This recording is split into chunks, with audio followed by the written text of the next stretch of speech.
3433. Troy Hansford with RE/MAX Professionals, a Colorado licensed broker. Some restrictions apply. We love the open roads here in Colorado. We love our neighbors, even those with horns. And how the charm of cozy towns meets the rush of big cities. So we're putting our energy here at Chevron into preserving what we love about our home. From less greenhouse gas emissions from our operations to fewer trucks on the road.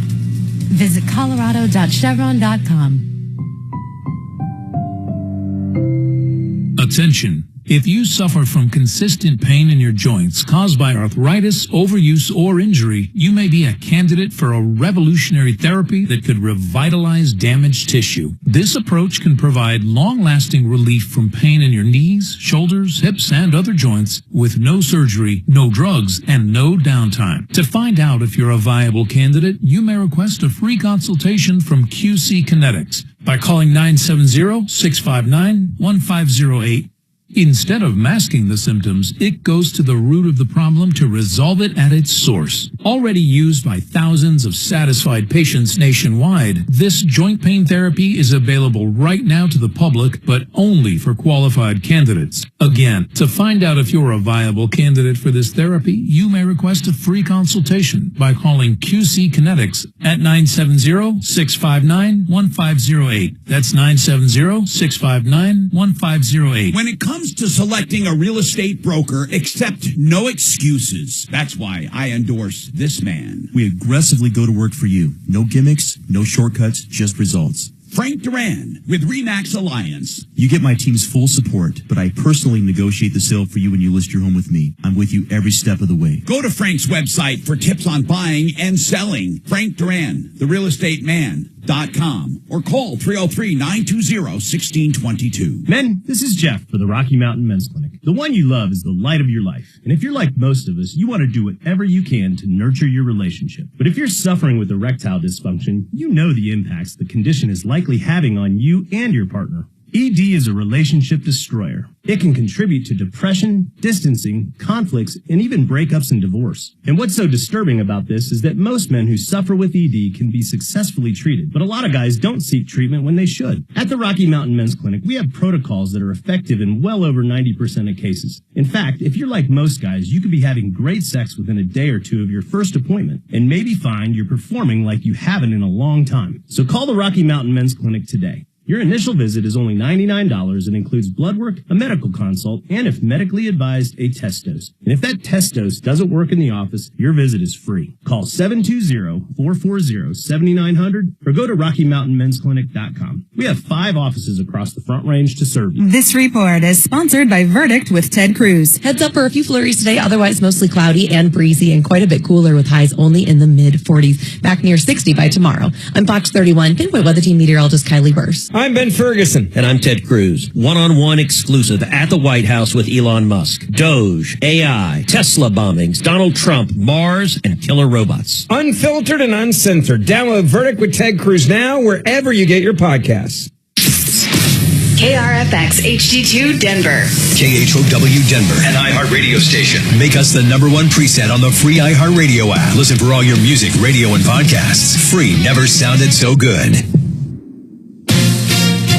ABC News, I'm Sherry Preston. President Trump on a call with Ukrainian President Volodymyr Zelensky. Zelensky says Russia's promise not to attack Ukraine's energy infrastructure is at odds with reality. He says there was an overnight barrage of drone strikes across his country.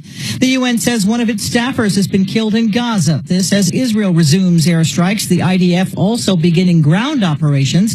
ABC's Matt Rivers is in Tel Aviv. Since dawn on Tuesday, when Israel targeted some 80 targets across Gaza, we know that well over 400 people have been killed. We know that hundreds and hundreds and hundreds of additional people were injured. We know that at least 130 children were killed as a result of these strikes. So really the severity of these strikes, the surprise nature in which they occurred, I think it took a lot of people by surprise. A convicted killer in Louisiana executed last night using nitrogen gas, which officials there say they plan to continue using. This is ABC News.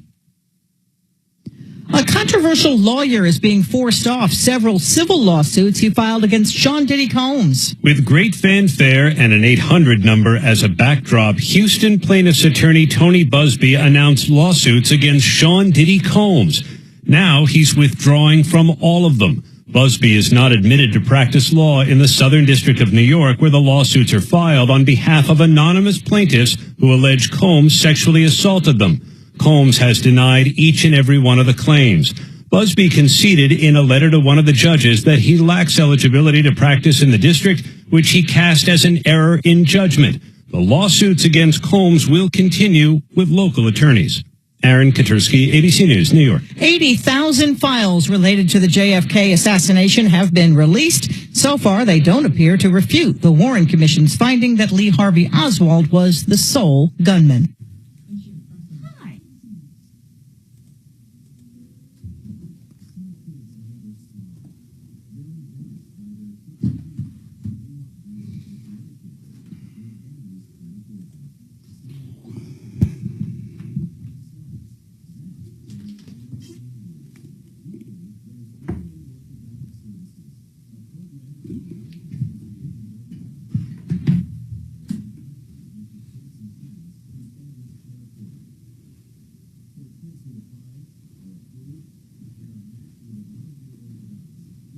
You have a guest today, Mark? I think so. There he is. Yes. What's up, Mark? Hi, guest. How we doing? Good, good. How about you, brother? Lansky. Right over here. Oh, you get the good chair and the good microphone. The super chair. Yeah, we don't even have a live for you today. No, that's a Friday. Friday. Friday.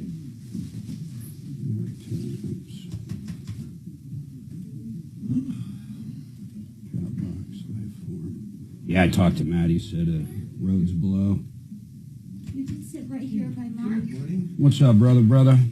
Hey, you got something for me? Good. Is it a big wad of cash? Did you start the stream, Mark? Yeah, it's all good.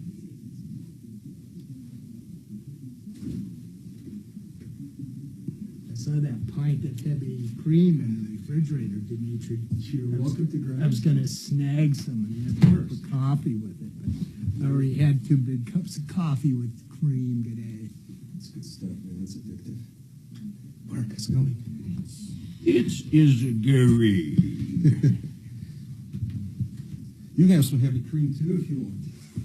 Yeah, I like that cheap. My kids think I'm crazy. Oh, Every no. time they go to the store, I say, give me some heavy whipping cream. You want some coffee or anything? I don't drink coffee, but thanks. At all? Not at all. Did you ever? Nope. Never. Like never. I had a half a cup when I was really young. 16. That's This amazing. is too Yeah, strong. I was probably about 7. Did your parents not drink coffee? No, they drank. You My just wife- always hated the taste of it? I like the smell, but I don't care for the taste. My wife is the same. Her parents, huge coffee drinkers. She doesn't Try drink that coffee paper ever. out. Wow, that's pretty amazing. Actually. Yeah. Did you look it up in the light and see the How about like difference? diet soda? It's pretty cool. Isn't If I've been drinking soda, I'm having real soda. Yeah, I won't. I don't drink soda. No. I don't even drink juice. I used to love juice, but I used to, like pineapple juice. I drink a lot of orange juice, but not as much as I used to. Yeah, I used to drink a lot of orange juice. but Class 3. We don't even have it in the house. So when do we want to look at your house?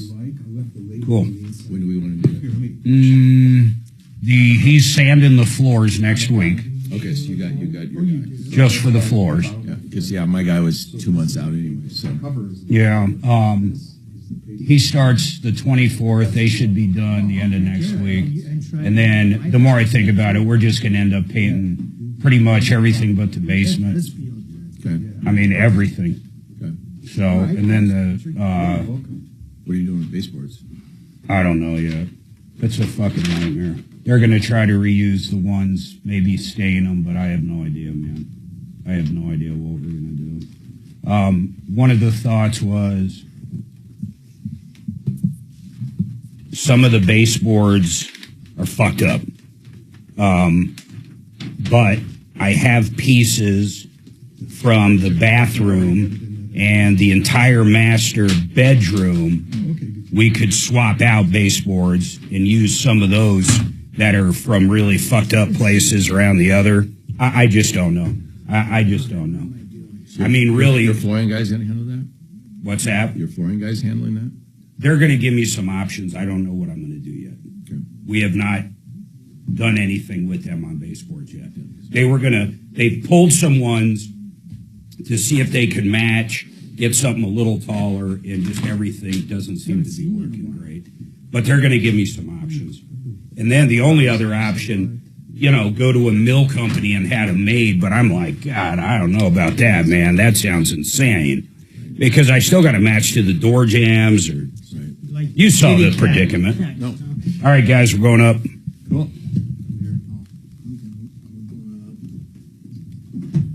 Welcome, my friends out there, neighbors, friends, family, people, you name it. We love doing this show every single day. We're here to help you. And as you know, it is the only show of its kind. We solve problems, answer questions, take complaints, educate you. We love doing that. Any consumer issues whatsoever. We love the education part of this. We had Brian Burns in yesterday, Compass Insurance, and we learned a lot about insurance. And there's a lot of changes coming to Colorado. Today we've got Mark Szymanski, Genesis Total Exteriors. Great guy. First of all, I want to preference that. They've done a lot of work at our house. They have done such a bang-up job on different things at our house. It's incredible. They're going to be helping us with some other stuff shortly. In fact, one of them, Mark, is going to be painting the entire interior of our house. And that is like, it gives me anxiety. Yeah. I mean, I don't know why. It's always been, it's kind of they refer to it as a country estate. And there's a lot of wood, and we're getting the floors resanded by Big Bear Flooring over next week.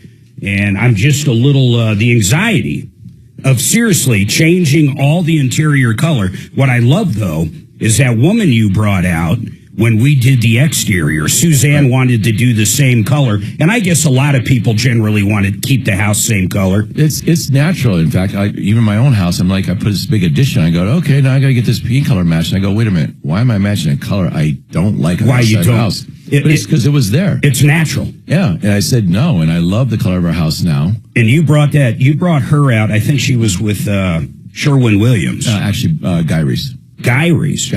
And man, did she just do it perfect. She said to Suzanne, nope, let's change this up 100%. We used to have kind of like a puke yellow. Yeah, I didn't like the color of your house with your stone. It just didn't go. No, and the stone's beautiful. So basically she looked at the stone and found some grayish blue in there and said, hey, let's go with this blue and then we'll do this for trim. And it turned out beautiful. And on top of that, whatever product you used, that had to be 4 or 5 years ago. It still looks brand new. Yeah, it's Benjamin Moore. But it truly does give me anxiety. It gives Suzanne anxiety as well. It's funny how many times I go to a person's house and I go, have you ever thought about changing that color? Because, again, what you just said, a lot of people say the same. And they get offended sometimes. Yeah. It's just like, well, it's sometimes good to look because the other pale yellow house is not attractive anymore. We don't have to deal with this, but a lot of people would have to deal with the HOA. Yeah, they do. So if you've got to deal with the HOA, that can get completely different. I mean, we've had calls up where people have someone paint their house. They didn't go through the proper channels, and they're getting fines left and right. Yeah, they got to redo it. Yep. They got to redo it. I mean, it's really crazy. All right, folks, listen, I'll always tell you when we have a line open, 303-713-8255. We do have a line open right now. Any questions you have on the exterior of your house or even the inside of your house, we've got a great contractor in studio with us. Matt was supposed to come, and if he's listening, Monument closed down. I guess there was multiple. I saw it on Fox 31 this morning. Guys, did you see that? Multiple jackknife tractor trailers, just both sides of the highway at Monument, completely shut down around 8:30 last night. I don't know when they reopened, but, he's crying about that. Monument Hill seems to be synonymous with traffic messes and accidents and crashes. Yeah, it's crazy how much snow they get there. It's like it's like its own place. Yeah. How could it be like that?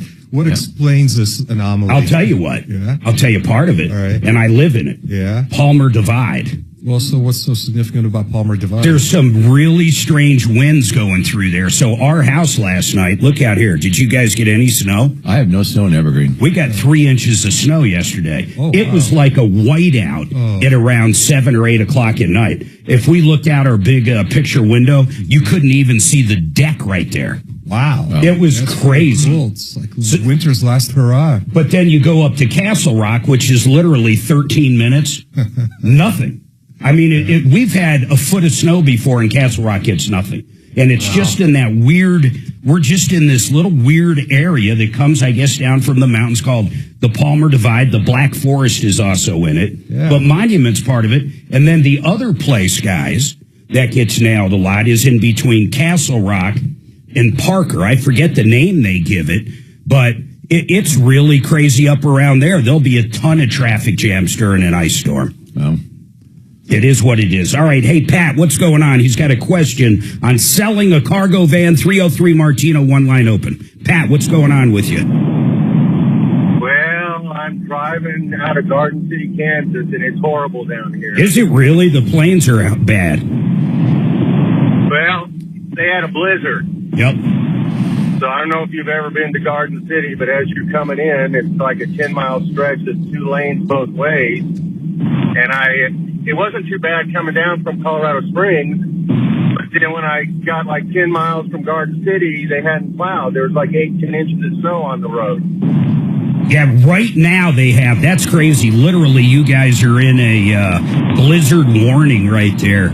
It's kind of, no one ever heard of it. It's kind of by, well, not really by haze, but if you're coming out of Denver, kind of. But anyhow, what's going on with this van, man? So it's a van that I used. I'm a private contractor, and I used it for about 12, well, not 12 years. I bought it in 2018. It was in 2014, and I used it to deliver stuff. What is it? Yeah, give us an idea. What kind of van is it? Your make, model? 2014 Ford E250 heavy-duty cargo van. Is it square or is it round? Is it like a bread truck, or is it more of like a van, a 12-passenger? Yeah, it's a van. Okay, gotcha. But it just has the front 2 seats, and then there's a shield behind them, and all the rest of the back of it is open top. Yeah, cool, man. So it's a good work truck, and you're trying to sell it? Yeah. So what are your questions on it? Do you have the title already? Oh yeah, it's paid off. Okay. It's got 266,000 miles on it. It's a diesel though, right? An F-250? No. You got a gas 250, okay. That's a lot of miles on that gasoline engine. Well, here's the thing. In the last year, I replaced both the motor and the transmission. Oh, nice. So the powertrain's all good to go. Cool, man. Yeah, less than 30,000 miles on both of them. Well, I guess depends I put what. a lot of money into it. Hey, what did you replace the engine and transmission with? Was it brand new factory material? That'd be crazy. Probably rebuilt. Used or rebuilt? Yeah, well, they were rebuilt, but they both have 3-year, 100,000-mile warranty. Yeah, that's cool. That's very nice. So what's your question on selling it, though? I mean, do you want us to, if anybody out there is listening, is interested, how much are you getting for it? Is the body in good shape? Yeah, it's in good shape. Tires, everything? It's ready to rock and roll and go to a construction company. Yeah, or a service company, like a plumber. Sure, carpet guy, anything. Or a serial killer. Exactly. Or a serial killer. Yeah. That's good, Dimitri. Is it white? Is it a white serial killer? And is there no windows? Yeah, it's got the windows, but the guy that they blacked them out. The guy had put wire mesh on the glass. Oh, Chester the molester. Oh, I did. So you don't roll by any schools, is what you're saying. Well, actually, I used to deliver to school, so it was kind of odd. Oh, he did. Does it say free candy on the side? Yeah. A little window ice cream. Hey, hold on, Pat. I got to figure out where you're going with this, but I got to take this break. When you come back, give us a price. I don't mind trying to help you sell it, or maybe you got particular questions like, How should you sell it and not get ripped off? Hey, Richard's got an issue with the landlord, and then Mike's actually got a question for our guest about stucco. I know Genesis does a ton of stucco. One line open, 303-713-TALK. Chester. That is so funny.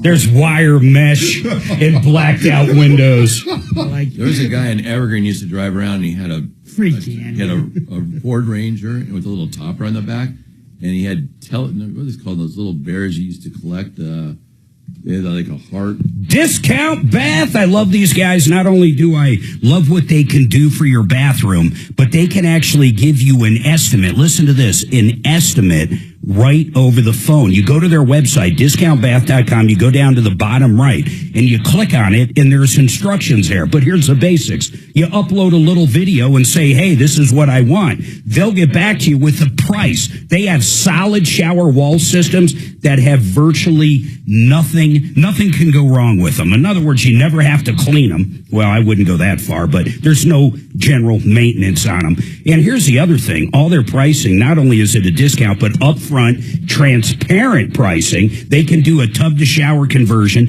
They can do a complete remodel, maybe get rid of that tub and extend the closet. You name it, these guys can do it. Discountbath.com. Give Chris and the gang a call down there. Discountbath.com. Now, I want to tell you about a company, CMG Financial. Here's what I love about them. They are a direct lender. In fact, that's not even the right way to put it. There's no middleman with you deal with CMG, and I'll tell you why. It's an actual bank. If you're listening to this anywhere in the country, John Clace can do a loan for you. He can do a reverse loan. He can do the all-in-one loan like he did for Suzanne and I years ago. And by the way, that's a very unique product. It's a 30-year line of credit on your house. 80% of our house's equity I have available to me at any time. I simply write a check. It's right there. And any money in our bank offsets anything out of the line of credit. So virtually, we never have a mortgage payment. In fact, we haven't had a mortgage payment for years, but we have all this cash available to us at any time. That loan's great for a second property, a vacation house, but he also does, once again, the reverse mortgage is traditional. You're going to save money. Absolutely no middleman whatsoever. Check John out in the gang at, let me give you this website. It is so easy. It's so easy that I forget what it is. How's that? But I am pulling it up right now, and it is partnerinlending.com. I love that. Partnerinlending.com. Go direct, no middleman. Partnerinlending.com.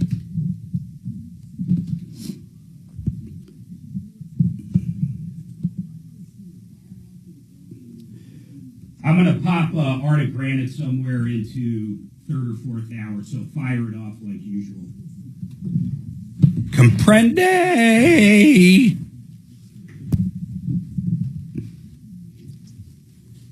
What were you waving for? Oh, because of your van. Waving. Yeah. Shannon's got a van just like that.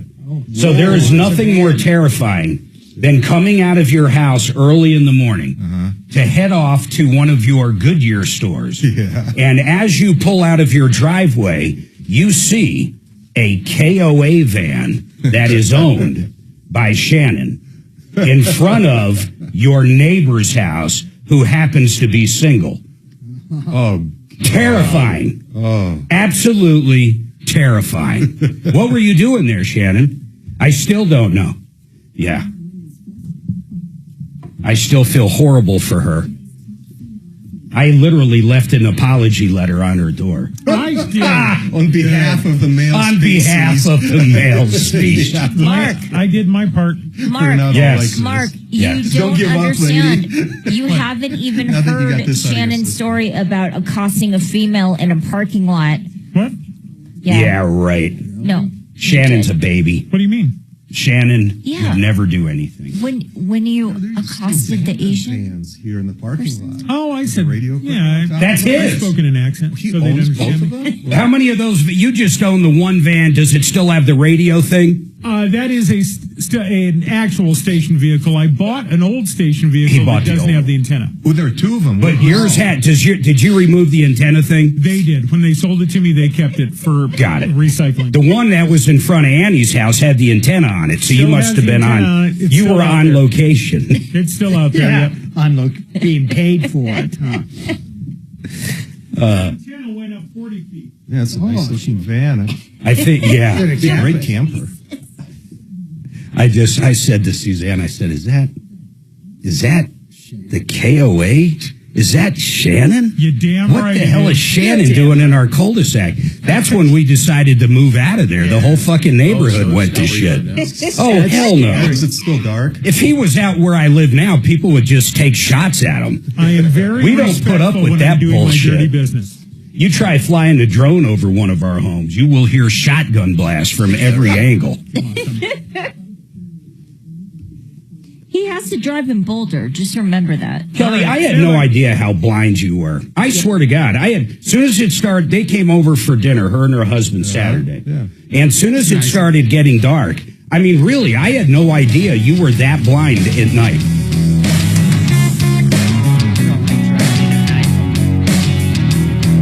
All right, 303-713-8255. One line open, 303 Martino. I want to get to the bottom of what's going here. But by the way, this hour brought to you by Water Pros, waterpros.net. Paul and the gang can come out, listen to this, for under $4,000, a brand new system that does everything I'm going to tell you. One, it softens the water. Number two, it gets rid of all the forever chemicals in the entire house, any faucet in the house. And then number three, it gets rid of the chlorine, and you're going to get a free point of use, a reverse osmosis system on your kitchen sink. All this for under $4,000. The competition is easily $12,000 for that setup. We had a system installed by him about a year ago, and we love it. You got to check him out, waterpros.net. That special is good to the end of the month. That's only 11, 12 more days. Waterpros.net, under $4,000. Now, let's get back to Pat. So, Pat, I still need to know what your question is on selling the van. Well, I just don't want to get ripped off, and I've put, information into Carvana and stuff, and they basically want me to give the van away to them. Yep. For what I think it's worth. So I didn't know if you knew of any safe sites. I just know there's a lot of scams that rip. Yeah, so I'm going to give you some good advice and everybody else out there. I have sold so many vehicles in my life, it's crazy. I think I've literally traded maybe one in, and they gave me a great price for it, and that was McDonald Hyundai. And the reason was it was a Hyundai, and it was still under manufacturer's warranty, so they could certify it. But outside of that, I have sold probably 10 vehicles. I always do one thing. I show up at a bank. I don't care what bank it is. Hopefully it's the bank that person uses. I always go on the test drive with them. I always get a picture of whoever shows up, and I text it to my wife, just so in case if I disappear, there's at least a clue out there. And then I only do it for a cashier's check from that bank. I won't even do a cashier's check from the individual. Here's what I mean. If he goes into his account, or she, and gets a check for $20,000 for you, that can be stopped by that person. You could turn around, and if it's on a Saturday, by Monday hits, they already canceled it. So what you do is you take that $20,000 check drawn off of their account, you walk up to the teller and convert it into a bank check, a cashier's check that's from the bank. Then it's golden. No one can cancel it but the bank. So that's how you get paid 100%. Listing it, I hate to say this, the only time I have listed a car and it sells and I meet somebody is a place I hate telling people, but I'm going to be honest, it's the only one that works. And it's cheap to list it. It's like $20. It's Craigslist. I have tried Cars.com. I have tried KBB. I have tried everything you can imagine out there, and I never get any bites, and I figured out why. The dealerships own all the space. Mm-hmm. So if someone else is selling a 2015 van, and it's a dealership, you will see every other one up there but yours. You'll have to go 20 pages in to find an individual listing. And once again, I don't care if it's Cars.com, KBB, they all cater to the dealerships. That's who feeds them. That's who pays the bill. Craigslist has worked out great for me. You just got to be careful. You don't deal with the text. You only deal with the phone call. You meet during the day at a bank, like I said. You go on the test drive, you take a picture of it, and that's it. I mean, that's about as safe as you can get. Does anybody here have any other input on it? I always use Craigslist, and I've had great luck. I've had, with Craigslist in cars, it's the only way I've ever sold cars. I've done it off Facebook Marketplace, too. So I've never tried it. Yeah, but Craigslist always works for me. About Facebook Marketplace. Say that again, Pat. Facebook Market. Well, one of the other drivers mentioned to me about Facebook Marketplace, but I don't know anything about it. You know, I have sold stuff before on Craigslist. Yep. So here's the deal, man. Facebook Marketplace is pretty straight up. I mean, Mark, you just log into your account and basically create a marketplace ad, right? And I think it's only $5. Yeah, it's $5. I would do that too, but the important part is do not deal with texting. The number one thing you're going to get from both of those, you're going to get text going, hey, I'm in Kansas. I really need this van. I need it tomorrow. I'm going to go ahead and I'll give you $16,000, even though you only want $15,000, and the $1,000 is to pay for shipping there. And they might even send you a check. But eventually, I don't care if it's a cashier's check or whatever, it's phony baloney and your vehicle's gone. So the only thing you do is deal with a bank's check or cash. Greenbacks are fine. Because you're already at a bank, you can make sure they're not counterfeit. They'll check for you right there. But that's the only way I do it, Pat. How much do you want for it? Give us the year, make, model again. It was a 2014. What is it? It's a E250 heavy-duty cargo van. And it's got a new rebuilt powertrain, meaning the transmission and engine, that still has a transferable warranty on it? Yes. And then how much do you want for it? I'm probably going to start at like 18.5 just based on what I've seen listed out there right now. Okay. Because there's some that are a little bit newer than mine that have less mileage, but, 70, 80,000 miles. And they're wanting 23, 24,000. I got you, man. So if anybody out there is interested, it's Pat. You can email us here and we'll get it to Pat. Kelly, make sure we get his information in case we do get a lead on it. Or if you just want to offer him something for it. I have no idea the value of this thing. It depends on the build out in the back. It's just a big cargo van, even though it's got the rebuilt stuff. 250,000 miles is a lot of miles on a vehicle. But you can email us at help@troubleshooter.com, help@troubleshooter.com. The other thing I have found with Craigslist, guys, if you want to get rid of junk, and I don't mean like trash, I mean junk, something that, like an old VCR, a TV that you're not allowed to throw in your trash can, this kind of stuff. You list it for free. And man, I had someone come over, disassemble an entire massive swing set. When our kids were little, it was all wood. We bought it like at Home Depot. You put it together. It's just massive. It's got the slide and the fort and all this crap. They came out, disassembled it, took every bit of it, did a great job. They got it for free. Disassembled the trampoline that we didn't want anymore. I mean, anything for free, I find Craigslist works really well. So that's pretty cool. Have you had there's this weird scam going on Craigslist car ads. I had two friends that just sold their cars. What is it? They both got overwhelmed with these responses. A person will contact them pretending to be interested in the car and say, okay, I'll buy it. By how, though? By phone? By email, whatever the response is to Craigslist. Yeah. But first, for both of our protection, I'd like to check the background of this automobile on this website. Yeah. And only you can go register it there. And it's like a generic version of Carfax. Yep. And there are dozens of them. And then you got to pay $49 to go register it. Have you heard about this? Yes, I have. In fact, I've gotten texts like that from there. When I post pictures on Craigslist of the car, I never post the license plate and I blank out part of the VIN. And the reason I do that is there is some ways of getting information of where you live or where the car's registered is probably a better way to say it, based on those things. So I usually do that. I would never give the VIN out until I met someone. Then they can check it and do a Carfax. It takes 30 seconds. I mean, it's not a big deal to pull a Carfax on something. So what's the goal of this scam? I have no idea what the ultimate goal is. It's not like they can re-register it. I would assume the goal of that scam is to get more of the information where the car's located. Yeah, either that or it's just a bunch of losers trying to get their commission from a $49 sale. I don't know. It's just so bizarre. What do you think? That's what it sounds like to me, the $49. You know. Oh, in other words, you're just saying the fake Carfax is making all the money. Yeah. In other words, here you go, and it's $39, and if it comes back well, I'll buy your vehicle. That's exactly. And basically, you pay the $39. I didn't even think of that. That's exactly what it is. They got dozens. Both of my friends. Yeah, got you get dozens 100 of these. people running it. Think about that. You get 100 people that get scammed into it. Yeah. That person just made some decent money. Yeah, it's $3,900, and whatever their share of it is. But they might even operate. It could be completely bogus. Yeah. I mean, completely bogus. Yeah. In other words, the report comes back from some fourth party that, I mean, really, it just is incomplete. It means almost nothing. Mm-hmm. No, I agree. That's an interesting one. I got those. I never even thought about it. I never thought of the aspect you just gave. Hey, Mike and Richard, you guys are up next. Listen, we got 2 lines open. I'd love to hear from you.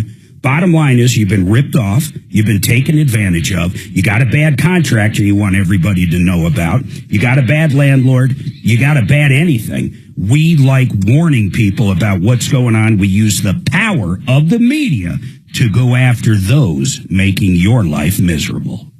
Miserable. Who wants coffee? I'm doing okay, Dimitri. I'd love a water. Did you give me a water there, Dimitri? Sure. Oh, it sounds good. Fuller Law. It's cooling down in here now. Man, it was hot in here.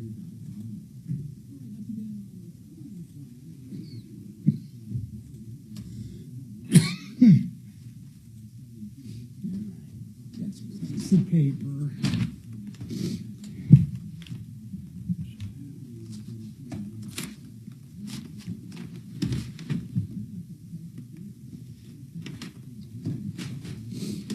I love how they name these bills. This homeschooling bill is basically anti-homeschooling. Yeah, That's one in Illinois, right? Yeah, and they name it, the homeschool bill. I mean, it's like the trickiest BS ever.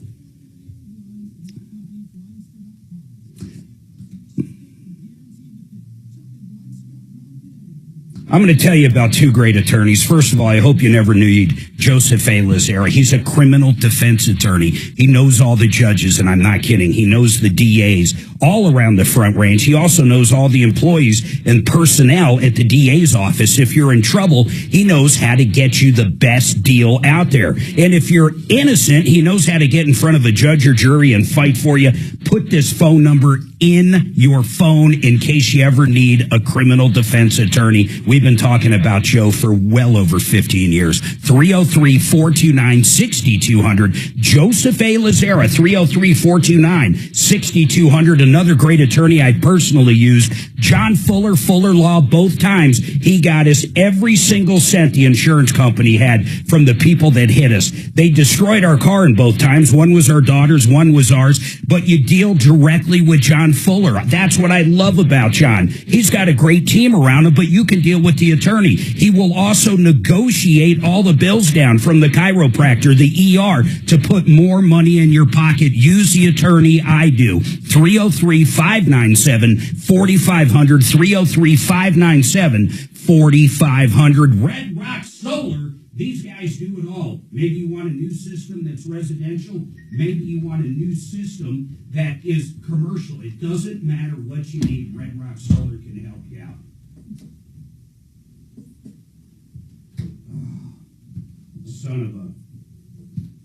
Son of a. I'm so used to how Dragon puts them up. I got you. Yep, perfect. Son of a. So I went over no matter what. I went so far over, it's crazy. Okay. Son of a bitch. I was in the wrong break. That was a lot of spots.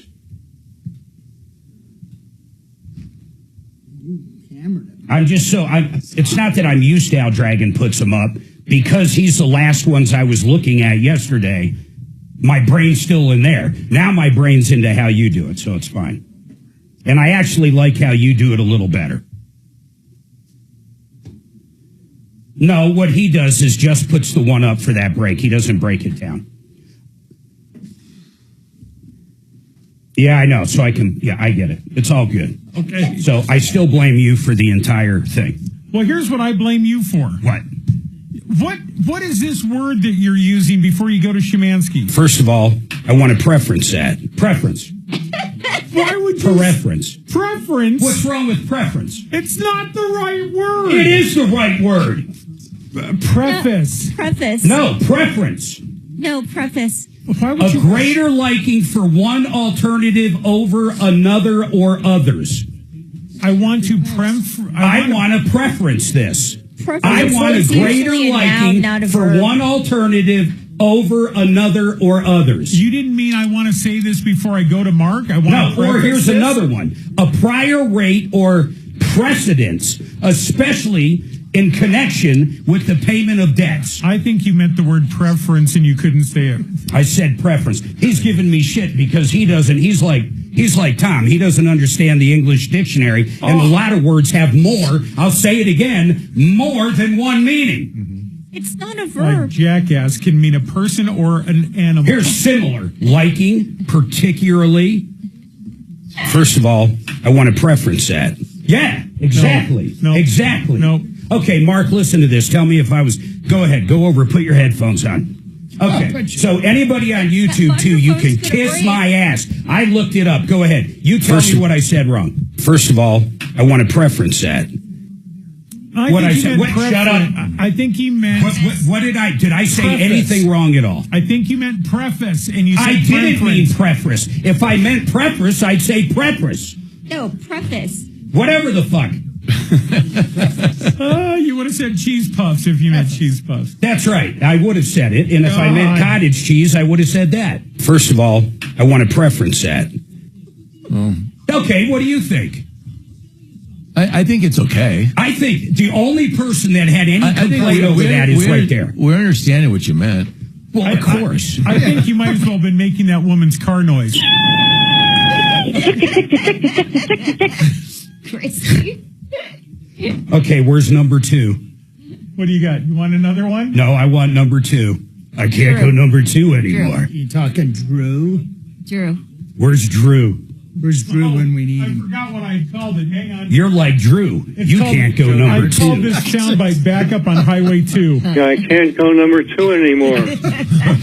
So that was an hour-long phone call. That just went on and on. That was an hour-long phone call. I was listening when that show. That ends with a backup on Highway 2. Yeah, I can't go number 2 anymore. Yeah, You're like Drew. You can't go number 2. Oh, fabulous. Did we ever solve his number 2 problem? You know what? So, you know what? You and your preference. Uh-huh. I prefer to use the word preference. Sure, here's music. Coming back. All right, 303-713-8255. You know, Shannon, I'm not perfect. I never claim on being perfect. If you listen on YouTube, you'll know what I'm talking about during the breaks. Shannon's just giving me crap, but yet I was right at the same time. I can't go number 2 anymore. Yes, and if everybody out there heard the Drew Hour 3 or 4 weeks ago, I once again apologize for everything. We had a guy call up, and for an hour we heard how he cannot. Yeah, I can't go number 2 anymore. Just like that. All right, hey, Mike, what's going on? What question do you have for our guest, Marc Szymanski, GenesisTotalExteriors.com? Well, first, I've been a member for years of a group called Free Cycle, and everything is totally free, no selling allowed. It's signing up for free, and you can join as many groups in as many states as you like. And Metro Denver has at least 10 Free Cycle groups. What does that mean? I'm looking at the website now. So, for example, it says Yamaha Electone, Oregon. Oh, I see. It's like Craigslist free stuff. Yeah, it's totally free, no selling, and you put offers or wanteds. And some companies are members, so you can get machinery and industrial things. All kinds of, I'm going to look one up real quick. Let me put something in. Gold bars. There's not one damn gold bar for free anywhere. Nope, there's not. But I appreciate that tidbit of information. What's your question for Mark? car accident. What percentage generally does exterior stuccoing increase the value of a wood-framed house, and can it be done without damaging plants within inches of the walls?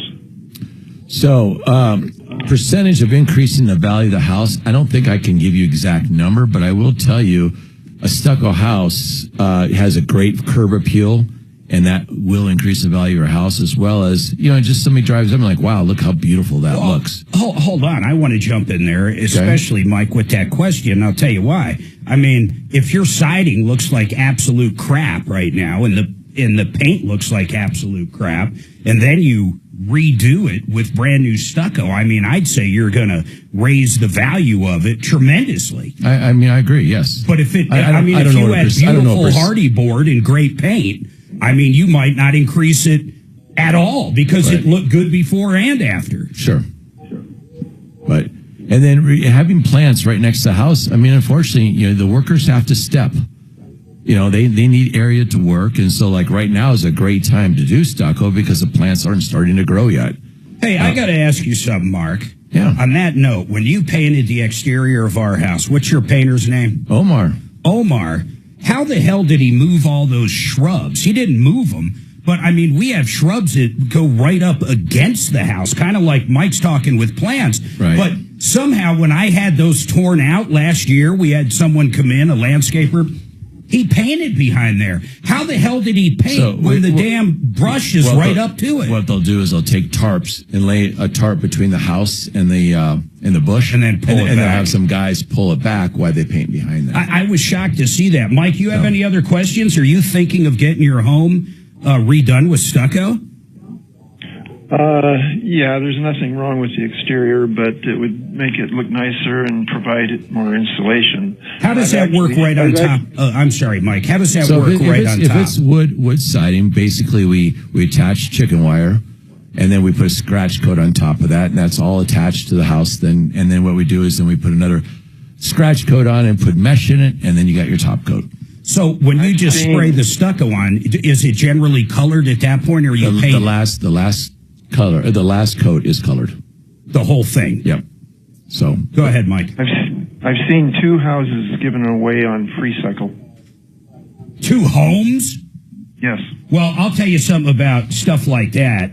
A lot of times, a municipality, I think it was Schenectady, New York, they were giving away a ton of old homes downtown because they wanted that tax revenue coming in. So I have seen stuff like that. Detroit did that too. Who did it? Detroit did. Yeah, Detroit. A lot of these areas they try to bring back. You can literally go in and get a house for free, but you agree to certain things. Italy too. We go to Italy and get a house for $1 or whatever. They had that for a while in these little small towns. That's crazy. Hey, Mike, I appreciate it. Yep. Yeah, Japan has such an aging population and oversupply of housing. They're giving away homes. That's crazy. Not in Colorado. No, not in Castle Rock. No, I don't see any free homes in Franktown. I've looked. 303-713-8255. We're going to have 2 lines open in a second. Hey, Richard, Keith, that issue with T-Mobile we'll dive into. We got an angel over there.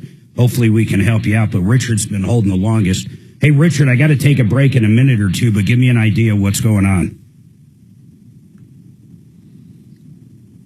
Richard?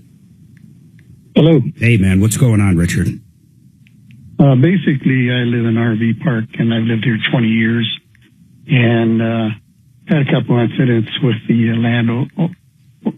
landowner, the manager, I should say. It's in a trust because the parents passed away a couple of years ago. Got it. And basically what's gone on is, first of all, there was a tree cutting next to my trailer, and tree cutters were bouncing something off the trailer.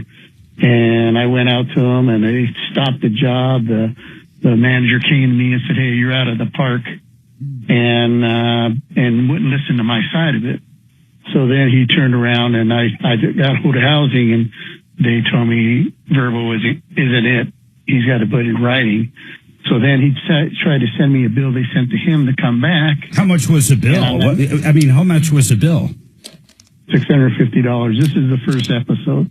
All right, hold on. Let me get to this break. It sounds like a nightmare. It sounds like they want you out of there. You know, fortunately, unless if you're the property owner or the management company. In Colorado, mobile homeowners have significant rights. Hold on.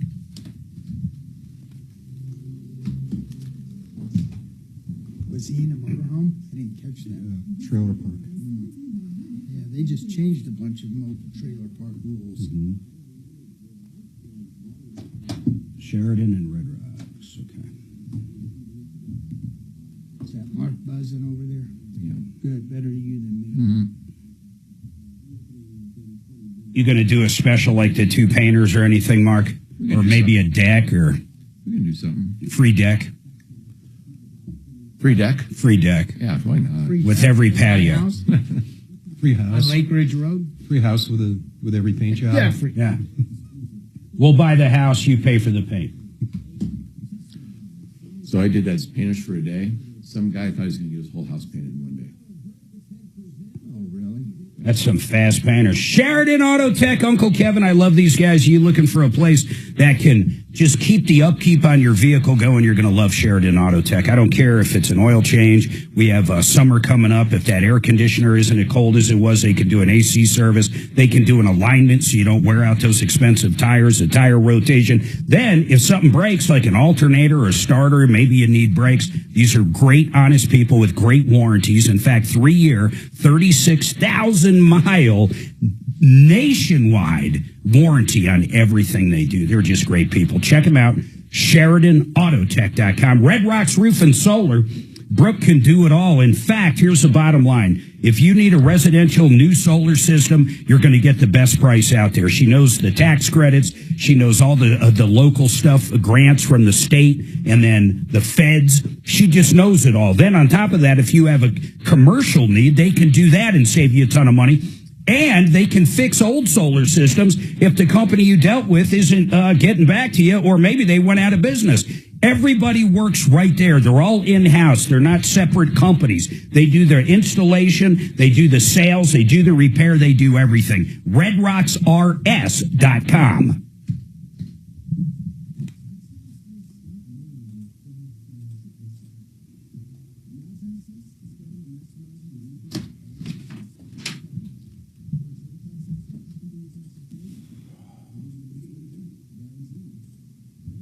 Gold is over $3,000 now. How much is it? Over 3,000. Oh, it hit over... Bitcoin's $1 million, right? Or something. I don't know. No. 100,000. I think dropped to it took 80, a huge dump. Did it again? Yeah. I got it right here. Gold's Gold. three. It was I never thought I'd live long enough to see 3,043 right now, gold. wow. 3,000. And I was looking at, I don't own any gold. I'm not even sure what they still make. I guess I don't understand why it's such a commodity still. It's a safe haven from inflation. Well, I mean, I get all that, but I mean, originally it was because you could make things out of it. I mean, there was a reason for the value of it. No, it's limited supply. with gold, it was always a store of value. There was always currency. And it's always Silver has always had, and it's beautiful, yeah, and it's addictive. Silver has always had a lot of practical uses, a lot of probably industrial more than use. gold, silver. Yeah, gold doesn't have a whole lot of practical use. Almost all of it is used either as bullion or jewelry. You know. I think gold will be a... Yeah, I mean, it's basically, it's a rare metal. Yeah. Been around since Egyptian times. I wonder if they can they phony it up yet like they do diamonds? No. I took a chemistry class. You can make gold, but you need plutonium or uranium to downgrade it. But those materials are like 3 or 4 times the price. $1,000 an ounce. Well, it's kind of funny thinking you can make it, though. In a lab. You can for 10 times the price. Look at diamonds. You can't tell the difference now. Yeah, You would think but that's diamonds- not the same as gold. I mean, gold can't be. No one would have thought that you could because of the weight you can create a diamond that no one in the world could tell the difference. And it's actually better because there's no flaws in a lab. Yeah, but they actually now make them where they put some flaws in them for that exact reason. Why the They fuck would they want introduce to a make a flaw flaw? to fake To fake it. acid as a natural diamond. Exactly. Yeah. Really? Honest to God.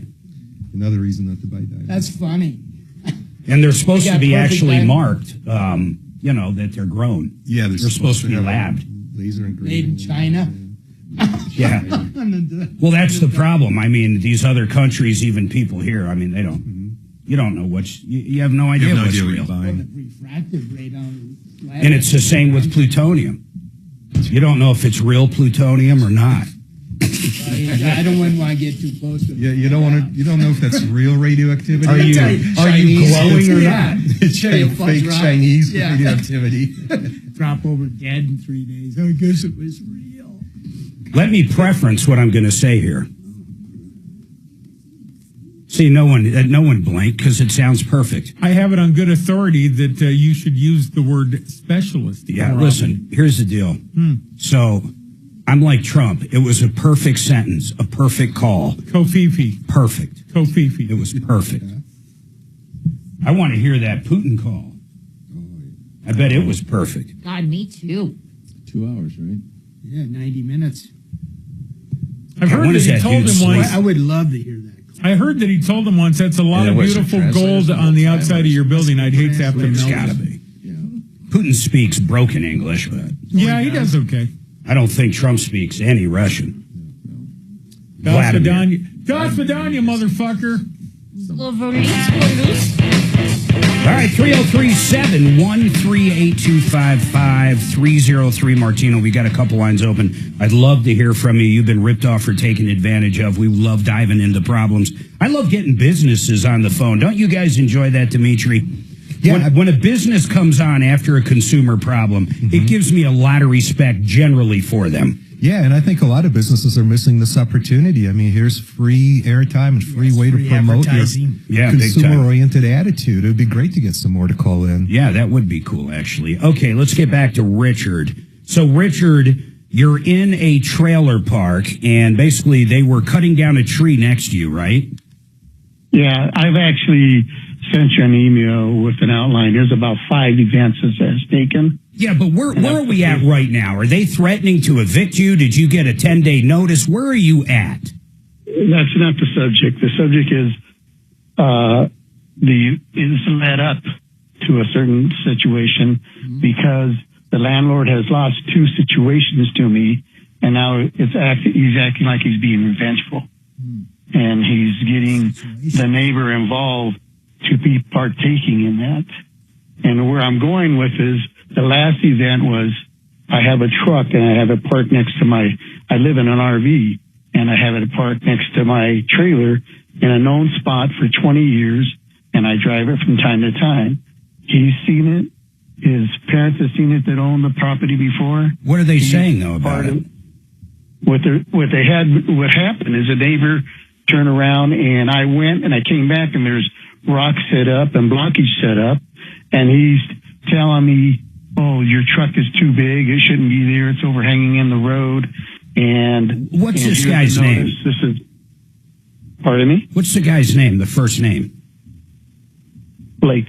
So Blake, and he's directly next to you? No, the guy next to me is William, but Blake is the manager of the park, who is one of the sons of a trust that he runs the park for the trust. Yeah, but I guess what I'm saying, so you think Blake and who's the other guy, William, are in cahoots basically trying to chase you off? Yeah, because what happened is, like I said, this truck has been there 20 years, parked it and been back and forth. All of a sudden, Wayne, the person in the space next to me, is saying, I'm over parking into his property. Well, that's pretty easy. I mean, are you going into his lot or not? I mean, it's either a yes or no. I understand your point. If you've been doing it forever, you don't think it's fair, but is it literally going over into his lot? It has by a foot. Okay, and can you make it to where it doesn't? I mean, if you're in an RV, can you move the RV a little so then you could park? The landlord has denied it being there, period. Oh, he doesn't.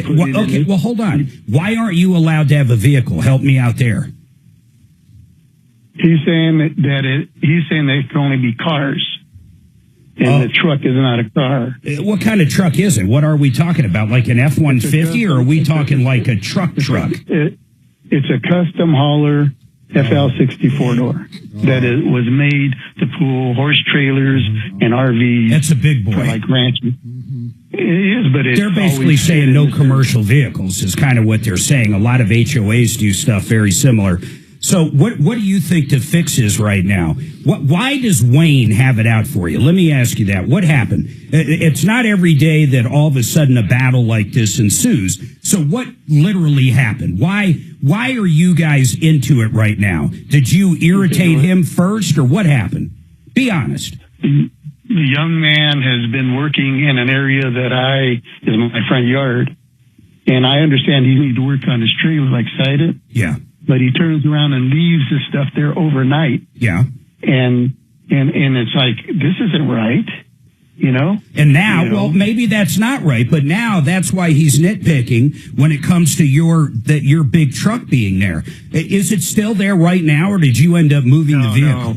No, they blocked it by putting rocks, supposedly the property line, which I called the police. But wait, please, Richard, I'm trying to figure out, is your truck there now? I don't care if it's blocked in by rocks.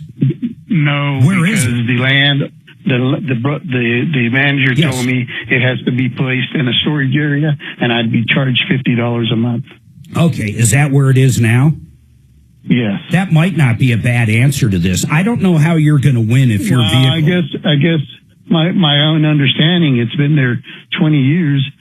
Both parties have seen it there. Yeah. And all of a sudden it's a problem. Yeah, well, it doesn't really matter. I mean, there's HOAs out there that say you can't have a purple house and don't do anything about it. And 10 years later, they say, hey, you've got a purple house. We want it changed. I mean, there's nothing you're going to do if that's technically on his lot. I mean, that's how it is. And then the other thing is, if you look at the covenants or whatever the rules of the park are, if it says you can't have a commercial vehicle or a big truck like that, or a work truck might be the way they describe it, then you're not allowed to have it. The fact they let you do it for a while and now they don't sucks. I agree it sucks, but it doesn't mean they can't start enforcing the rules. They're enforcing that because of revenge. Listen, man. Richard, I agree with you. Here's what I'd like to do. I've won two situations. I took him to small claims court, and I won. What did you win for in small claims court? Because there was I had lost my job at 32 years. Yeah. And I was here in the park. Yeah. So I took a job in Iowa with CenturyLink. What did you win, though? I could get a transfer back. What did you win? Where I was in Iowa, I paid on the lot and the utilities. Yeah. So I paid extra towards in agreements with the owner. Hold on, Richard. I've got a big break coming up. I want to dive a little further in and try to help you out. I've got a few ideas, but I mean, really, when I ask you a question like, what did you win in small claims court? I mean, like what? Did you win $100? I mean, did you win not getting evicted? I mean, really, I just want to know the answer to that. And like I said, I have an idea that might help you get that truck back there, but you got to be game as well. 303 Martino. We got a lot coming up. I'd like to know who put the trail. I wonder if the ownership of the trailer park. Basically what I want to do is get the neighbor's number and try to get the neighbor on. That's a good idea. I want the neighbor on. That was Wayne, right? Yeah, Wayne's a neighbor, or the manager, Blake. The manager would be better. Yeah. This guy's a pain in the ass. Hey. I don't know why they want him out. Hey. They left their tools there overnight. He had to look at those in the dark. I've been overhanging this parking spot for 20 years. I've incurred a right to do so. Yeah, I bet the ownership changed. Eminent domain. It's the son. What is that? Died, no, where a squatter acquires rights? That's well, basically, you would try to take it by adverse possession. Adverse possession. I own it through adverse possession. Hey, let's get Hey, Kelly, I'd like to get Brad O'Brien on. It's the craziest adverse possession question ever.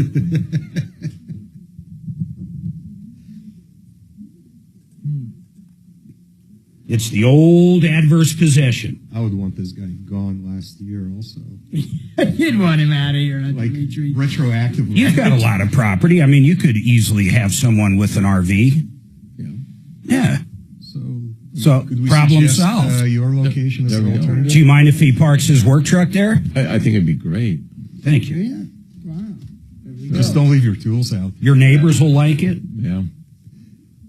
We can't have signs on our cars at home. Like I can't have Genesis on the side of my truck at home. Do they enforce it? Yeah, I think they do. Yeah. Nice neighborhood. So there's a lot to do that. That is almost anything like Highlands, almost anywhere they do that. Signs on their vehicle. No commercial vehicles either. This guy sounds like Drew. Hey, I guarantee you know what? Nobody jump into conclusions on this poor guy. I can't wait to hear what he sued him for. And he wants to say if he's being evicted or not. I mean, that was a very simple answer to a very simple question. Should ask that. And then, well, Mark did. And the guy goes, that's not the issue. Oh, that's right. He says, I sent you an email. I know. I'm going to go look at the email. Okay, hold on. You just sit there while I go look, and we'll have dead air for the next 5 minutes. Yes. Hey, Kelly, send me his email, too. I don't see his email. Daniel Penny photographed entering the White House today. Who? Daniel Penny, the guy who killed that bum on the New York subway. Oh, yeah. Who was threatening to kill everybody on the car. Yes. The crazy guy. That's kind of cool. AOC was jumping all aboard. Oh, God, they all were. They wanted to.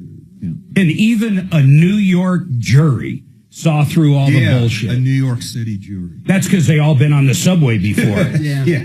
They're like, I got pissed on one time. Oh, God. I got mugged, knife thrown on me. I got pushed onto the track. Pushed on. They've probably been on the subway with the guy threatening everybody. He was a former military guy, wasn't he? Yeah. A Marine. Then he just put him in a hold. He didn't use a Put him weapon. in a hold. Yeah, he didn't intentionally kill him. He put him in just a hold and the guy restrained him. I don't think he died right there, though. Didn't he die at the hospital? I don't know. Because he was on meth or whatever. Well, they said they couldn't. My understanding was they never really said if he died from the knee or if he died from something else. Or they couldn't even prove it one way or the other. Oh, really? I think that's probably what's going on. I thought the autopsy, the guy switched it. Like they said it wasn't, he died of like drugs or something. And then after the cops got involved, or I should say the DA, not the cops, then they kind of switched it to like, oh, he couldn't breathe. I think you're right. I think it was some kind of shit. Who paid his Is he listening? I don't know. No headphones on. Can you see that? It was like $1.5 to $3 million is the estimates. Wow. And there were a lot of donations. You know, the video itself was really all I think the jury need to see. There was so many videos. The guy was threatening to kill everybody, and he was completely out of control. He was out of his mind. Well, he's definitely out of his mind, but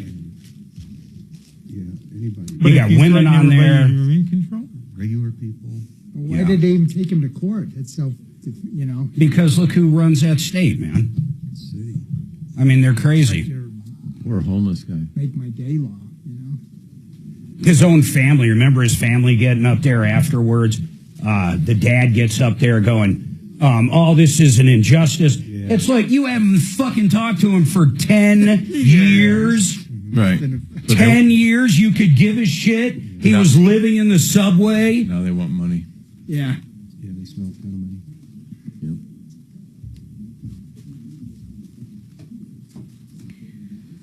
Is this gun law going to pass in Colorado, you think?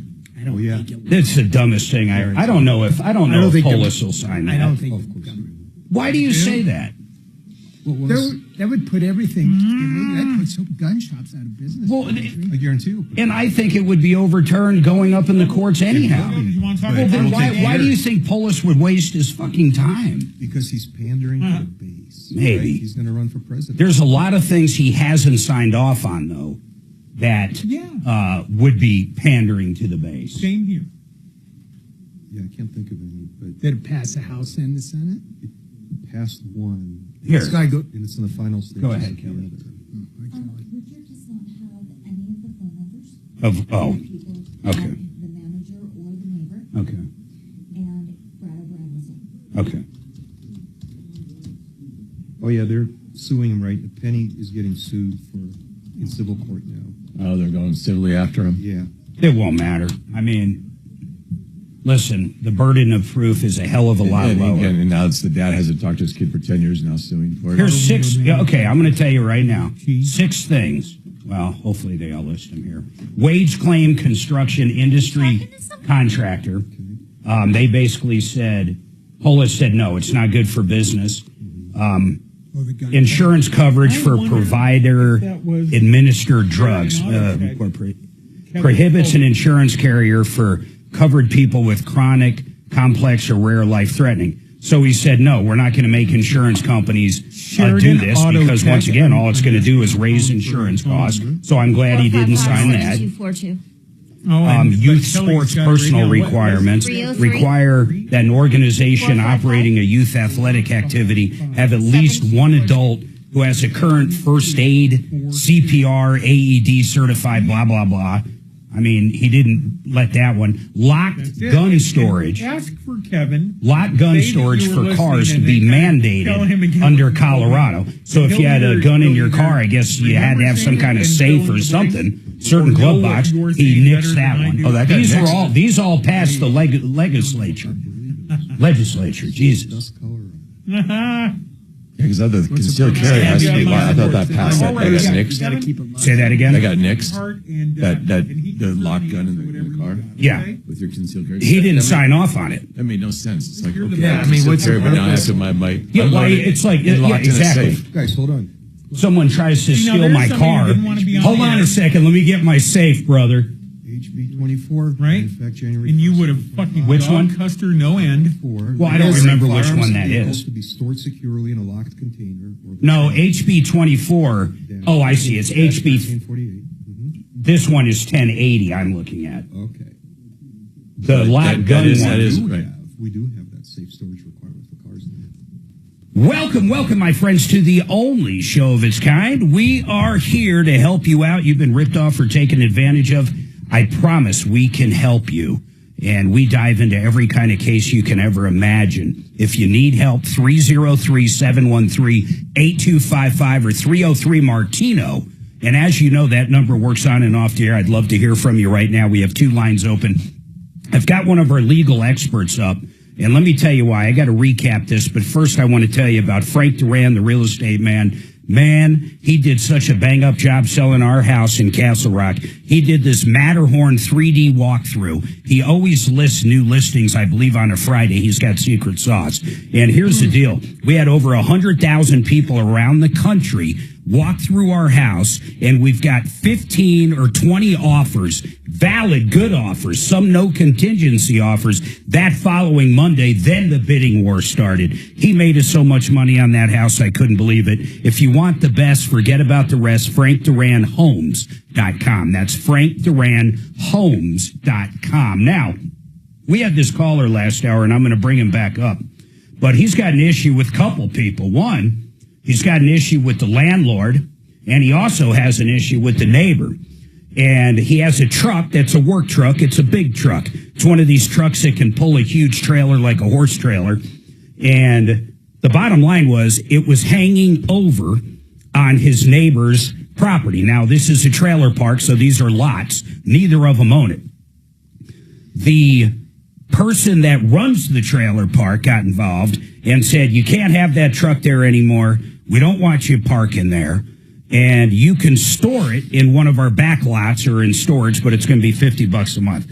So now Richard's pretty upset. And Richard, your main question, and it is a good question. We're going to find out the answer from Bradley O'Brien from the legal aspect of it. But let me tell everybody, including Brad, what his question is. For 20 years, you've been parking that same truck the same way. Is that correct? Correct. And it was never an issue until you and the neighbor started bickering about him doing some work and not putting away his tools, and he was on your lot, right? Correct. So you feel as if the landlord's taking his side? Yes, and I have reasons for that. Well, okay, give us a few more reasons. I have Brad listening. So what are some of the other reasons? I want you to lay out your story. Okay. The layout of the story is, as I mentioned, the tree was cut down. The tree cutter stopped the job, made him pay an additional fee to come back. The additional fee, the manager was pointing to me for 2 months in a row, but the bill was to him, and I said I wasn't going to pay it. And I told him why, because when he first came to me, he was argumentative and would not listen to me. Yeah. Second situation is that the trailer, the neighbor in 9 who I'm talking about, bought a new trailer, and he came to me and asked me to move the truck, and I said I will when I get when I get good and ready to do it. And so he went to the landlord and told him I refused to move it. Yeah, I got you. To me, argumentatively, and I just told him, hey, I said I'd move it at my time. Yeah, just not on his time.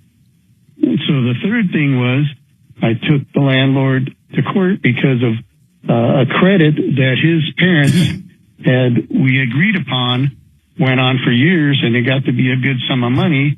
He refused to pay it to How much was the credit? $6,690. And for people listening, the reason he's saying their kid is when the parents either passed away or gave up the park, they put it in a trust, and their kid now runs the park. So he didn't want to give Richard the credit of $6,600. So you took him to court. And is that the small claims court you were talking about? That is correct. Did he end up paying the money? Yeah, because number one, he just pissed him. In other words, you pissed him off. Let's just say what it is. That pissed him off, right? He made him mad. That's correct. All right. Now, here's what I want to ask Bradley O'Brien. Brad, you're going to think I'm crazy, and I think I think the answer is going to be no, but it's a shot. Okay? We've all heard, well, maybe not all of us, but a lot of us have heard the term adverse possession.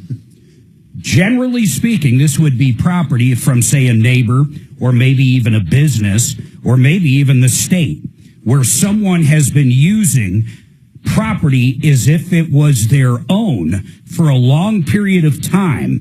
Then all of a sudden, the other person finds out about it. Maybe someone dies and someone gets the property, and people can go after adverse possession. There's a lot to it.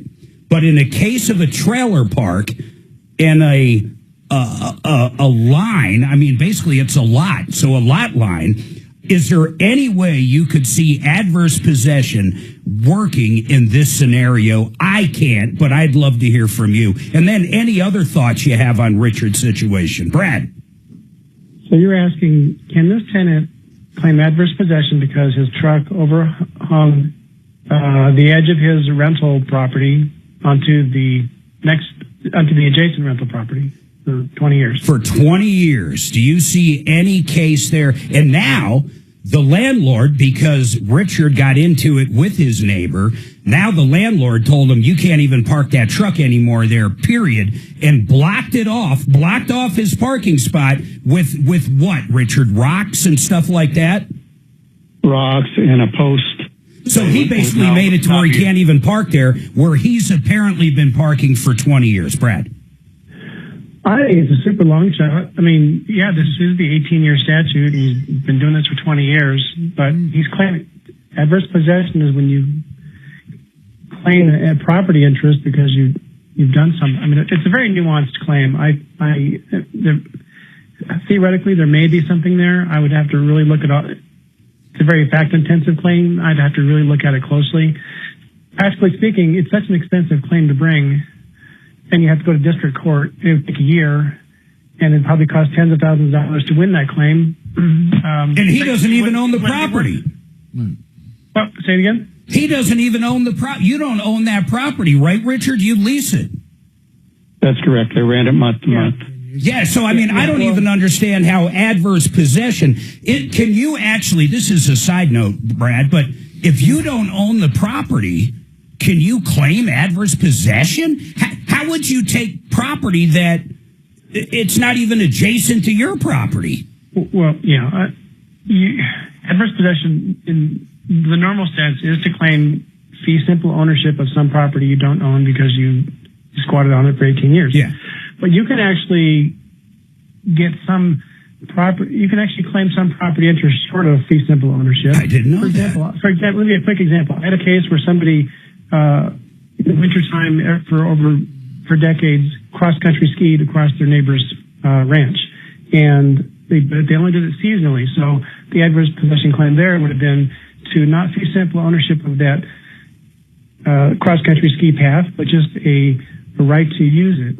Almost like an easement for skiers. Yeah. That's crazy. Right. You can adverse possession easement, basically. Yeah. Oh, my God. Brad, I did not know that. So I did not know that. I always thought the only remedy with adverse possession is basically you take possession of that property. I mean, I realize you might have to go and pay property taxes in the rear and other stuff, but that's kind of how I always looked at it. That is great information. Hey, Richard. I have to just clarify something here, because this is all very theoretical. Sure. A tenant does not have a right to adverse possession of something that they lease. So he could not adversely possess the lot that he's been renting for 20 years. No, but he might have use of it. Yeah, but so he's claiming adverse possession of a portion of the neighbor's the adjacent property. They would only apply if he continued to rent the one he's been renting. So I agree 100%. And I also agree with you, Brad. It's silly because, Richard, it would cost you so much to even take that angle, and it's not a slam dunk by any means. It's not a slam dunk. But I do want to ask you this as a follow-up, Brad. Remember, it's a trailer park, and they actually put up, he's saying, a post in rocks so he can no longer park there. I mean, are you allowed, just in total theory, I would think, if I rented out something to somebody and didn't want him parking there anymore after 20 years, putting up a post or boulders or whatever he's trying to describe, I don't think you can do that, can you? Well, there might be given an argument for a partial eviction, like the landlord took self-help and erected something on the lot that he's renting to let him have, so he has less use of what he has been renting. So that could be a partial eviction. But he also has basically a waiver argument about the portion of the adjacent property. He would argue that he's been doing this for such a long time that the landlord effectively waived any breach of any problem with his parking over the line. Let's talk real life here. And what I mean by that is, Richard, let's face it. I mean, he lives in the trailer park. He lives in an RV, and now he's got to pay for his car to get stored there for $50 a month. I guess what I'm saying is he doesn't have $30,000 to go after this. So in all reality, what is something that could actually help Richard in his circumstance, Brad? I mean, if he did want to go to the landlord and take him to court, could he go to small claims, for example? No, because small claims is only monetary. You can't go to small claims and say, I want this foot and I want to be able to park here anymore. So I don't even know what kind of action he could bring without an attorney that he would even have a shot at.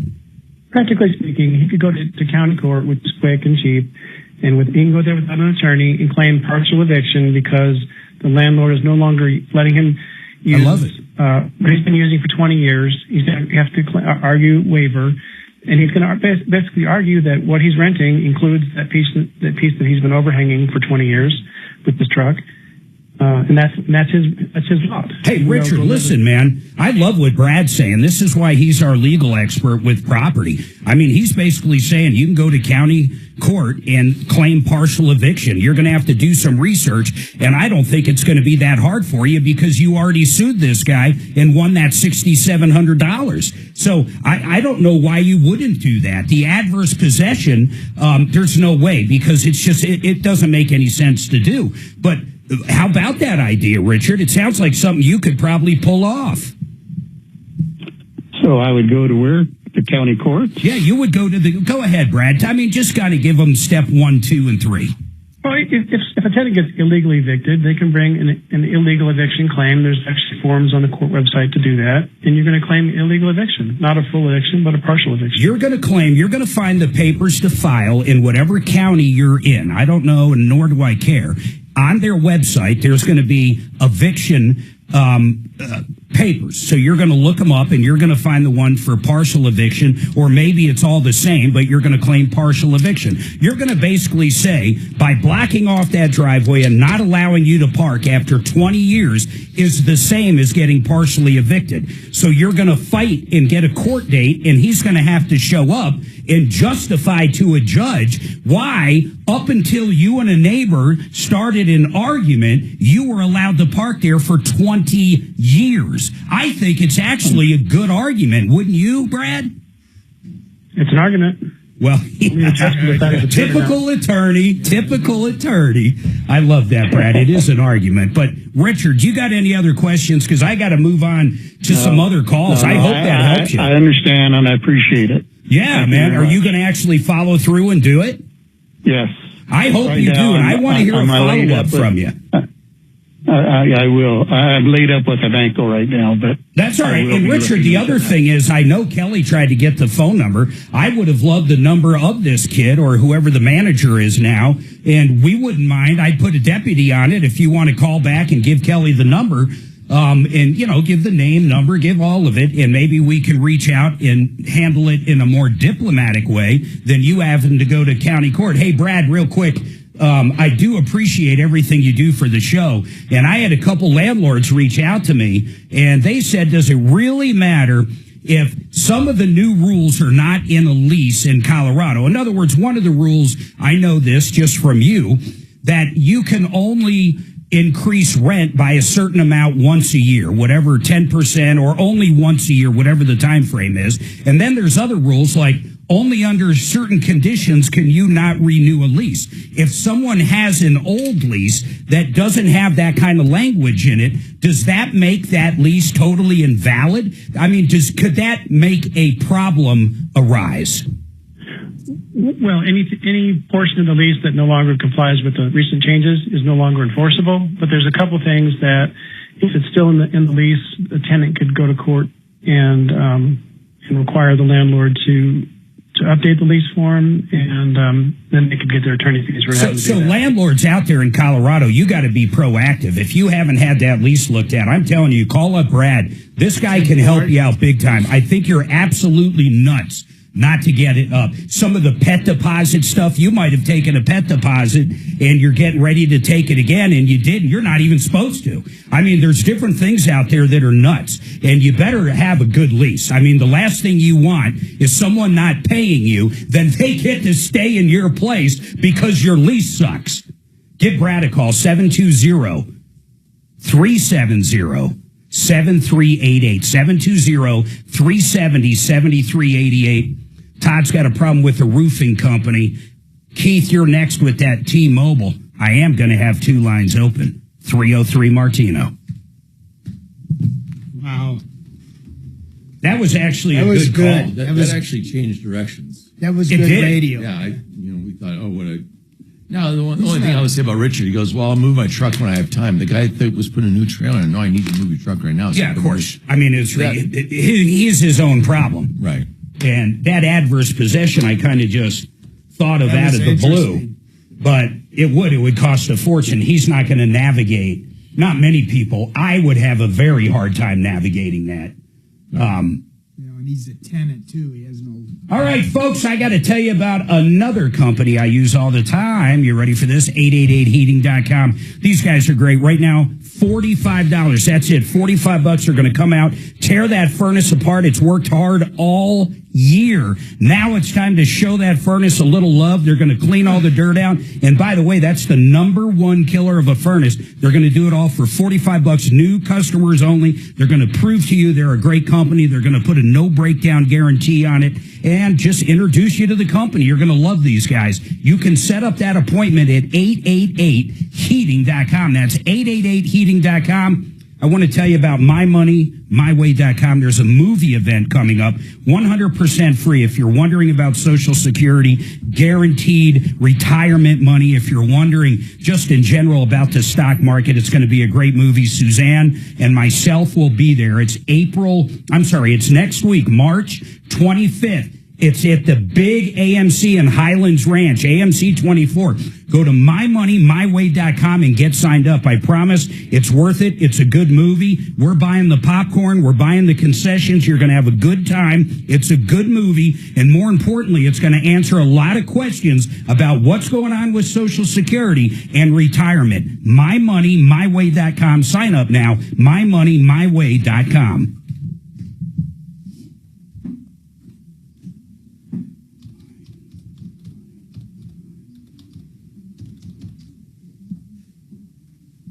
There's more paint on the lawn than on the house, he says.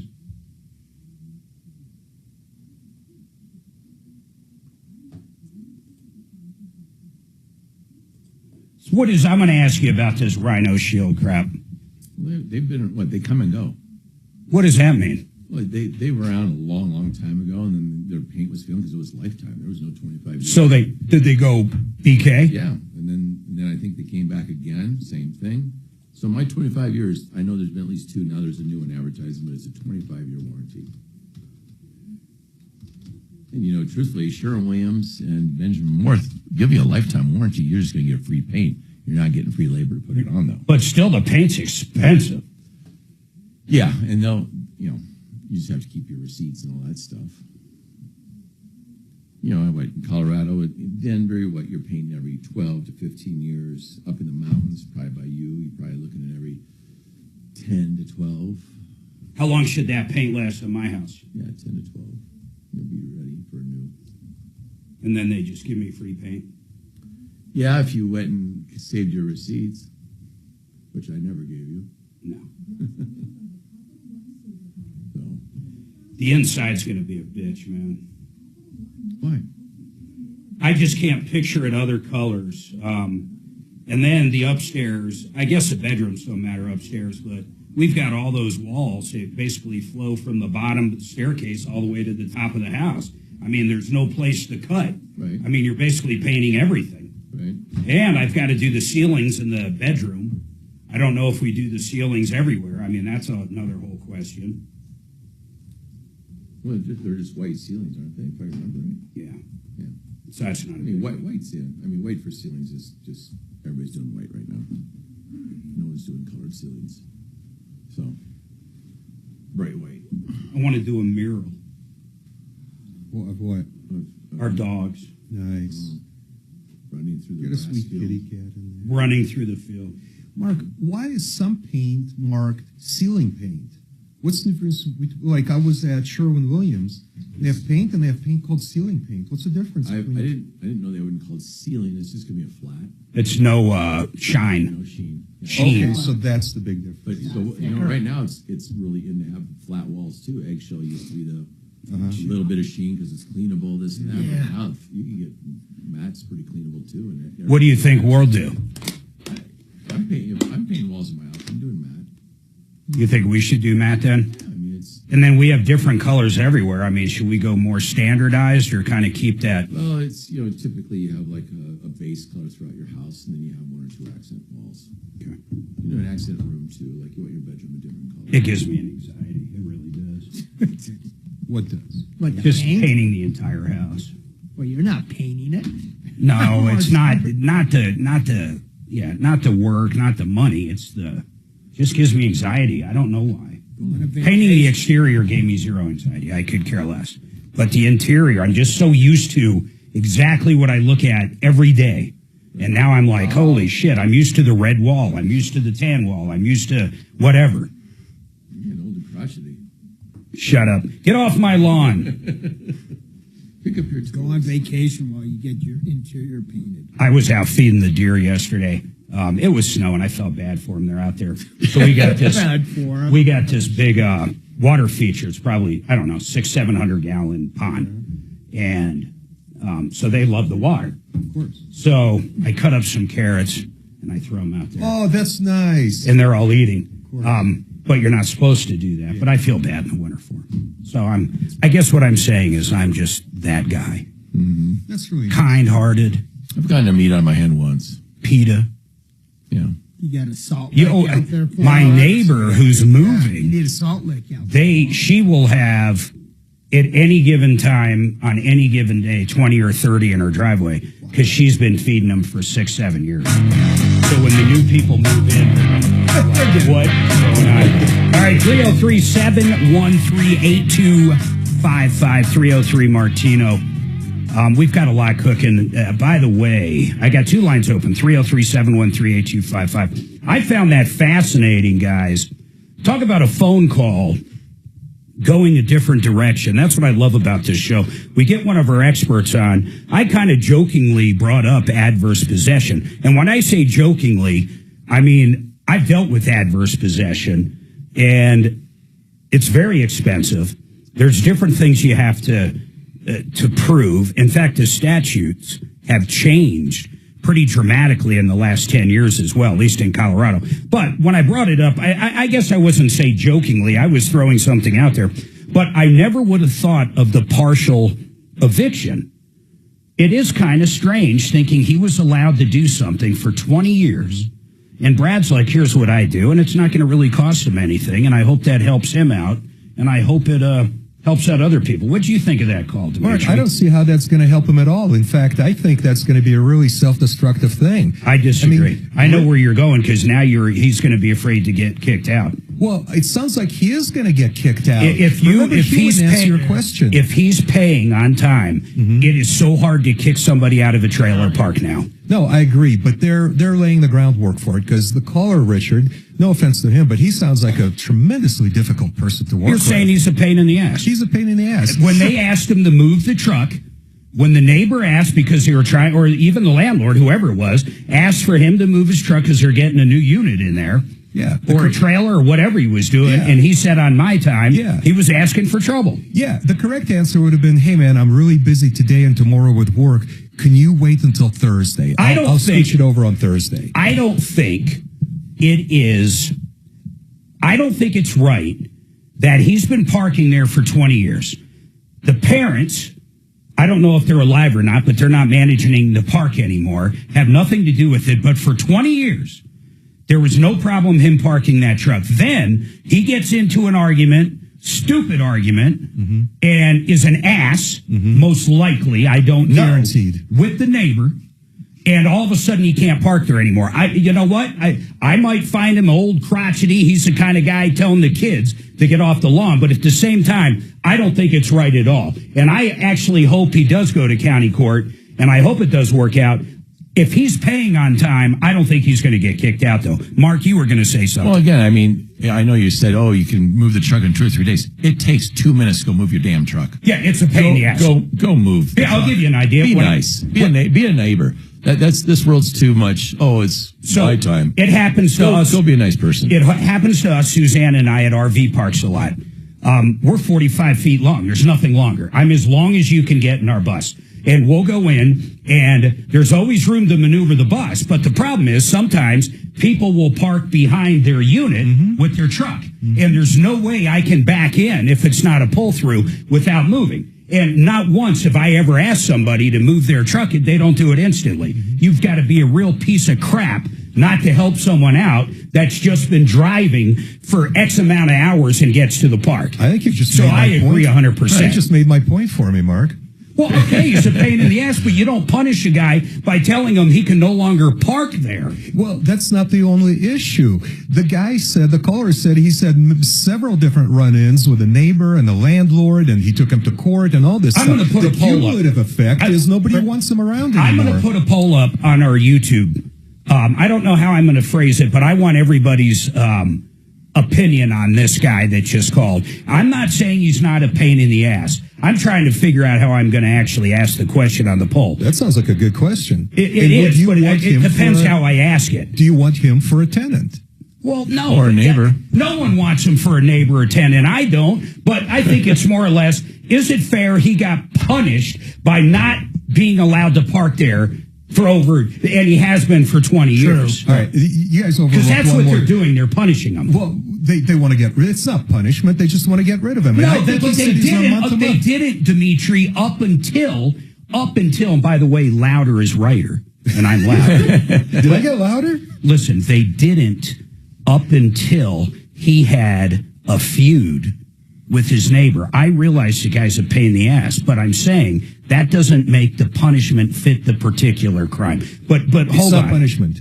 It's not punishment. It's cleaning up your portfolio of business. Yeah, but then they blocked impossible to get rid of the guy, though. No, it is. He's on a month-to-month lease. Don't renew the lease. I am telling you, with mobile homes and lots now, it is so hard to get rid of somebody. It's crazy, man. Unless if it's non-payment, it's very hard. And they did that on purpose because what the parks used to be able to do is say, hey, that's a 1968 trailer. We only allow trailers that are 40 years old, not 41. So we're we're getting rid of you. And they'd be forced. And you can't move a 1969 trailer. Right. First of all, they live in a 1969 trailer. They have $12. They can't move it. So what happens is, basically, now they have nothing. The trailer, the home they have is 100% worth nothing. They can't move it, and they got to leave. So they changed a lot of rules, and some of them are good, because under something like that, if they are paying, I don't think they should be evicted. I mean, I really don't. But anyhow, I'd love to hear your comments, and I promise, as soon as we get back from this,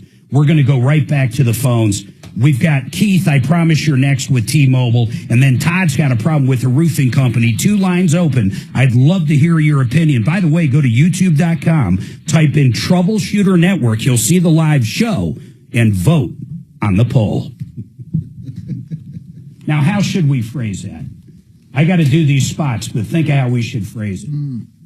It's got to be fair, because I can lean that question to get the answer I want. Do you want him for a tenant? Yeah, let's make it simple. That's not a fair question, because no one wants him for a tenant, and no one wants him for a I want him neighbor. if he pays his rent on That's time. the worst way we could phrase that.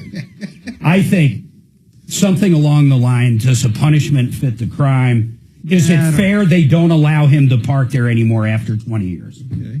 But then they blocked it. That avoids the actual issue. Or better yet, is Mark right and Dimitri's wrong? Again.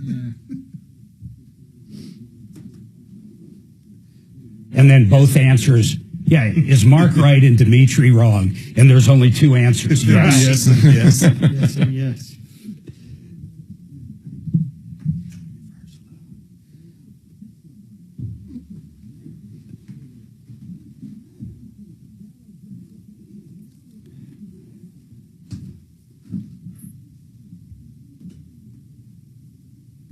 It's all good. I'm used to you screwing up. I've worked with you long enough now. I know it happens. Well, Not to mention, you got to be there with Kelly. I mean, well, and I'm definitely putting in what I get. You understand?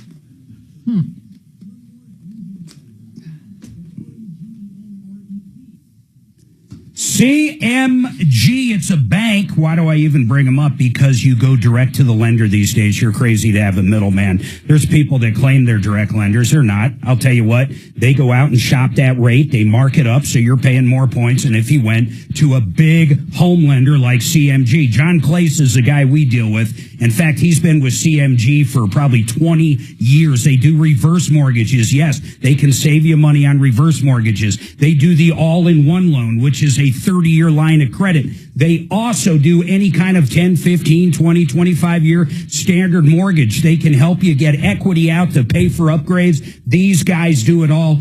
Check out John at partnerinlending.com. If you're looking for a loan, these are your guys. Partnerinlending.com. Oh, Twatchini? Yes, a martini. Is she, what? Yeah. When you were a drinker, what did you drink, Shannon? I'm curious. High Life. Did you really? Miller Oh, my High God, Life. the champagne of beers. It is the champagne of beers. Had no hard, did you drink hard liquor? Jägermeister. Oh, gross. I know. Isn't that licorice? What did he say? Jägermeister. I know. That's the one, sometimes in like kind of, That's dirty beer. let's say it's not Shanahan's or Del Frisco's. They'll have the cold Jägermeister with the bottles upside The down. machine. Yeah, it's like cough syrup. The same kind of bars that generally have a Budweiser and burrito special before 11. A shot of Use Jaeger for cocaine. $2. I did cocaine too. But yeah, the cold Jägermeister machine is man's greatest gift to man since a autonomous sex robot. Ah, yes. You must have 2 of them in your house, Shannon. Robots or Yeah, Jägermeister? Jaeger. It's going to get to the point where a sex bot or whatever you call it is going to be pretty much exactly what you want. Would you ever do fentanyl? No. Probably 30, 40 years from now. I've done crack. I smoked crack. You were hoping for something in the next couple of weeks. Yes, it was. I said, cook me dinner. Oh, wait. Cook me dinner. Hey, here's another bet you can have. In the next 15 years, Musk sends robots to Mars first. That'd be smart, actually. No kidding. to start construction. And you could do that in a much cheaper setup. You wouldn't have to have oxygen, for example. Right. Just recharging.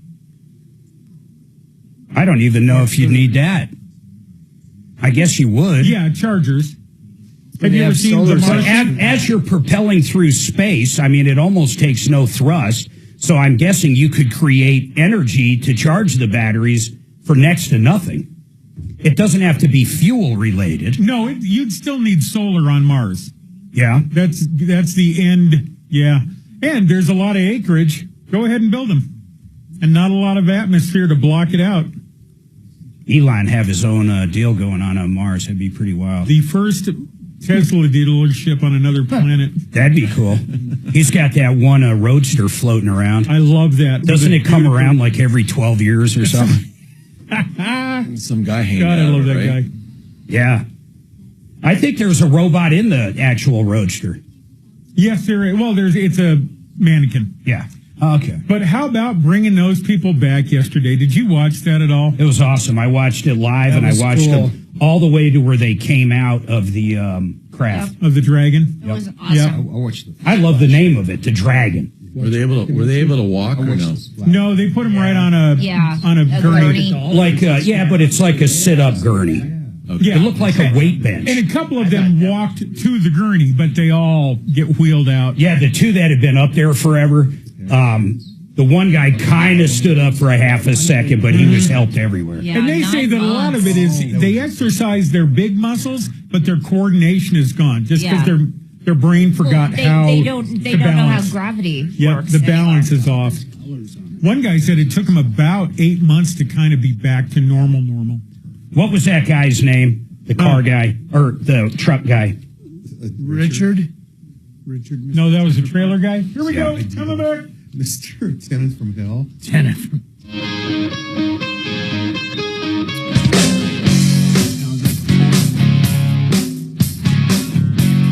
All right, 303-713-8255. I'm putting up that poll right now. You know, it's so funny how wrong Dimitri can be. That's right. I'm just saying. I mean, I want to know. Here's how I phrase the poll. Do you think it's fair that Richard can't park there anymore? How's that? Yeah, I think that overlooks the primary issue. I know he's a horrible neighbor. He's a horrible tenant, but that has nothing to do with it. I think it has everything to do with it. I don't. Mark, what do you think? Okay, you've heard us both talk. How should I put the poll? Okay, I think he should still get to park there, but he does not seem like a nice man. Okay, fair enough. He does get the fair enough. So, in other words, Mark agrees with me. I'm just saying. I mean, that's what I heard. I didn't hear anything. I hope his landlord calls in with his side of the story. I would That's love going to be to talk to his fascinating. landlord. Well, but for 20 years, how many stories are there about Richard? The landlord could tell, and the neighbor could tell. We could stay busy for the rest of the month with Richard's story. Oh, come on. You guys are tough. A daily Richard story. Hey, Keith, what's going on with you? Hi, Mark. So I have a T-Mobile phone service, and in August of 24, I ordered their wireless internet. Oh, I had that for a minute. Yeah, okay, that little box. Yeah, it didn't work worth the crap. It didn't work. Yeah, it didn't work at my house at all. It worked like 2 megabyte download. So I know what you're talking about. So you, let me guess. In fact, hold on. Let me guess. They say you never returned it and they're still charging you? No, sir. I actually had it once, and then it didn't work, so I sent it back. And then a salesperson called me and asked me to try it again, and they were supposed to send me a router, the modem router and one of those little tracker tiles. It was all part of the deal. I never received the equipment. Okay. But, they are still charging me for 8 months now. And I called them 5 times. No one over there can give me someone who speaks English. Okay, well, hold on. First of all, I hate to pick on you here, but that's pretty much exactly what I said. They're still charging you. And I guess I was wrong here. You never received the equipment to send back, right? Correct. You know, these jerks, and I'll say it, these jerks, I ended up suing them years ago. Same company. That was the only way I could get their attention. They claimed I didn't send something back. This has nothing to do with the thing you're talking about now, that Wi-Fi box, or the 4G or 5G box. It's nothing to do with that thing. They claim they didn't get equipment back. They wouldn't answer anything. When I finally would be on the phone for an hour, and finally someone would say, oh, you're right, we're going to go ahead and give you the credit, blah, blah, blah, nothing. Nothing. They simply wouldn't do anything. I ended up taking them to small claims court, and I filed the suit. I served them down wherever their rep was, and sure enough, I get a phone call about 5 days later, and I get a full credit for the amount. But it took me suing them just to get a response on something I was right. I had the UPS tracking number. I even had the tracking where they signed for it wherever I sent it to. And it was the right address. I had everything, and these asses wouldn't do anything. But that's what companies do nowadays. So here's the deal, Keith. One, Kelly, do we have an angel over there at T-Mobile? I know we have an AT&T one. I know we have a Century one. I know we have a Comcast one. Do we have one at T-Mobile, or is that a Suzanne question? Suzanne, if we have one, please let me know. Just text me. So, one, if we have an angel, Keith, I'm sure they'll get it taken care of. But if we don't have an angel over there, I think you're going to have to do what I do, which is take them to small claims court. Did you stop your credit card so they don't charge anymore? No. The problem that I have is that they did, after the fifth phone call, I finally got a credit. But the problem is that they're still charging me $115 a month when my bill is supposed to be $56. So what they're doing is they're taking the credit and they're applying it as $115 a month. And I'm like, I'm going to run out of credit in 2 months, and now you've got 2 months more that you owe me. Well, what are they? Why can't you they can't get the billing right? It's absolutely insane. It's insane. I mean, it's not just it's them. Unbelievable. No, Suzanne just. I know it's. Suzanne just let me know. Let me read it real quick. I can't think of a T-Mobile angel. This Keith, sucks. While Mark is reading that, Keith, can you just go to a different carrier and kind of end this saga before it gets any worse? Well, he might owe money on the phone. That's what I was hoping to do, but then I'm gonna end up owing some money, and I'm not gonna pay them any more than I can. I just want to solve this and then move to a new carrier. Yeah, it sucks, man. Look, who wants to take a stab at this? Anybody want to reach out on this one? We don't have an angel there, but I guarantee there's a media presence. Yeah, I'd be happy to help out. Okay, here's the best way for these big companies.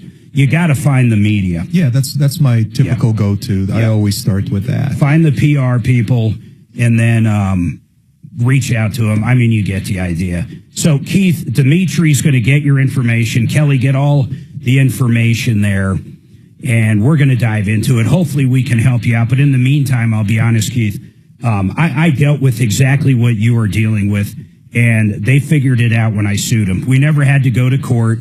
They just fixed it. I mean, they finally fixed the whole billing thing. They refunded. They did everything they were supposed to do, but it took me holding their hand to the courthouse doors.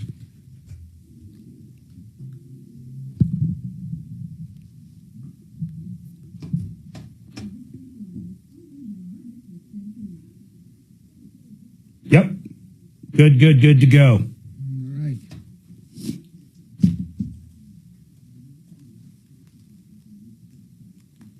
Yeah, I mean, they gave me whatever I asked for. They paid the court costs. They paid everything. And 8% of what they owed me over whatever months.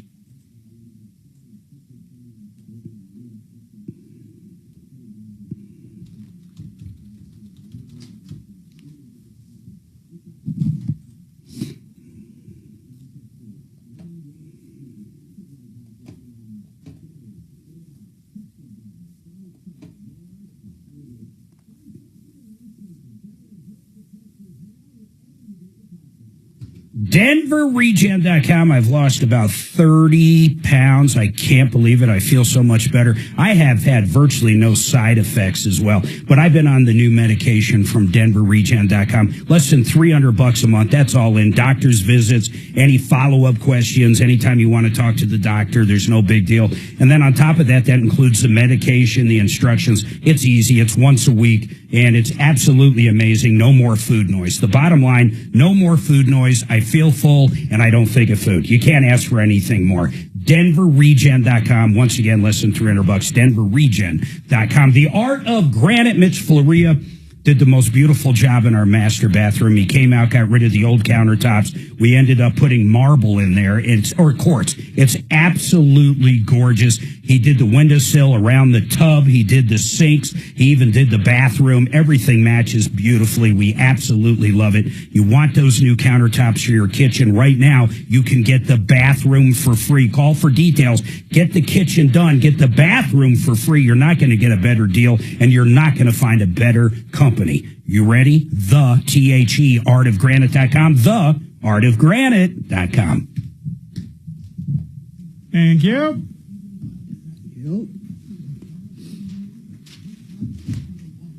Yeah, it'd be great if you can get Keith's T-Mobile. They suck, man. T-Mobile. Mine was so when we first moved out there, we had to have basically a home cell tower. You guys ever heard of these? No. So it plugs into your Wi-Fi and it comes up just like a tower. Yep. So it looks like you're on the network, 4G at the time, or 3G, and it makes your phone work where you don't get cell coverage. Right. So I ordered their little cell thing, and it was just garbage. It didn't work. And I sent it back, and they claimed they never got it, and they charged me like $200 for it. And it didn't matter what I said. And what would kill me, they told me so many times they had it fixed, and they didn't fix anything. That's what they do. They simply say it's handled. So that's it. I'm going through that with Verizon right now. And, they said they didn't receive it? Going to sue them.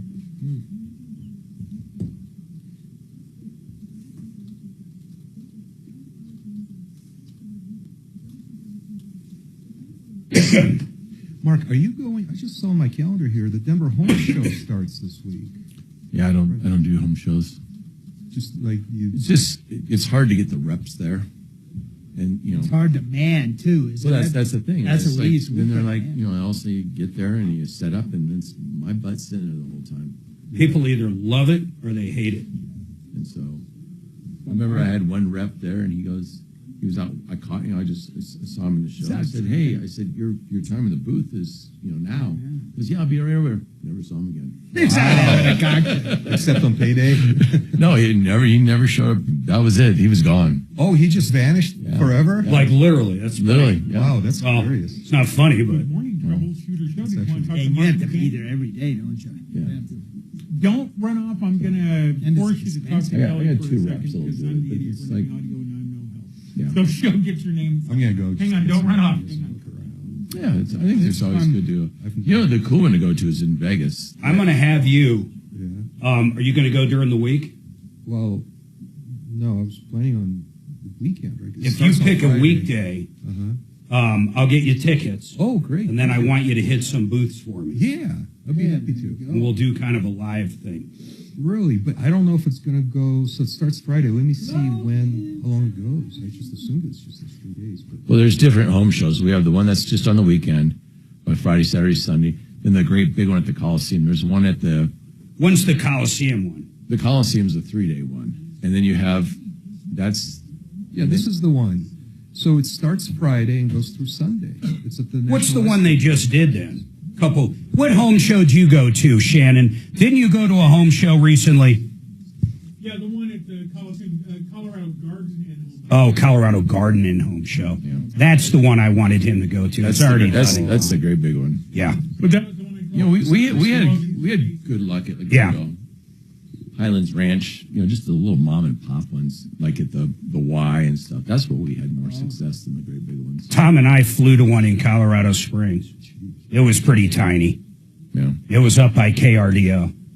They used to have one. It was just in a dumpy shopping center there. that was like abandoned. They used to do one there. Oh, that might have been it. Yeah. Kind of off the beaten path. Yeah, yep. We did that like 4 And it was times. mostly inside, like in an abandoned warehouse. Yep. That's the one we flew to.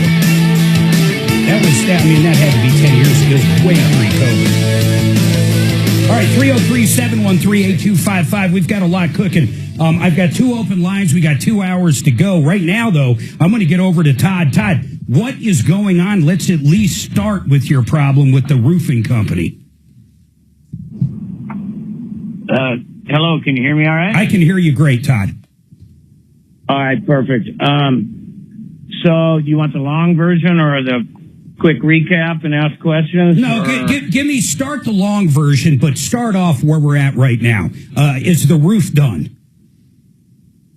It wasn't a problem with the roof per se. It was a problem with the way the cap was installed on the. They replaced the caps on all the vents and stuff with hail damage, and the did cap they replace? So they didn't do a roof vent. They did cap. I mean, you have vents everywhere. He's talking vent caps. Yeah. Yeah. They did the roof, but they installed the vent cap on the furnace. Yeah, and also it includes the water heater. They replaced that. Yeah. And when they installed it, they put it's a sliding type deal. You position it and then screw it into place. You put it down too and low. they put it on so far down, literally as far down as it could be pushed on the top of the cap to where it sealed off the vent. 100% sealed it off. Carbon monoxide in the house. And yeah, carbon monoxide in the house. And Oh my God! How did you find this out? I mean, did your detectors go off or what? No, I don't have detectors. Apparently, the battery was dead. You're lucky to be alive. Well, my wife had a heart attack, unexplained heart attack in January.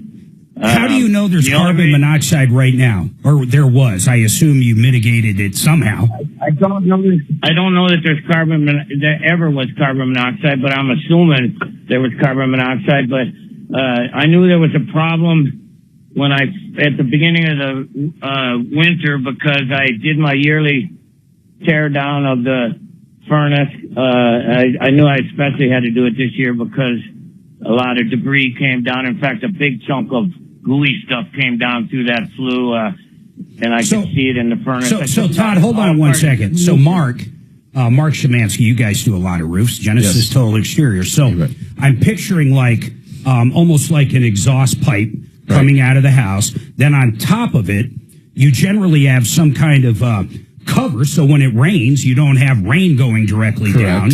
And then what's he talking about? The cover. Then there's openings all around it, little vent holes, to allow the air to escape, so it's not being trapped into the cavity of the furnace. I got you. Yep. And if you put it down, he's saying it was so far down that literally the air. So all the vents are actually on a solid pipe that's coming out of the roof. So what if we don't know about the carbon monoxide, Todd? What problems did you literally have? The first time I lit it up after I cleaned it all out, it smelled. And I thought, well, it might need to burn off. And when was this, Todd? When did you clean it? When was this? That was last fall. And when did the roof get finished? It was done a year ago in spring. So how about when you used the furnace in between those two dates?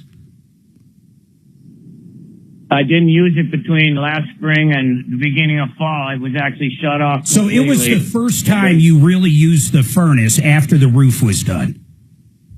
Yeah. All right, hold on. I got it. I promise you're up next. We got one line open. 303 Martino. We're going to dig into this. Yeah. He's lucky if they really sealed that off. So you've seen this happen. I lived it. Now this wasn't because I installed, but it was funny. It was really windy at my dad's house. My wife was pregnant with son number 2. And it was Christmas. We all would have been dead, but my mother-in-law called. And it was early in the morning, and she called and she woke up my wife. And she smelled it? And then all of a sudden, everybody's sick in the house. Oh. And then my aunt called, and I can't remember, I think she was talking to my sister, and my sister said, everybody's sick in the house, and we got headaches. My aunt said, get the hell out of the house. You have carbon dioxide in the house. Sure enough, I mean, an hour later, we would all have been gone. It was just because the wind was so strong. Once pushing it forces it to go back down, it'll continue that. Good morning. Yeah, it Thanks almost for calling sucks. the Tom Martino It creates Show. its own vacuum. Yep. Oh my God, that's terrifying. Where was this at? I'm great. How are you? In Omaha on Christmas Day. Oh my God. Now, was the vent Terrifying. plugged or is just bad wind? We've got detectors Yeah, really bad. everywhere.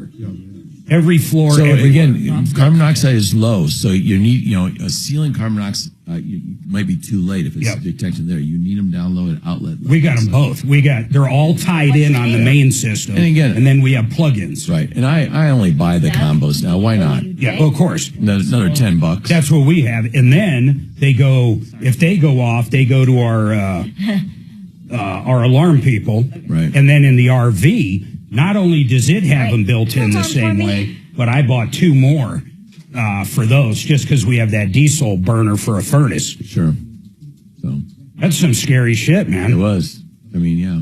My wife had to go to the hyperbaric chamber twice to try to get that out of her system. Oh my God. Because a child, or in vitro child, it goes right into their blood systems. And my son has some effects from it. That's crazy. So, and it was the wind. Because you'd been there a while and never had a problem. Yeah, my dad never had that issue. It never happened again either, but now he has carbon. He did. Well, he lives here now. But They do make windproof caps, don't they, Mark? I don't know. I guess I'd have to see. I have not heard of. Baffle within a baffle if you have high winds. I haven't heard. I didn't know that, but I think it's made by company VersaCap. okay. I mean, we buy a lot of VersaCap. You what? We buy a lot of Do you? VersaCap. Yeah. It's a particular brand, I think. Right. We used to sell them. I love VersaCaps. That's scary shit. We had That is nothing ever like that. I was trying to think of anything even close. A lot of times, we just leave the caps on because Yeah, you don't screw with them. you just leave them alone. Yeah, they got some dents in, but who cares? Who cares? They got some dents. Just leave them. We had one where it was raining sideways in Franktown. I mean, the wind and everything was crazy. It was like last night, but it was rain.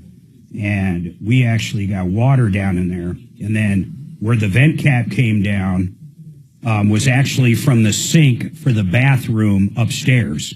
So it was an exhaust. Yeah, the plumbing exhaust. Yeah, and it was 2 PVC pipes that came together, and they were leaking there. And they'd probably been leaking forever, but it never rained sideways. Right. So basically, we started having, I could see water in the ceiling. Good afternoon. Thanks for calling the Tom So I Martino got up Show. in our attic and dug it out and then basically just fixed the connection. But I would have never known if it Tom wasn't Martino Show. raining sideways. Sure. We hit a rainstorm when we first bought our bus we got now in Tulsa. It rained for fucking 3 days. Hi, It was so bad, Okay, is this the and it breakfast started show? coming in through the cap. Not a vent cap. Hang on for me. When they build a bus, they have the fuselage. Then they basically put the front on, which they call the cap. And then it seamed all the way around. And it basically went through the weather stripping and stuff. Wow. And it sucked. But luckily, we found a place right there. I got up, put a tarp on it, found some great guys that got it. That was the 4th day on the trip, too, and we were gone for like 6 weeks. When you were doing the long trip, yeah. Yep. So now, every year before I go, I get up there and I peel off the old caulking, put on new stuff, and then put on this like Gorilla tape that's crazy like this, all weatherproof, made for it. Oh, it's so thick, it's crazy. I've seen that at Gorilla. It's almost like rubber, isn't it? Yeah, it is like rubber. I love that stuff. We use that a lot. The worst part's getting the old shit off. You guys got a big trip planned this year? Don't know because everything going on. Honestly, I have no idea. If it will be, it's going to be later on in the season, which is cool. You just decide what direction you're going. If we go later on, we're going to have to go back towards, California and stuff. If we go earlier on, we want to go up like Lake Superior, Michigan. But you can't go up there in September. I mean, you can get stuck, man. Right. They're already ice fishing. You ever done that, ice fishing? Again, I'm from Wisconsin, so it was really popular. And I think I've been in a couple sheds, but I didn't personally ice fish. Man, when I saw the pictures of Superior, the tip on the kind of the Wisconsin side, if you go up, of all the shanties, they had like home built supermarkets out on the ice. We're talking miles out on the ice. Right. It's like a town. Right. And it's so weird seeing a car just driving to and from the store out on the ice. It's the craziest shit, and man. To your little shack, and it doesn't look Are they funny. on the chair? Ice fishing does not look now like. they all have heaters in there and everything, and so Yeah, they got everything. And if you love fishing, my uncle did it up in upstate Albany. They had a lake where they had a little cabin they'd go up to, and he loved ice fishing. He'd go out there and ice fish 4 or 5 hours a day. wow. You usually put them on that chair. No, Madeline and I were fishing once, and somebody said, "You catch anything?" And my wife said, "A buzz." Got a buzz. Man, we had a great time at that Broncos game with you guys. We'll have to do that again. We'll do it again this year. Yeah, I'll hit them up for those, get those tickets again. We'll have to be there right when it opens. Get those iHeart. We need to be first in line. Yeah. Or at least get us sideways in. And let's not sit next to anybody shitting on us this time. Oh, I heard about that. God, that was... Oh. You were there? Yeah. Dude, she was 4 feet away. And her shit was hitting my arm. And she had pants on. She was 4 feet away? 4 feet away. And then when the smell Was she hit, walking or sitting? if you looked at, she was coming down from up. There was 30, 40 feet of shit that went all the way through her pants. And she was still blasting. What happened is she ripped out a big one. Her friend was helping her down. People were just like getting ready to puke. And I feel something on my arm. I'm thinking it was a Raiders game. And I'm broncoed out. And I'm thinking someone's spitting on me. 10 seconds, remember guys. what was his name? Picket line might sound like a pickup line. Oh, I have been waiting for a pickup line, yes. Dan Caplis, afternoons at 4 on 630 KHOW.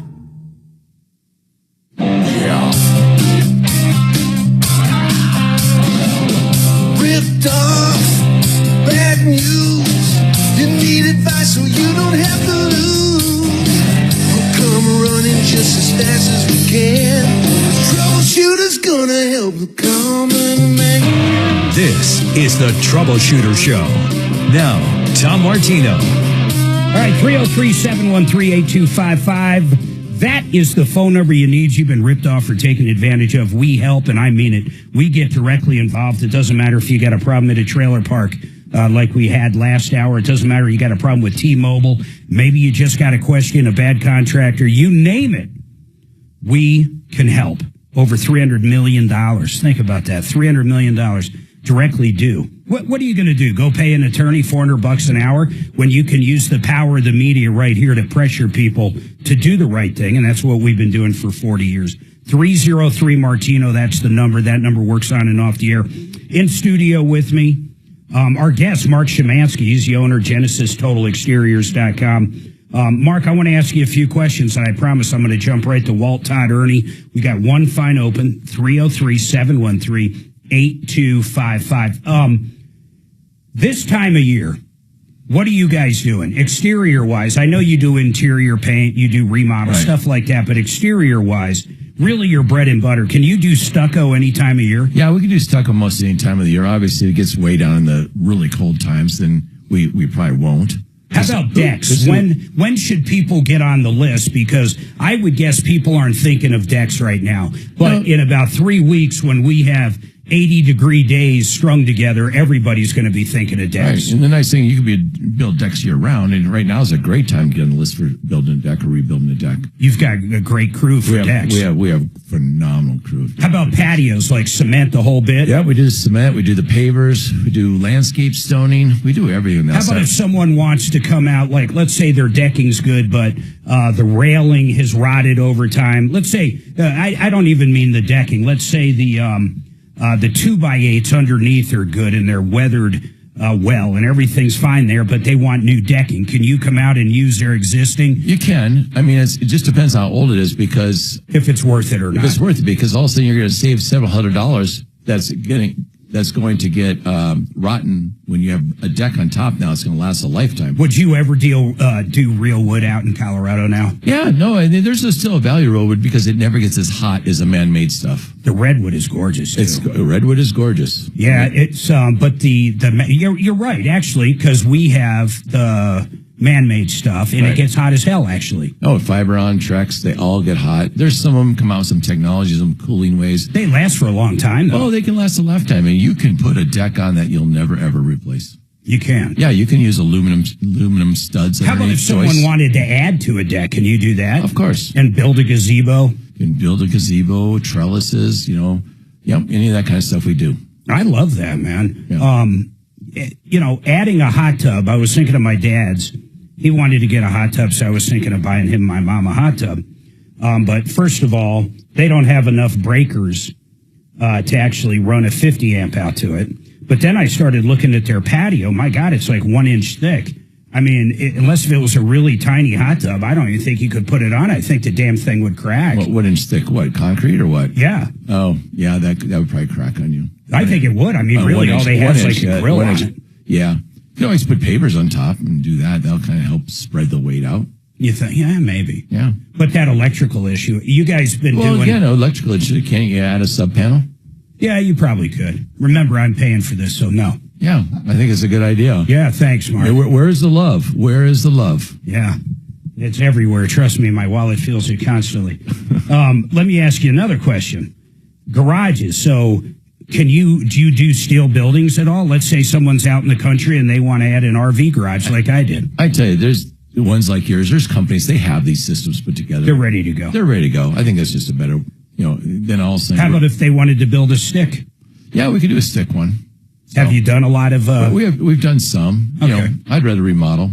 Yeah. So, but can we do it? Yes. Nice. So I like that. So pretty much anything. But this time of year, you can do decks, you can do stucco. No, I guess if it's nice out, you could even paint. No, we've been painting. No, I mean, because a week ago we had 70-degree weather. I'm telling you, that paint you used on our house, it looks. You're going to be out this week to look at some of our projects inside for us, but. When you look at that paint, man, it looks like the day you guys put it on the exterior of our house.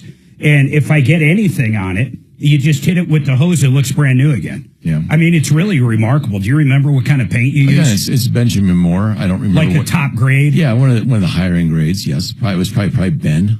Benjamin or Ben. So they're pretty, I mean, paint's pretty expensive for good stuff. Now, yeah, but it's labor's more expensive, so it's always better to pay more for a better paint. You want the prep, right? It's prep, but also it's just going to last longer. All of a sudden you get an extra 3 or 4 years out of a paint job. How many thousands of dollars you just save? A ton. Right. As opposed to paying an extra $500-$600 for an extra, better. You're going to be looking, you're going to bring that design lady out and you're going to be looking at, we're painting our entire basically first and second floor with you guys soon. I mean, real soon. We're getting the hardwood floors done by Big Bear. They're going to sand it down. When all that's done and you guys come out, what do we do something like, do you do a sheen? Do you do a matte finish? I mean, typically. So typically you do eggshell walls, flat ceilings, satin trim. That's been the tradition.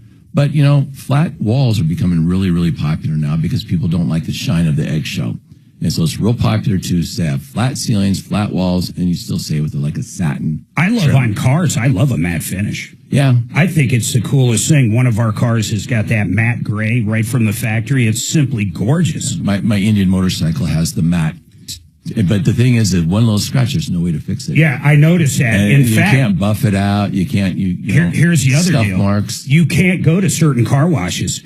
The only car wash I'll go through, an automatic one, instead of having like the little kind of, I don't want to call them wires, but the bristles. There's no bristles. You got to get ones that use basically foam. Yeah. That's it, because it will void any part of my paint job. They made sure I knew that when I left the damn dealership. Just got to hand wash it, Mark. Yeah.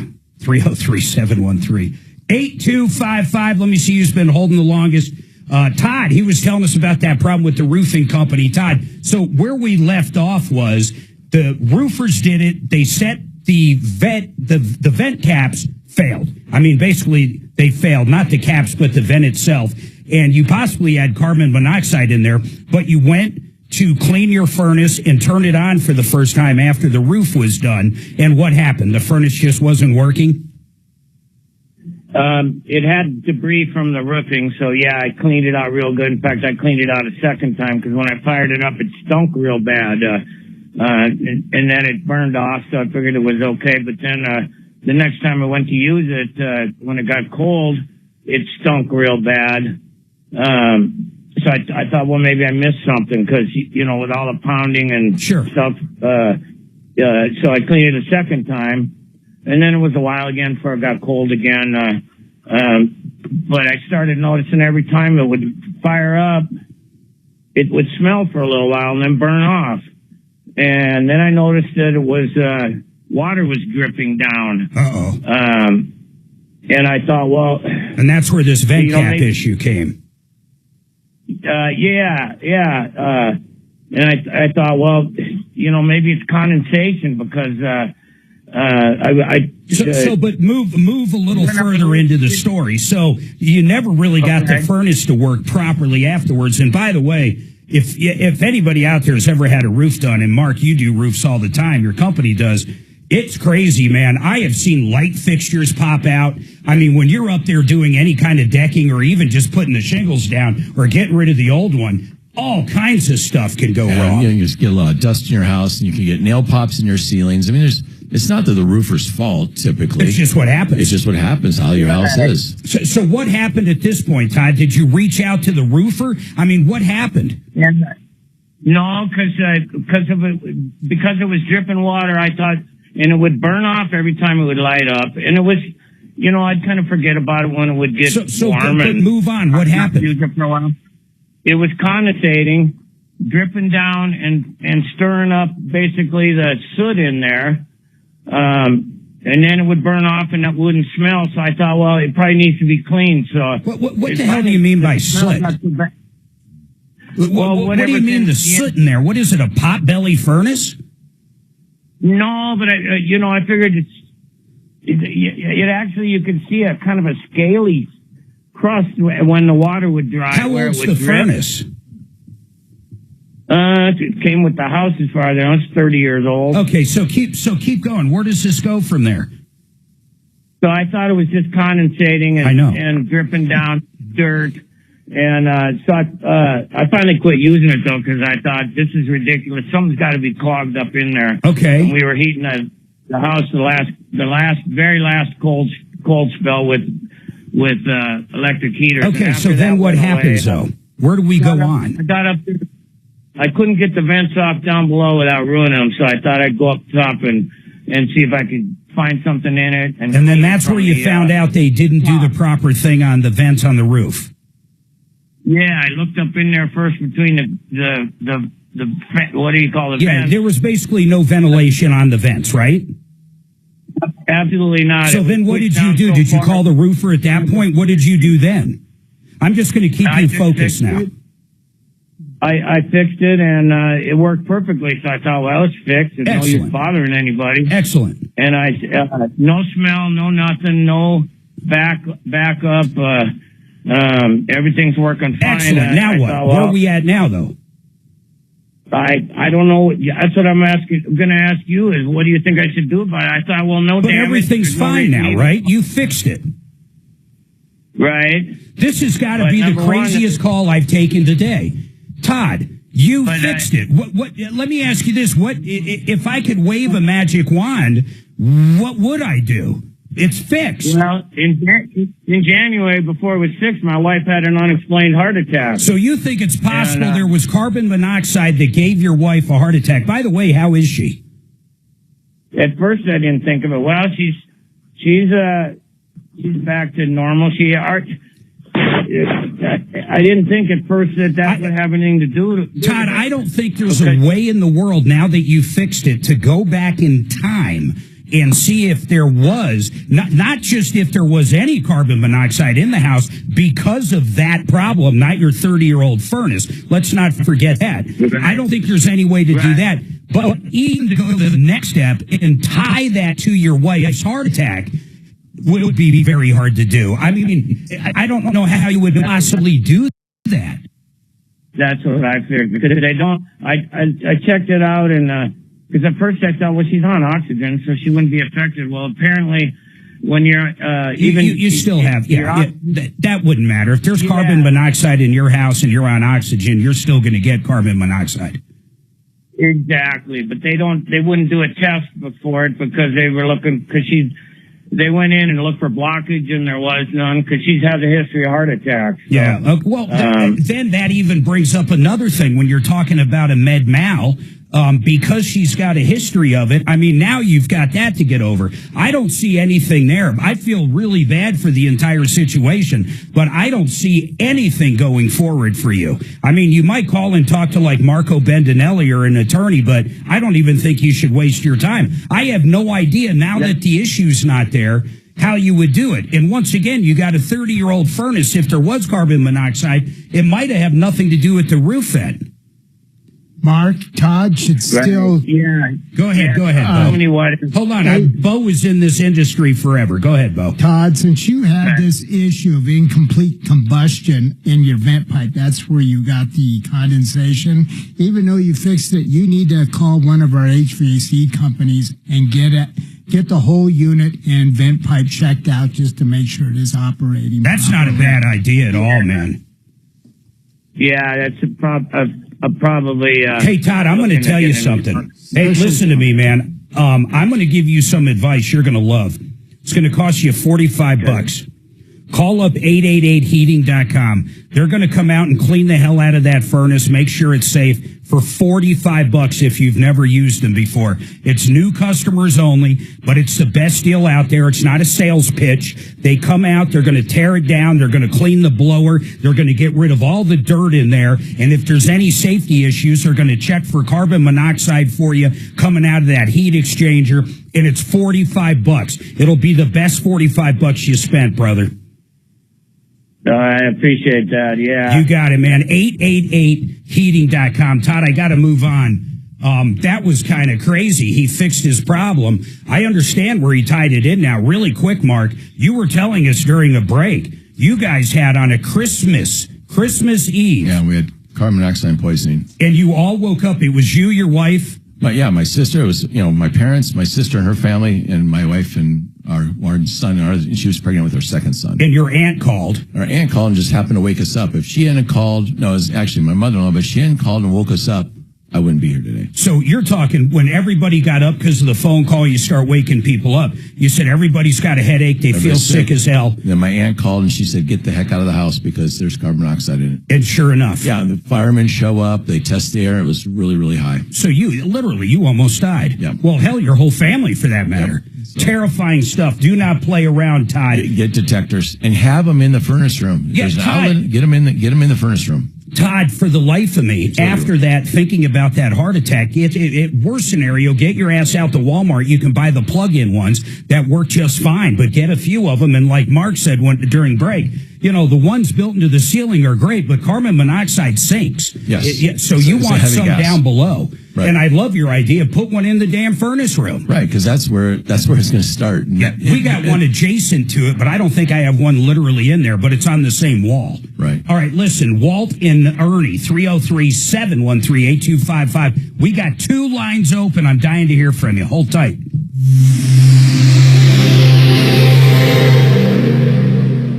It's tax season. By now, we're all a bit tired of numbers, but here's one you need to hear. 16. I might take him just because I'm going to have a heart-to-heart with him.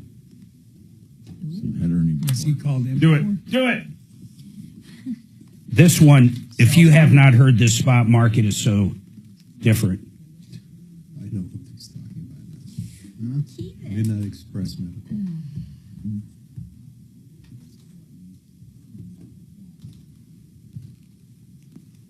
Okay, I'm going to tell you about Restore. Yes, restore your hair. Listen, if you're looking for a hair transplant, I'm going to tell you something.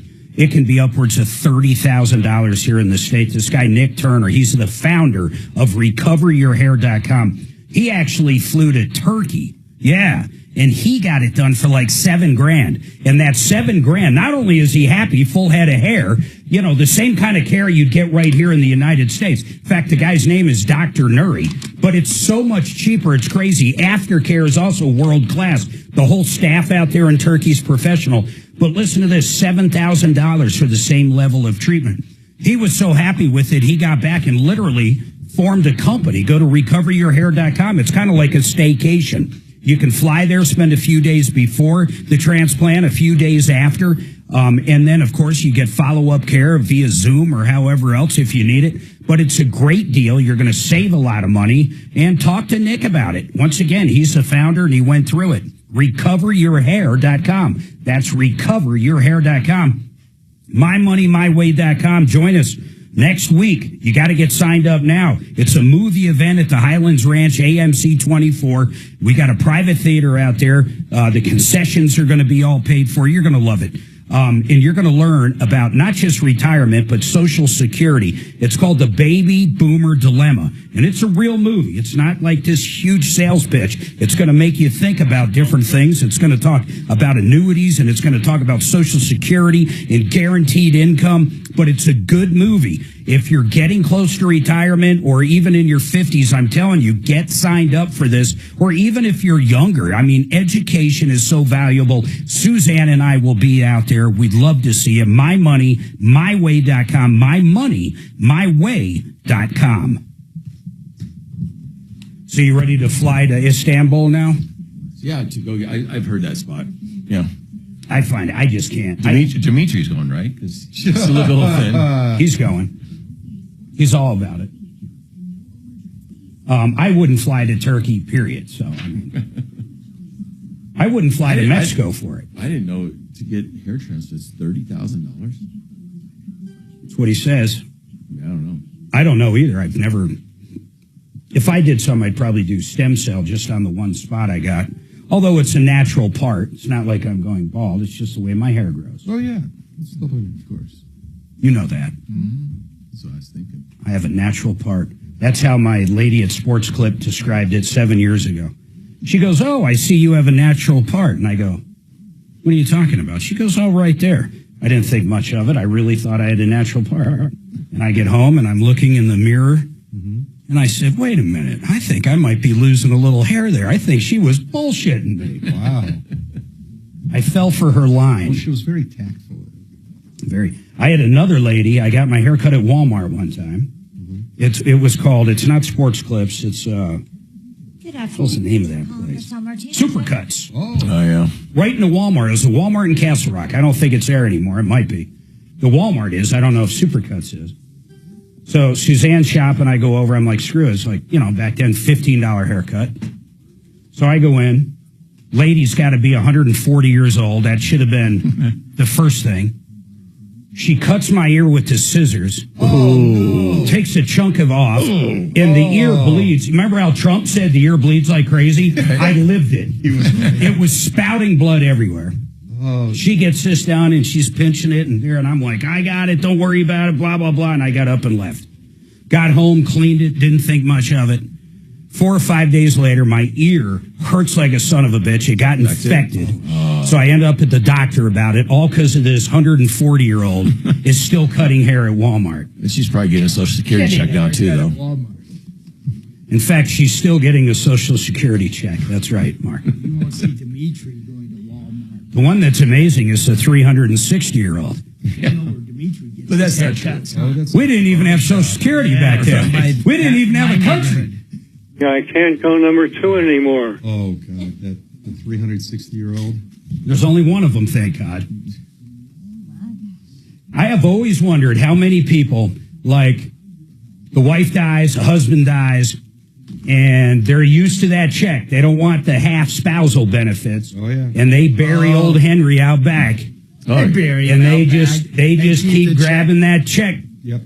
That happens probably a lot. I think it happens way more than people know. Yeah. So like one out of a million. Especially if they're, reclusive. Right. Yeah. Because, you got to take all of those? And how would they Social Security know? Family graveyard. For the pond. The pond, yeah. I'm falling asleep. I wonder how far, you got to at least go 6 feet, right? Frost line. My neighbor had his daughter buried in Zach. I think lime would get rid of the body. But he had to get I mean, I'm not sure. I remember my grandfather dumping lime on cattle and pigs and stuff. Yeah, it just basically melts away everything but the bones. Right. Out in our neck of the woods, like if a deer dies on our property, there ain't much left of it soon. Between the coyotes and the birds, they just peck it goes. Trajan Wealth, your trusted local fiduciary advisors. TrajanWealth.com.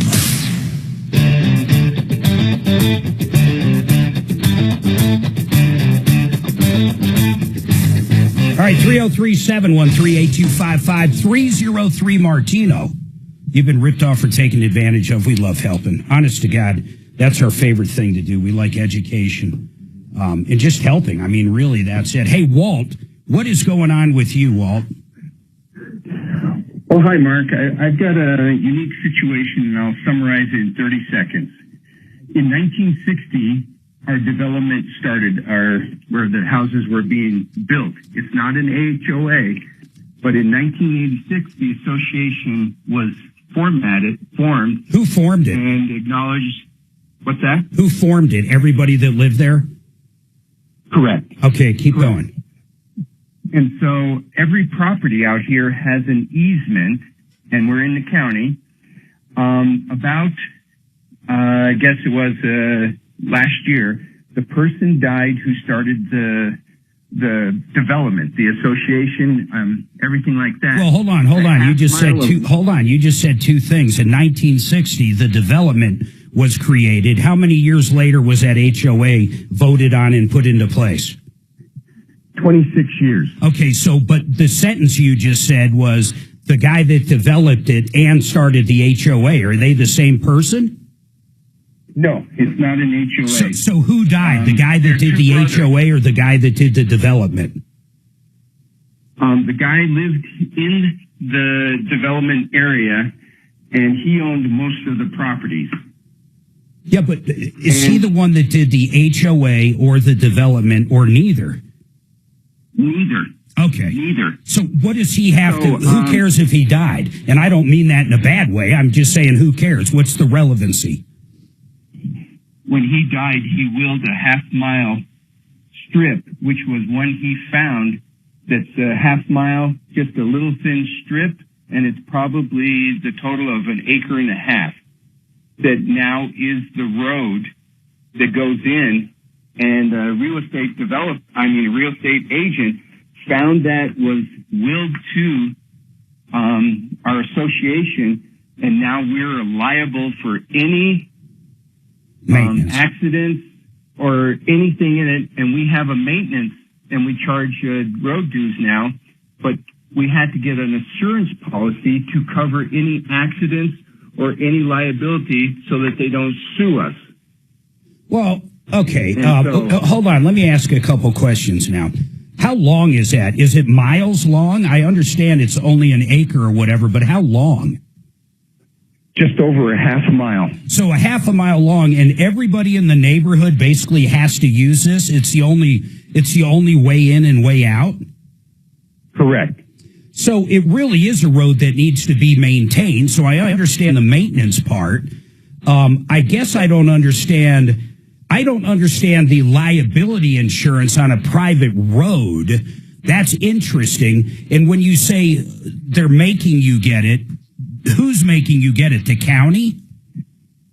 No, when we talked to the real estate agent, she said every part of that half mile is willed to the road association, and that we are liable now for that 1/2 mile section. If anybody has an accident, they can sue the association. I'm trying to figure out what kind of accident. I mean, is the road right next? Is it right next to it a big gully? Like you could fall off the road and die? It's an unsafe road? No, there's probably 2 or 3 curves on it that are blind curves, and if anybody came around and had an accident, it would be on this property that was willed to the association. So I get it. So that was willed to the association. And then who is telling you on the insurance side? And I'm not saying it's right or wrong. We're going to figure it out. But who's telling you that? And by the way, how much is this a year? $4,000. So $4,000 a year for basically liability coverage on a 1 mile road. That's owned by the association, or not even the association. Well, it's owned by the road itself. It's owned by the members. Correct. But the association is the membership. I got you. Hold on. Let's get Brad O'Brien back on. I just never thought of this. A private road. I'm dying to. That's why I love this show. Think about this. Guys, none of us have probably dealt with this. Now, unfortunately, Tom's not in today. He's done so many roads and neighborhoods, but I've never heard of insurance on a road before. I'm not saying it doesn't have to be done or shouldn't be done. Maybe it'd be the better way, but have you? Well, no, I haven't heard about that. But, Walt said it was willed to the association. Yeah. That doesn't mean that the association is required to accept ownership of this road. Well, it's the only way in and out. Well, okay, but just because it was willed doesn't mean that you take ownership of it. You can continue to use it. It still doesn't matter. It's the only way in and out. Yes. Well, that's what I'm saying. I mean, why would they want to chance anything else that could happen to them? I mean, you can't exactly landlock somebody, but if I lived there, I'll say it like this, Dimitri. If I was a mortgage broker and found out you were looking at borrowing money for me for a home where some individual owned the road, that was the only way in and out, I might have a problem with that. Well, it sounds like a business opportunity for someone to take ownership of the road and start charging tolls. Set up a toll booth at the beginning. What about giving it to the county? Well, that's what I was saying. I mean, I don't know if the county operated it, but they might go, hey, we don't want to snowplow your road. Mark, I live on a private road. Do you guys insure it? I've been there for 30 years, and we never paid a nickel. And it's a dirt road, but I want to understand the insurance aspect. I never live on had a to dirt pay road. insurance on it. All right, everybody hold tight. We're going to find that out. We also have another issue with a cell phone and a question on selling a vehicle. One line open, 303 Martino. Let's get Brad O'Brien, our attorney, up, please. The accidents would be... And how can you force someone to insure the road? I understand if you don't, maybe the entire members, all the association could get sued. But, I mean, like what? How do you blame a road? If you get in an accident, it's going to be between the cars, not the road. Well, but let's say it's the fault of the road, right? If they had insufficient signage warning of blind curves or insufficient maintenance or insufficient ice removal, then I can see how the owner of a private road would be absolutely liable. Might have a point there. Well, how about private property? Stay out. Yeah, we have that. You've been to my house, Dimitri. It says keep private. An invited guest or a plumber or someone who's not trespassing, but still, bam.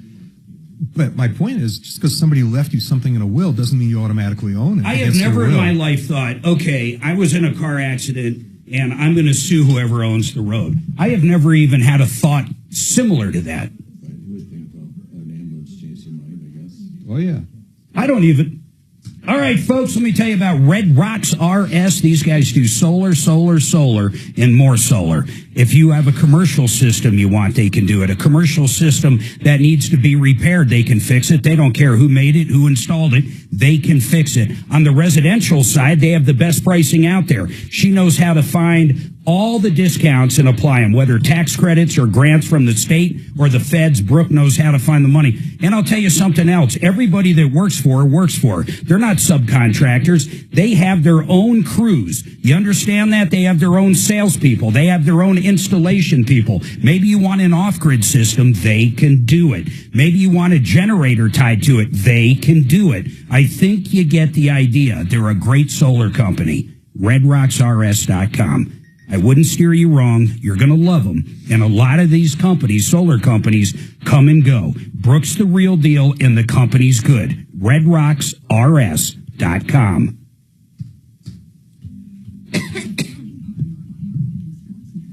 What an interesting... Yeah, it's really interesting.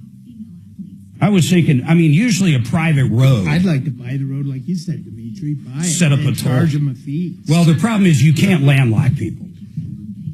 That's almost, it's just a no-go. That would be an eminent domain, and the county would probably just tell whoever's trying to do it to fuck off. Or just fuck off.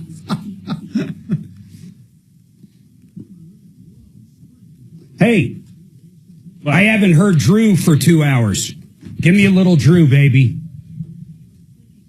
Some Drew action. Give me a little Drew. Yeah, I can't go number 2 anymore. Drew's like you. He can't go number 2. First of all, I want to preference that. Shut up. Preference that. Now, who told you to play that? Okay, let me ask you this, Dragon. What's wrong with it? And I misunderstood what I was saying. That was my favorite Tom moment. I misunderstood what I was saying. He even heard it and still didn't understand what he said. Tom, that's dipshit, not dipstick. That went over the air. That was a great one. Did. Yep. I was sitting. Oh, that's the sound. I was sitting like in Las Vegas, probably at a poker machine, drinking space dust, and Shannon blows up my phone. Deputy Doc just said bullshit over the air.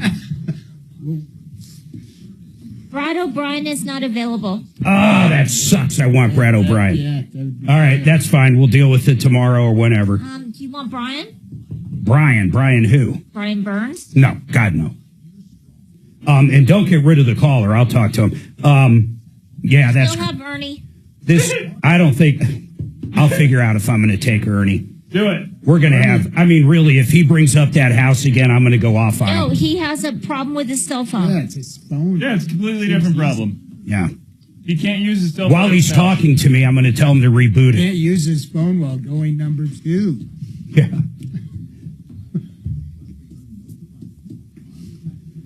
The worst one, though, who was that, Tom, that dropped the F word right in the middle of the commercials, then walked into Brenda's office and confessed? Yeah, Yes. Yeah. Remember that day. He just hit the on button right in the middle of the commercial. Yep. Said, fuck! He did. But I digress. That was not Tom. What button I pushed? That was me. I heard that was you. What button do I push down here, Kelly? Because I hear Kelly when I'm... PGM. Right now, keep it there. Okay. And then PGM. I've been trying to find a button where I can mute her permanently, but I can't. When she's in the room, I can still hear her. The abuse. The abuse. Kelly. What? You know we love She wasn't you. even paying attention. What? Yeah. No, that's, you know, okay. Yep. Speechless. Yeah. Speechless. I have no speech. And that's the First worst of all, thing that could happen. I want to preference that. Now, what's wrong with that? I want to preference that. First of all, there's nothing wrong with that. It was a perfect sentence. right. You want a preference, first of all. Yes. Yeah. Yes. Yeah. It's what I'm preferencing. The abuse. Mark, I take nothing but abuse from everybody. Yeah, I can't go number 2 anymore. No, you can't. The abuse. I still don't understand what I missed. That's fine. Trust me, you missed a lot. Some might claim you've missed entire days. Yes, it is. Hey, Dragon, I ever just tell you, kidding. I got a call from Kelly at the airport one time? Yeah? Oh, okay. Did I ever tell you that story? No. Oh, she was trying to walk on the plane with a glass of wine, and she gets into an argument with the people at the gate that the bartender told her she could bring the wine on the Heart radio station.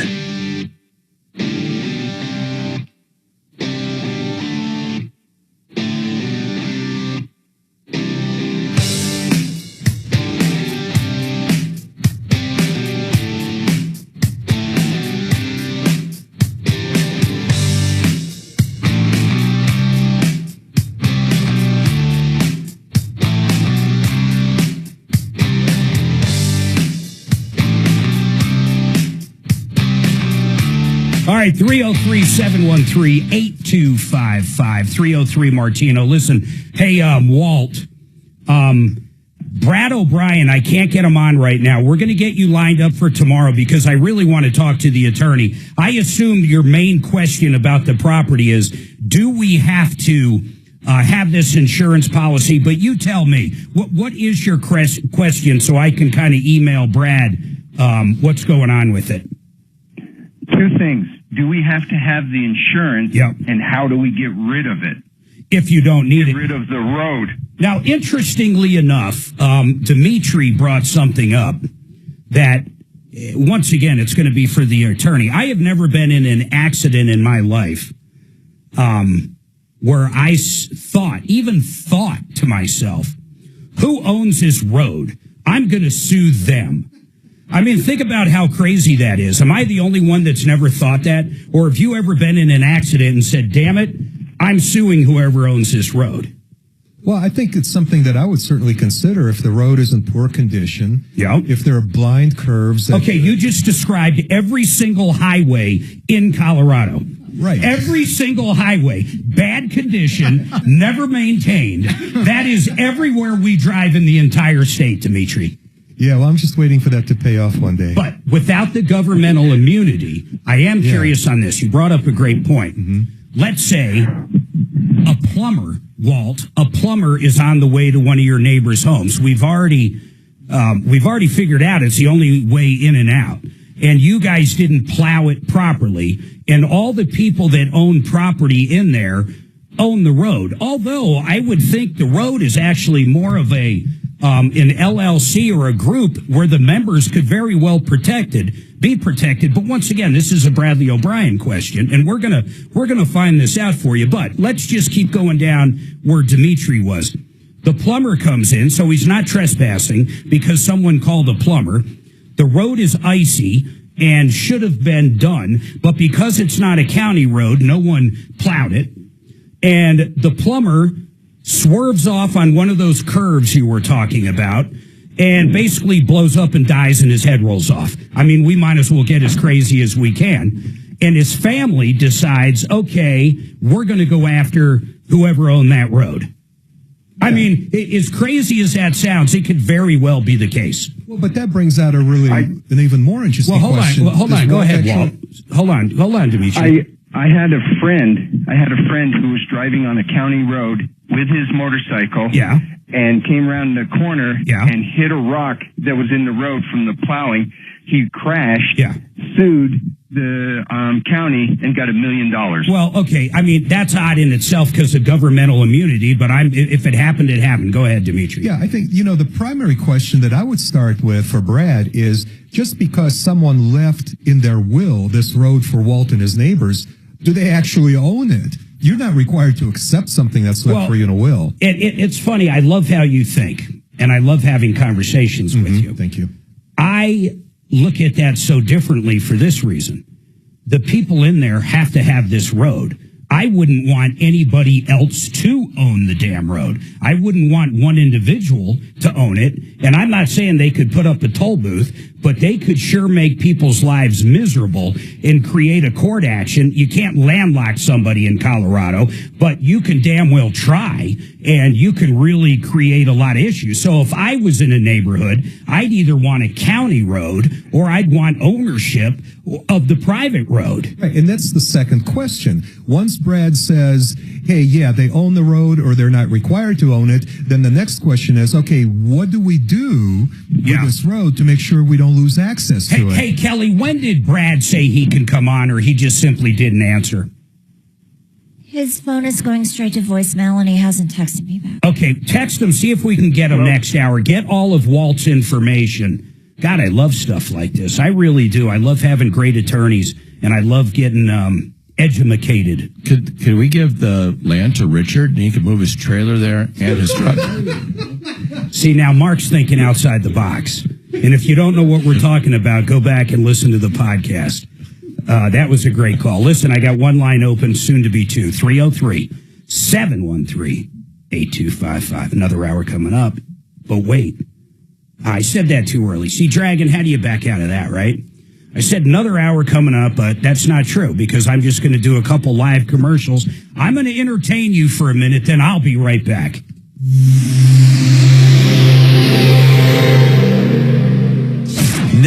impact traffic. This report is sponsored by...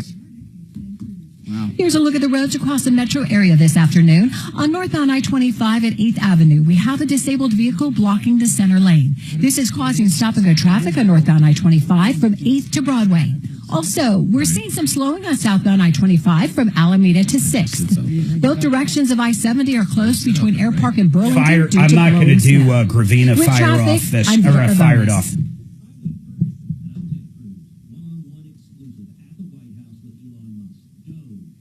Doge.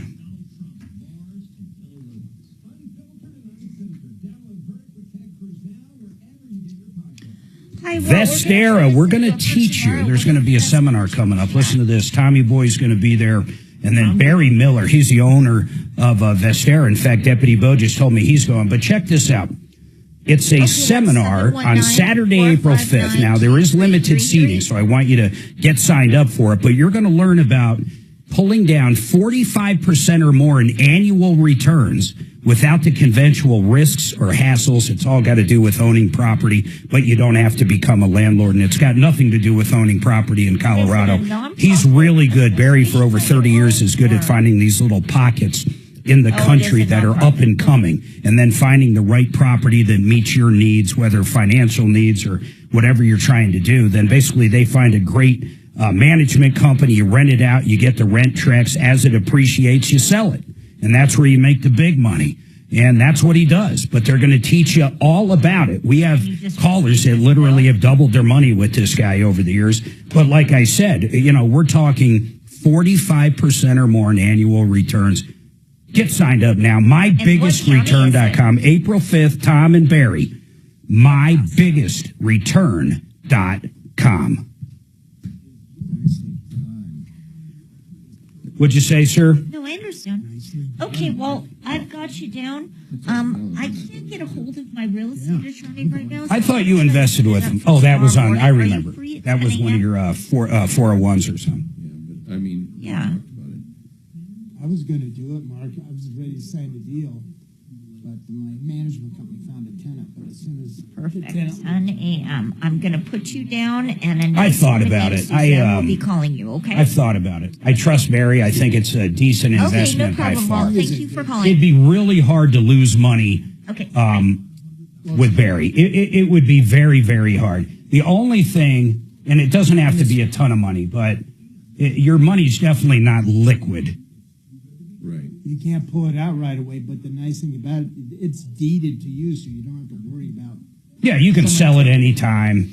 I mean, you can kick him to the curb at any time. Offer valid on standard There's browsers. no contractual real agreement. I was ready to quit dating altogether. But then I met Lena. How do I describe Lena? She's beautiful, smart, passionate, funny. She gets my blood pumping, and I wouldn't have found her without Date My Age. Date My Age is the global dating site where singles around the world can find love. You sign up, talk about yourself a little bit, and boom, you're matched with real people from all walks of life. I sent her a message. She sent me one back. 6 months later, we're texting all day. And all night. And all night. Whether you're looking for love or want to have some fun, Date My Age is here to make sparks fly. Get 60% off when you join at datemyage.com/ready today. That's let's try to get this landlord datemyage.com/ready to connect with let's try thousands to of get singles this mobile worldwide. home guy, Blake Smith, datemyage.com/ready. on the air. He just sent the phone number. Let's try to do it over the big break, though. Okay, you want me to get Richard back? No, I don't care about Richard. I mean, just see if you can get this guy on. I would love to. I would love if you can get him on. Then we'll probably get Richard back on. But I'd love to talk to this Park guy. Okay. Blake. We got the Blake's phone number. Yes. Did Blake call in? Good times. No, he actually. So that we're going to see, because you're going to be all wrong. You think the guy's hard. Yeah, Blake's going to be like, nah, he's a model tenant. He's the best. This is going to be some great radio. Perfect. The biggest, best, perfect tenant he's ever had. He's the opposite of a pain in the ass. He's like, what's the opposite of a pain in the ass? He's like a good feeling in the ass. Well, that sounds pretty fucked up. In fact, they're going to start paying him to live there. Yes. Because he's an amenity. Reclassify him as an amenity for all the other. You have tours going by as Yeah, tours, autographs. It's like the murder house. Autographs. That's good. That is rich. An amenity. What's the opposite of a pain in the ass? A good feeling in the ass. I can't believe I said that. Did you know that 40% of adults can't explain what a tax deduction is? I can't either. Well, we're here hey, now. here's I'm our Leah listen, Palmieri. 48 And I'm Matt votes. Stillo. And this season on Do you Grown think Up it's Stuff, fair we're that making Richard- taxes way less scary. There's no other time in Can't life park where you're there like, anymore. am I going to get back $4,000? 54% Or am I no. going to owe $10,000? 46% It's like yes. the crappiest casino. That poll's been up for a Listen while. to too. Grown Up That's Stuff almost on America's 50 that's number almost one 50 podcast people. network, Yeah, let's see the iHeart. margin Follow of error. Grown Up Stuff and start Margin of listening error on the free is zero. iHeartRadio app today. No, the margin of error is 46%. 10 seconds. And Reed Reisner wants to buy TikTok and more on The Joe Pag Show. Tonight from 6 to 9 on 630 KHOW.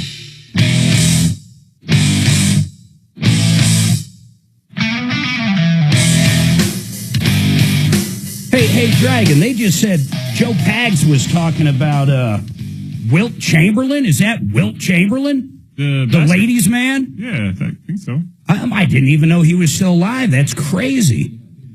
Hey, really quick, Joe Pags had a horrible thing. Someone tried to swat him. It was crazy, man. I heard Pags talking about him, and his whole family could have been killed.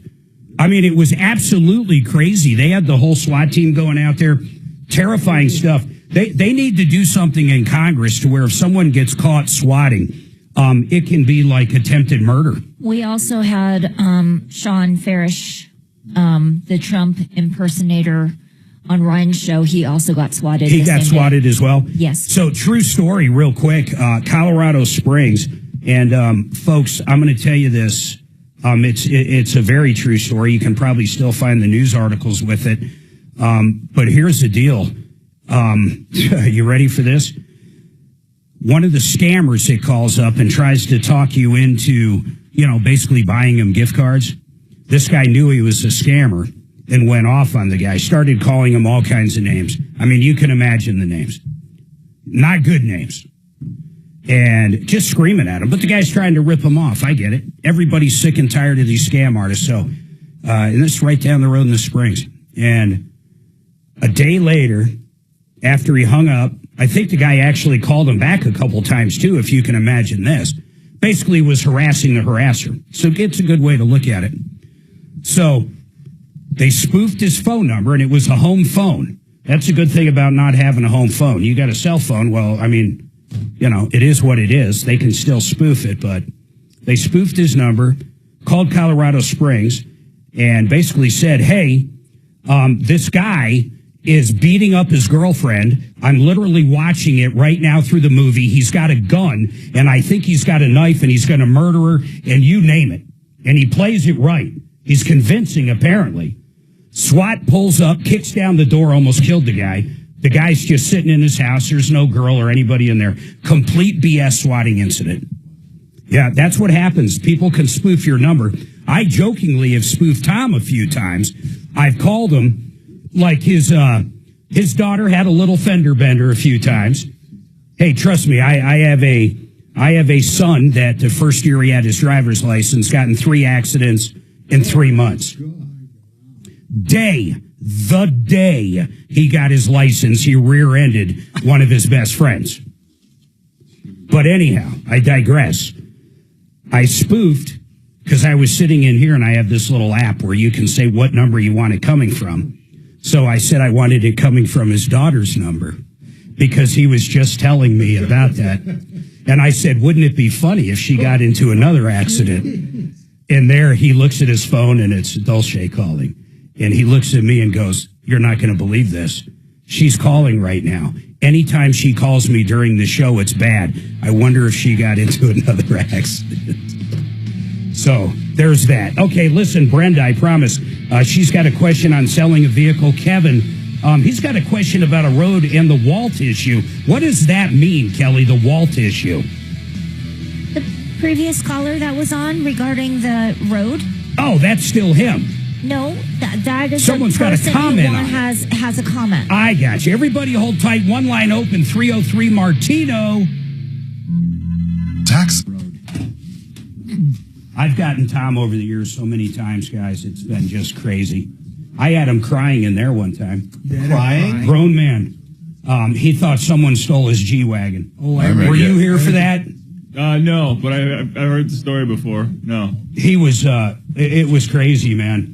So he comes in, I'm sitting over there, he's there, we're ready to do the show. It was April Fool's Day, and I've already gotten them every year. I mean, so good. I had him one year thinking he lost 3 of the biggest sponsors of the show in the morning. Wow. I mean, I've gotten them every year. And this particular year, he walks in, and he left his briefcase in the office for a second. So I go in there, and I snag his G-Wagon keys before he knows.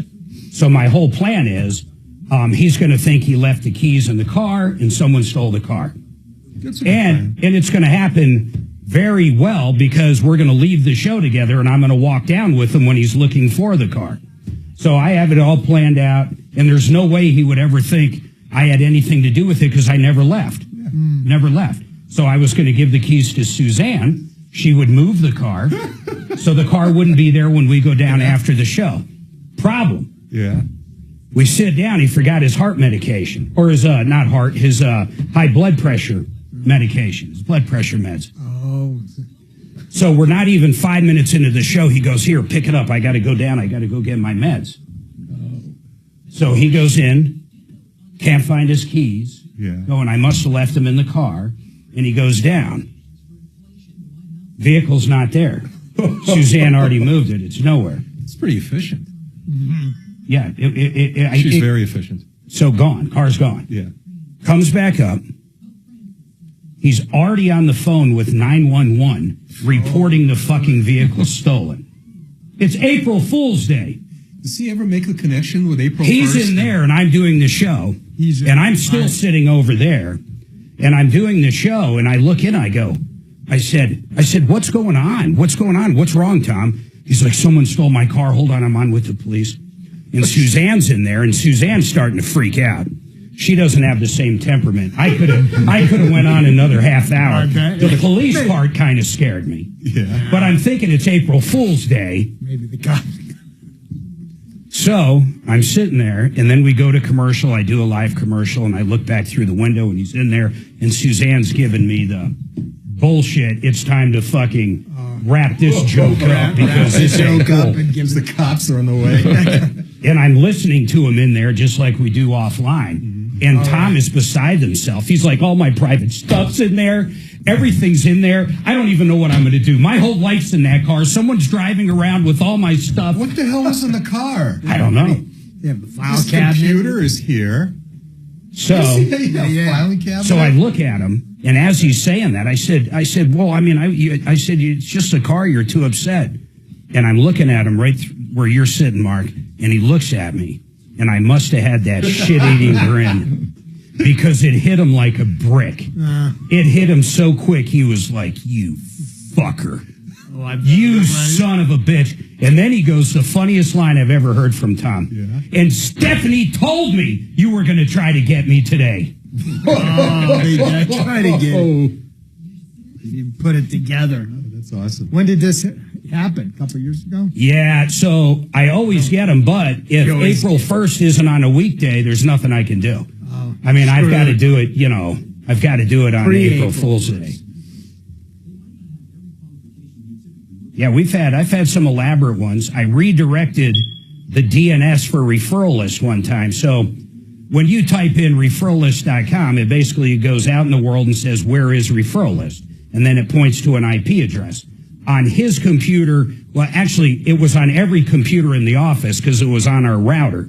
I told our router, if someone goes into a browser and types in referrallist.com, send it to this IP address. On that IP address, I had a web server. And on the web server, I built a little porn site. Oh, shit. I knew it. I was going to say Pornhub. So when he goes, every time he would type in referral list, .com on any computer in there and on his phone because he's on our Wi-Fi in the office down there. It would go to the website. So I have him convinced we got hacked. I said, oh my God, there's nothing we can do about it. Mike says someone else owns it. This could take months, if not a year, to figure out. This poor son of a bitch, I thought he was going to have a heart attack. Really? Was he cussing too after he found out? Yeah. Suzanne was in the office one time. I was home, and I changed something around on one of his folders. I don't remember what it was. She calls me up and basically has it on mute, but on speakerphone, so I can hear what's going on in the office. The only people in the office is Tabitha and my wife. We might have had a deputy, like Deputy Dan or someone there, too. And Tom is off the hook, screaming that I moved something. I can't believe it. Who goes into someone else's folder and renames something? And I did. I literally renamed it because whatever he had it named, I didn't think was logical. Oh, this is just a couple of months ago. No, this was pre-COVID, man. Oh, okay. And the funny part, though, what Suzanne couldn't believe, he's like screaming at everybody but me because I'm not there. So she's like, this is so unfair. This is... I agree with that sentiment. He did want to kill me on that one. We've had some big arguments over the years on air. Big arguments. Knockdown, drag out. But then the second we're off mic, we're, everything's great and groovy. Yeah, well, that's good. That makes for exciting radio. Yeah, good. Yeah. He gets mad, though, because I'm always right. You guys had that one. I can't remember what was it about. It went on for 3 days. Just a couple weeks ago. Can't remember what that customer was. Oh, it was about the auto warranty company? Yes. Oh, yeah. Auto warranty. Didn't he say, I turn around, you can do it as long as you I'm take just like, not again. I couldn't stand that. That owner was driving me insane. Yep, the auto warranty. Yeah, you get the authorization. You and I were on the same page. Yeah, yeah. Well, you, I, and everybody else in the world was on the same page. Yeah, Tom was like, "What, you got shareholders in the warranty? Yeah, what, you own this warranty company?" As long as my name's on the show, it's going to be my way. That was great. That was very exciting. I thought that was great. It was great. That was divergence. We did start beating a dead horse, though. Yeah. Oh, not in that But case. it kept coming up, though. Matt and I were texting back and forth about it. Hey, is Matt still around? I can't get a hold of him for anything. He would have been in today. Do you have his cell number? Yeah. Okay. Yeah, That's the voicemail. And he doesn't So are you trying to do a job with him, or? I need to follow up on 2 cases. One of them was like months, many. Have you Actually, texted they're him? both- 10 seconds, guys. No, I leave them Text. voicemails and emails. Text us. And as a preset Awesome. Doing it now. on the free iHeartRadio app.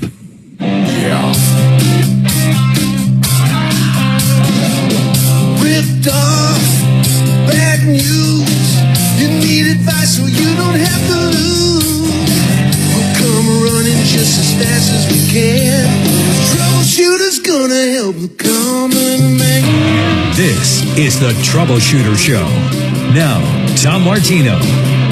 Welcome, my friends, to the only show of its kind. We're here to solve problems, answer questions, take complaints. Look, you've been ripped off. We get directly involved.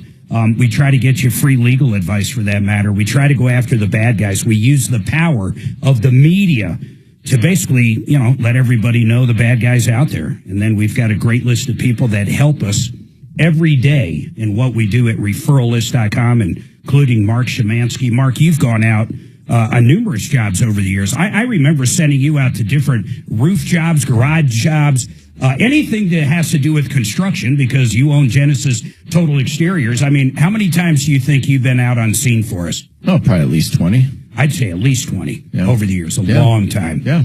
And it's kind of cool knowing a great contractor. Mark's done work at our house. I did want to ask you, I haven't brought this up yet, but do you got any specials you want to run since you're in studio today? Yeah, we can do the Painters for the Day again. Explain what that is. It's a great deal. Listen to this. So you get 2 guys, 2 painters. That's all we have is male painters. So right now they're all guys. We've had ladies before. But anyways, two painters for 8 hours. Typically it's $9.95. We'll do it for $7.95 So $800, you get two guys for the day. for 8 hours.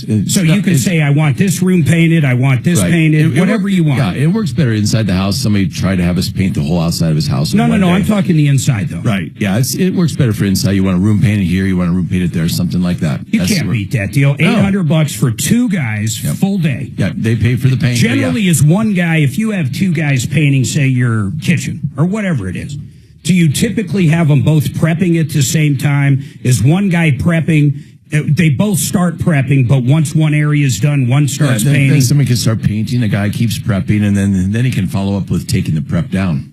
And these are good guys. Oh, yeah. No, they're great guys. I mean, it's Omar. I mean, that's who's been going on. Oh, it's Omar's guys. Yeah, it's Omar's. Who's painted your house. This guy, listen to this, guys. Omar painted the exterior of our house years ago, and it still looks brand new, but he's had the same painter and the painter's guys working for him for 20 years. Actually, 20. You never hear that in 23 years. 23 years. Jesus has been with me for 20. Oh, my goodness. So, yeah.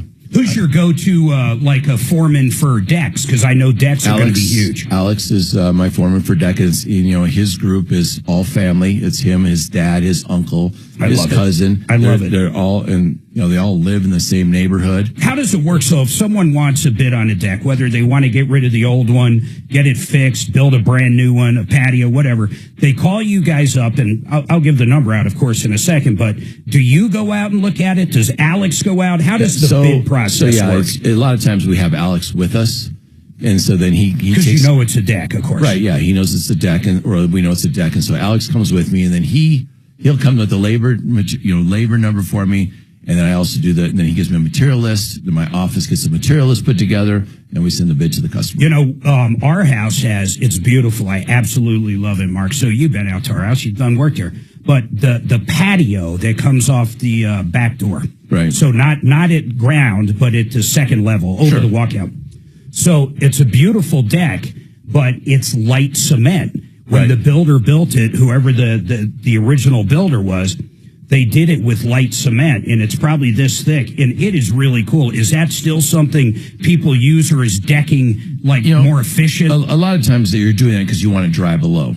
And so, Trex has a great system that you can keep things dry below. I didn't even think about that, because our hot tub, if we just had decking, we'd be getting dripped all over. Right. And so there's a lot better, I'm not going to say it's better, but it's a lot of different systems that we prefer to use. That work. Right. And so, and that wraps completely around your joist, and then we gutter the water off as opposed to water just sit on top of your deck, and then you have to have it run off that way. Yeah, it's really cool.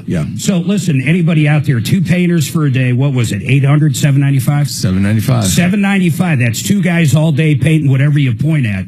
303-679-8509, and I can attest these guys do an unbelievable job at painting. Omar is great, just great. 303-679-8509, and then if you're looking for a deck or maybe even stucco, windows, doors, a roof, these guys do it all. GenesisTotalExteriors.com. I love having Mark in. He always joins in on everything. So I'm going to go to the person that's been holding the absolute longest, which is Brenda.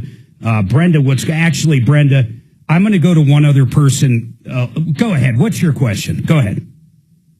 Well, I want to get your best guidance on how to sell a finance vehicle to a private party, because obviously some of the selling price goes to paying the loan off, but then you don't get the title to give to the private party for 4 to 6 weeks until you get it from the finance company. I wouldn't buy it from you. Okay. But I know how I would buy it from you. I set you up. Okay. I would have a broker do it. JFR Cars on our referral list at referrallist.com. Just type in JFR.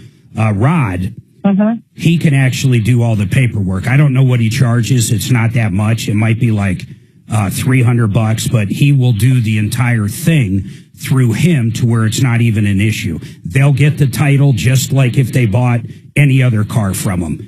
So basically, they will do all the payoff. They will do everything. They're going to do everything you need done. And it's going to make anybody feel comfortable because they're a licensed dealer. And they do it for people all the time. Okay, I'll give them a call and find out what their procedure is then. Yeah, well, I'm telling you what it is. Because they're the dealer, what happens is they basically at the same time, they pay it off. They guarantee those people they're going to get the title and then give you whatever proceeds are left. The other thing they can do, you might ask them on, what kind of vehicle is it? It's a 2012 Toyota Tacoma. And how much do you want for it? Honestly, my husband is doing that portion of it. I just was trying to figure out how to do the paperwork of it, because obviously if I'm buying something, I want the title too. You're damn right. And that's why JFR is exactly what you need. They're just going to broker the deal for you. And then the other thing they can do, and this is kind of cool too when it comes to the selling of the vehicle and getting the paperwork done, they can even finance it. So if whoever wants to buy it from you doesn't have all the cash it takes, they can actually do the financing for the purchaser, and everything else still works the same way. You get whatever's left over.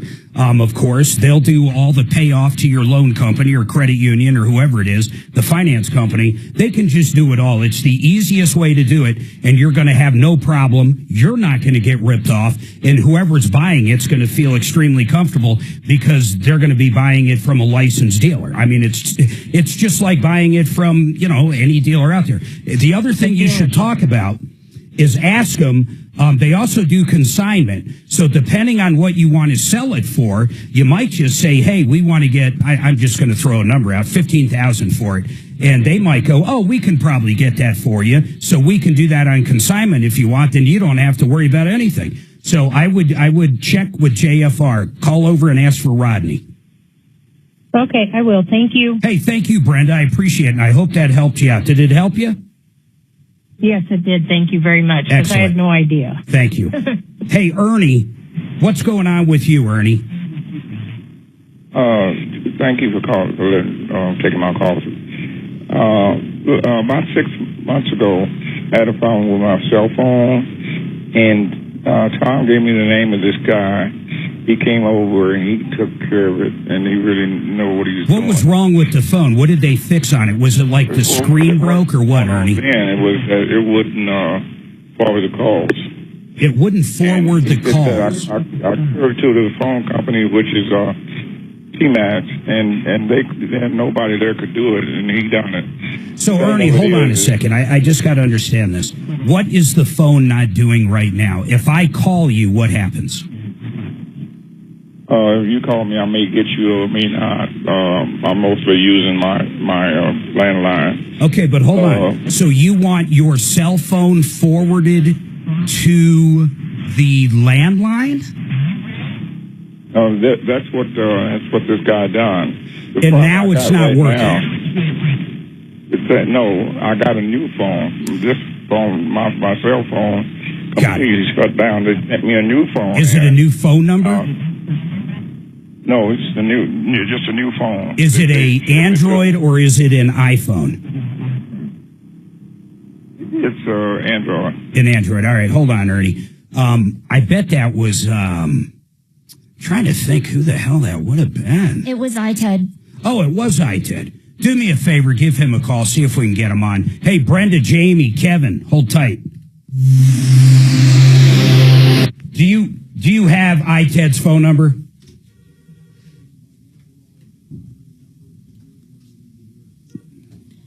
Good afternoon. Thanks for calling the Tom Martino Show. Good cracker.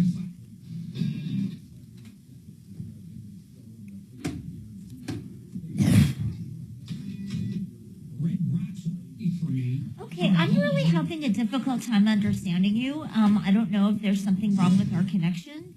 I could sit here for the next 60 seconds and tell you all about Zero Res and the water they use, the ZR water. I could tell you how they don't use soaps and solvents and emulsifiers. I could tell you that when they leave 3 days later, that wicking's not going to happen like with the other companies and the same spots come back. I could tell you how safe it is for kids and pets in your house. I could tell you what a great job they do drying the carpet out so it's not wet on your feet for the next day or two. I could tell you about the tile and grout cleaning, the granite cleaning, the upholstery cleaning, the area rug cleaning they do. I could tell you all that. Or I could skip to the best part. You know what that is? 3 rooms, 3 areas in your house for $109. And then if you want to get duct cleaning done as well, they're going to knock $75 off.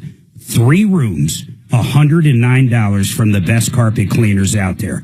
Once again, no phony baloney. 3 rooms, $109, and if you want duct cleaning, $75 off. This is good for March only. Get it on the books. 303-471-5150. The holidays are over. Hopefully the snow's gone. Give these guys a call. 3 rooms, $109. 303-471-5150 or ZeroResDenver.com.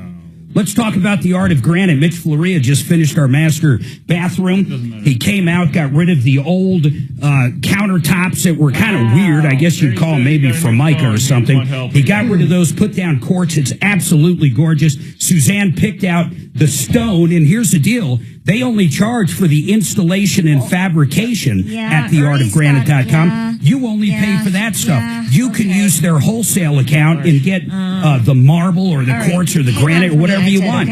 And right now, if you get the kitchen done, if you've been putting it off, now's a great time to call. Honest to God, you get the kitchen done, they're going to do a bathroom for free. Think about that. Not only new countertops in that kitchen, but that bathroom there, new countertops. You got to check these guys out. They also have a line of cabinets. It's absolutely beautiful. Theartofgranite.com.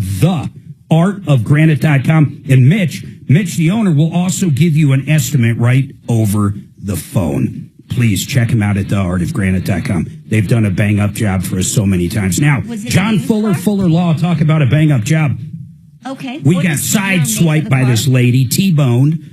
And the entire car was bad and gone and totaled. And Suzanne had a broken nose, and we had other injuries. And the bottom line was he got us every single penny that lady had in insurance money. And then after he got all that money, he went to the chiropractor. He went to the ER, the ambulance people, and he got all the bills down to put more money in our pocket, and you're going to deal with John. He's going to maximize that case for you. Most attorneys don't do that. Most of these mills, I call them, have about 500 cases. You're lucky to talk to the same guy at the same time or the same guy twice. It's just crazy. You want to use John Fuller. Please, write this number down. Get it in your phone, 303-597-4500. 597-4500, John Fuller. Was a mouthful. Right. That was iTed. That was 2 years ago. Doesn't matter. There's nobody else besides Tom and I that do, I think, more than... How many... Does anybody else do three live spots in a break?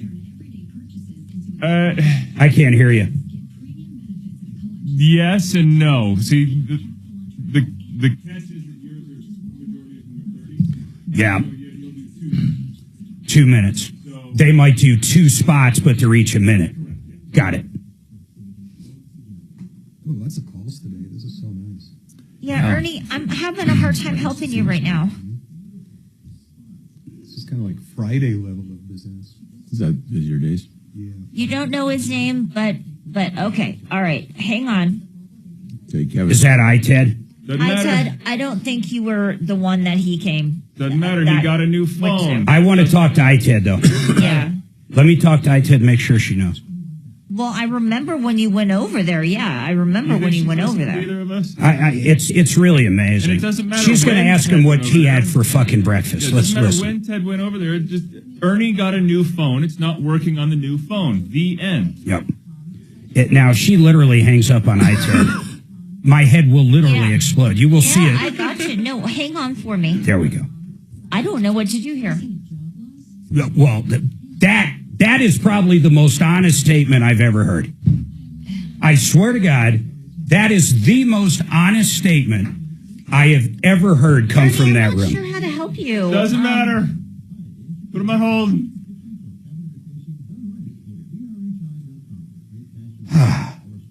Hey, she's your employee, man. No. Kelly's She's an independent contractor. I will make that extremely clear. Just have her put, I swear to God, just tell her to put him on hold. Somebody who works for a Mercedes dealership? I'm going to... Where's this going with a Mercedes dealership now? You realize if she ever tilts her head to the side, her brain might roll out of her ear. She better not look up when it's raining. Kelly,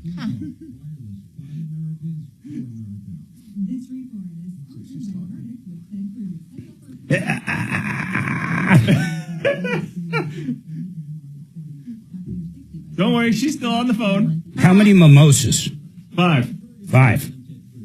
Well, we're getting better. Usually it's A bottle 10. and a half. Usually it's 10 going into the 4th hour.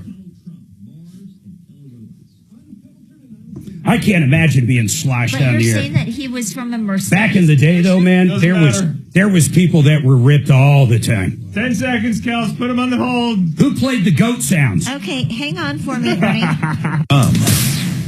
Denver's talk station. Online at khout.com. All right, 303-713-8255. 303 Martino. Please don't forget that number works on and off the air. Hey, I want to tell you about 888heating.com. These are great guys. $45 right now. In fact, during the show, a guy called up 30-year-old furnace. It's perfect for it. If it hasn't been cleaned, they're going to tear it apart, get rid of all that dirt, slap a no breakdown guarantee right on the side of that, and then you're going to know who to call if you ever have a problem with your air conditioner or anything else. These are great people. 888heating.com. Now, Ernie had a problem, and we're going to finish up with him pretty quick, but I've got ITED up. Hey, ITED, how the hell have you been, man? I have not talked to you for a while. Yeah, it's been a while, Mark. I'm hanging in there. How about you? I'm doing really good, man. I think you helped Ernie out a long time ago. Is that true or not? Yeah. I went out to his house. It's been almost 2 years ago. He got a new phone. This is all he needs. I don't even think you have to go out to his house. But I'm going to bring Ernie up real quick. But Ernie, you got a new phone, and you want it, if someone calls your new Android cell phone, for it to forward to your landline. That's all you need done, right? No, it won't work. And they're going to order me a new phone. But I just felt that when we spent 2 hours in this place, these people activated. They didn't know. Nobody in that place knew what they were doing. Ernie, do you have a new phone now?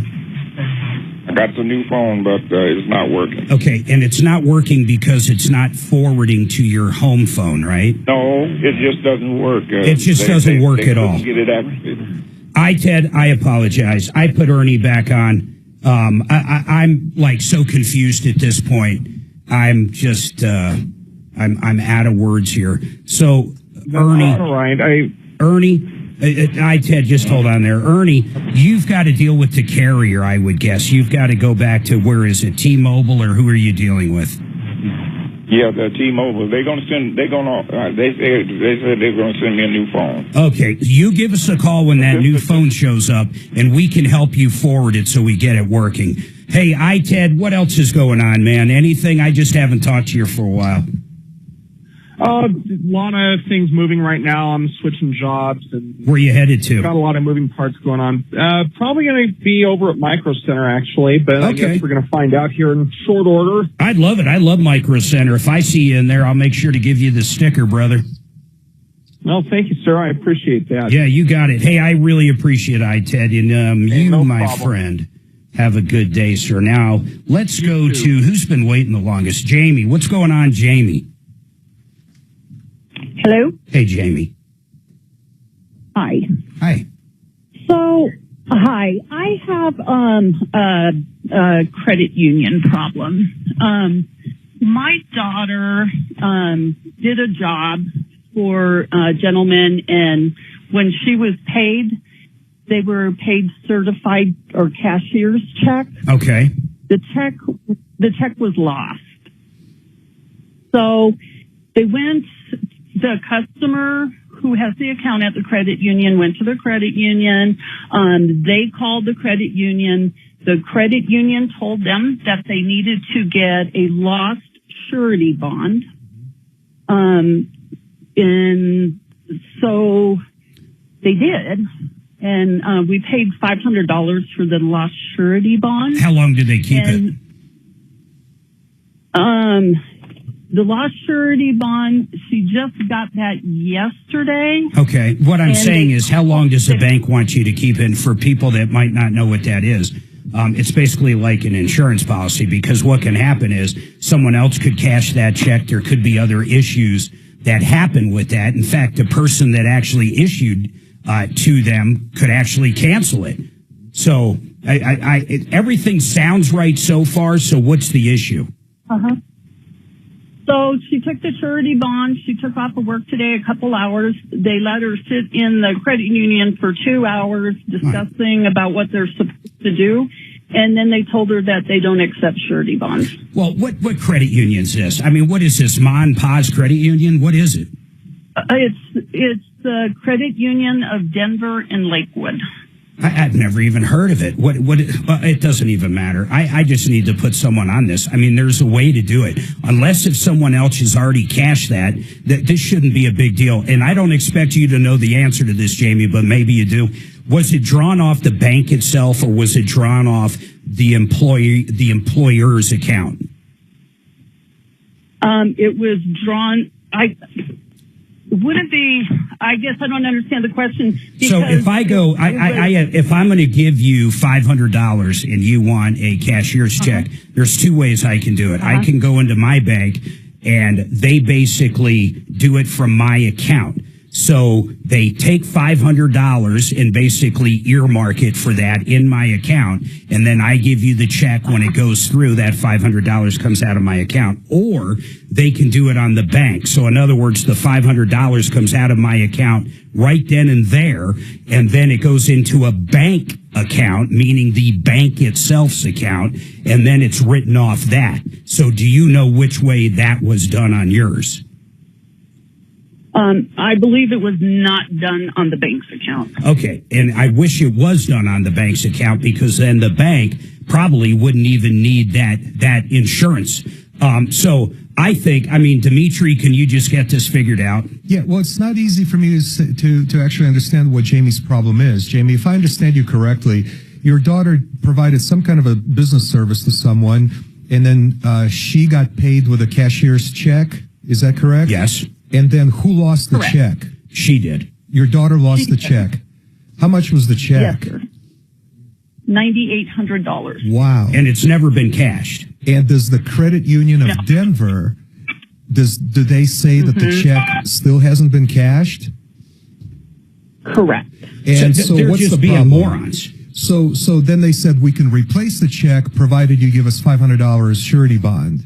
And then when she actually brought it down, they said, we don't take those.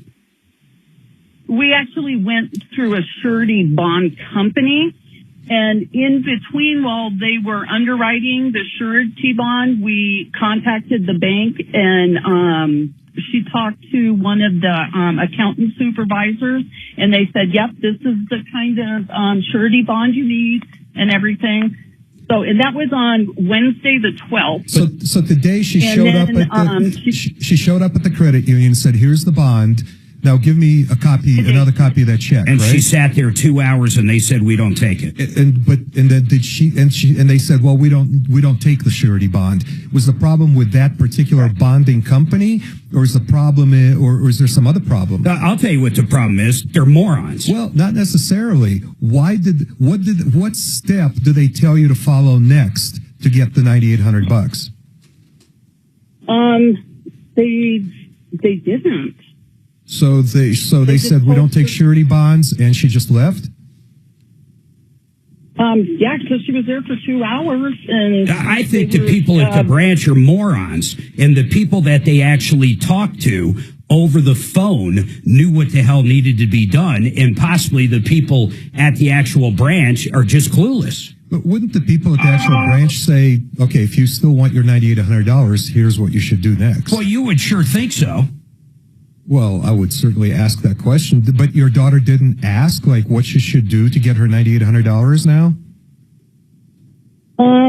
So she had a discussion with these people before, and they told her they needed to talk to the accountant supervisor, and that was on the 12th. I'm telling you, they're morons, Dimitri. They don't know what the hell they're doing down there. This should be so easy on a cashier's check that hasn't been canceled. You cancel that one, you simply cancel it. That's it. If someone presents it It's no good. It doesn't matter. They simply don't pay it, and then they issue a new one. It's so easy. I don't even understand why these people are that stupid, to be quite honest. Hey, Kelly, hold on. Let's try this. I doubt they'll come on the air. Let's try to get the branch manager at this Lakewood, Denver credit union that can't seem to get this poor woman her money. Let's see if they'll come on the air, these morons. Being total jerks. I don't know if they're incompetent or if they're assholes. It's not too far from where I can meet her over there. It's Credit Union of Denver. It's 9500 West Allen. Didn't she say something like Denver and Lakewood? She did, but there's no such credit union. Got However, it. there's a CU Denver. Yeah, and I'm not jumping all over you, but just, my God, it's like, what is wrong with these people? And you're right. Why wouldn't they say, we don't take this particular bond, you got to use this company, or whatever the hell it is? She's just got a bad person. And I'll tell you why, because they're morons. They have no idea what the hell's going on.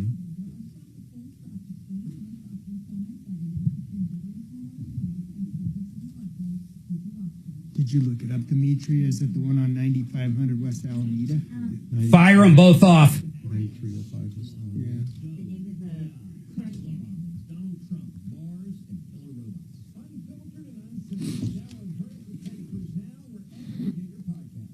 DenverRegen.com. With the help of them, I've lost over 30 pounds in about 12 weeks. We might be on 13 weeks. And I hit a little bit of a plateau, but I'm still losing like a half a pound a day. Here's what's remarkable about these new weight loss drugs. And Denver Regen. One, they have them for less than $300 a month. You're not going to find a better price. Two, you don't feel hungry because you feel full. And you don't think of food. The food noise is gone. I don't go around thinking pizza, pizza. I don't go around thinking ice cream, pizza. It's just not there. And I love pizza. And by the way, I love ice cream. You don't think of the food all the time. It's not like most diets where all you think about is your next meal, because the drug takes care of that. Please call, ask them the questions. But for $300 a month, that's the doctor's visit. That is the medication. It is all in. You ready? DenverRegen.com. Do it quick, too. There's going to be certain changes coming up if you're not locked in. DenverRegen.com. Red Rocks RS, Roof and Solar. These guys do exactly that. They can come out to your house after a hailstorm, and they can do just the solar part. They can do the entire roof if you want it. But when it comes to solar systems, commercial or residential, they're great people. Everything's in-house. They're service people. They're installation. They're salespeople. They're all there. They work for Brooke. And if you have a commercial project, she is great at finding state and federal grant money to apply to it. We've had people that have gotten commercial systems through her where over 100% of it's paid for with tax credit and grant. Yeah, I know. It's free. That's basically what it comes down to. Talk to her about the grants. And then if you have a older system that's not working, they can fix it. They can also add a battery backup to it. They have great battery backups. They can actually put a generator on it. If you're off grid, think of that. Then you've got the best of both worlds. Check them out at redrocksrs.com, redrocksrs.com.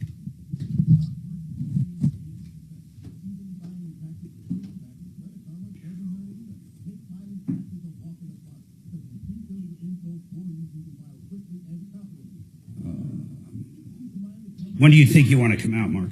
Yeah, what's good for you guys? I'm gone next week. Do you want to come out this week? Or you want to wait till you get back? All right, just get back. Well, you know what? And then the floors should be done. Get your floors done and see what color we got going. Yeah. Okay. And then you want me to line up somebody from Guy Reese? Who are those? The paint people? Yeah, whatever you think. Whoever can help us with colors. Okay, I'll call my rep to. Yeah, we have no clue. All I know is do it the same color. Well, I was thinking we could just kind of like here, all white walls and a couple red walls. I think you're at work. Little IR colors. Yeah. Let's do wallpaper. Maybe they have some of this down in the. Maybe they have some down there.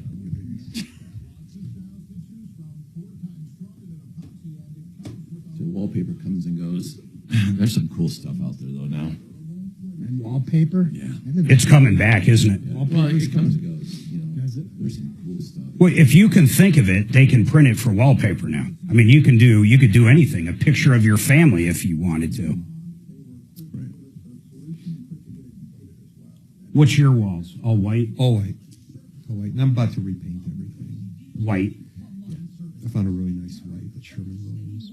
Which one? It's called Bistro White. Oh, a bistro. Yeah. You're going to feel That like sounds you're like sitting a down for an Dimitri Italian color. coffee.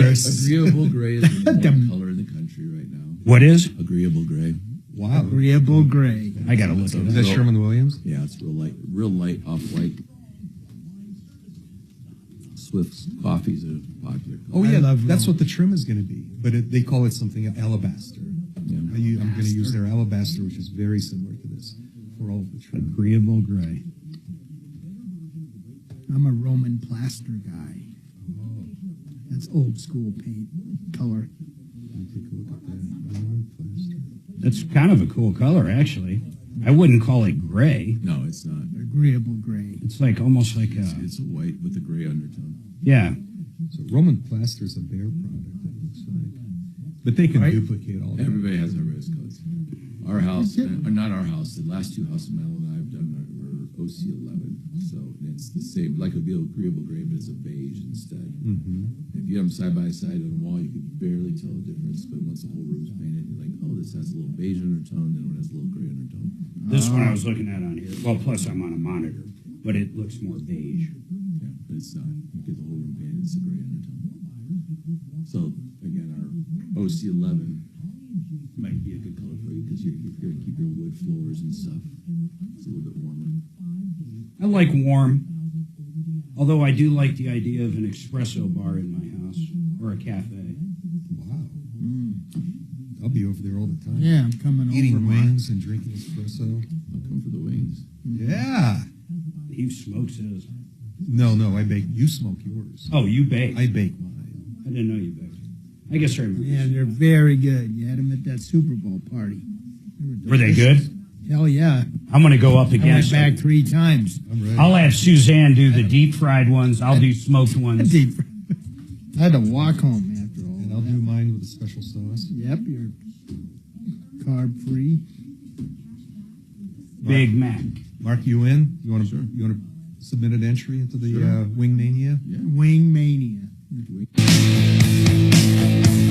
All right, 303-713-8255. Dimitri wasn't here years ago when we actually had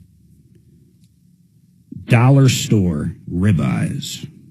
Oh, I want to see pictures and I want to hear a description. It was the most disgusting meat. I was on the show when you were talking about those. Yeah, it was insane. So we brought a grill in, put it out on the patio up here at iHeart, and we grilled them, and everybody tried them. I was afraid, so I didn't even try it. Was it actual ribeye cut of meat? From the dollar store. It was a ribeye. It was like this thick, like a ham steak. You ever seen a ham sure, steak? Of course, yeah. It's about as thick as a ham steak, and it was packaged in bromine.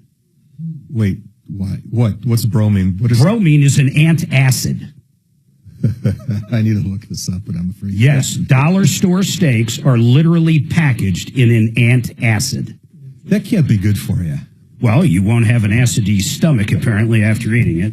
I don't even know what made us think of that. Oh, we were talking about wings. Hey, Dan's got a question for Genesis. Mark Szymanski's with us today, the owner of Genesis Total Exteriors. He's got a great deal going on in paint, too, we'll talk about. But, Dan, what's going on? Hey, Tom. Hey, I'm glad you have Genesis on because I have a couple questions on stucco. Go ahead, sir. Okay. Would you do stucco on a log home? I tell you, I mean, because you have such those deep ribs, can you do it? Yes, we could do it. But gosh, why would you want to cover up those beautiful logs? You know, are they in such bad shape?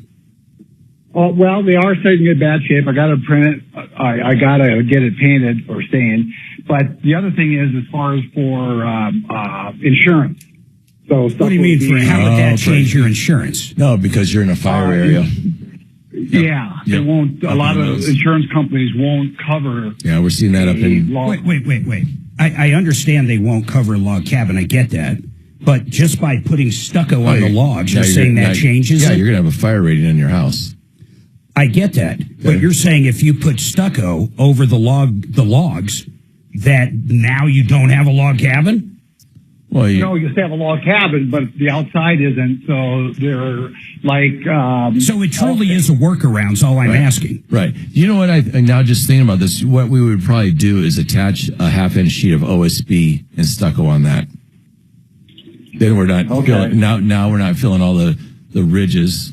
That'd be a pain in the ass. Yeah, I just think how much concrete you have to put in there. And then the insulation factor is going to be way better with the stucco. Right.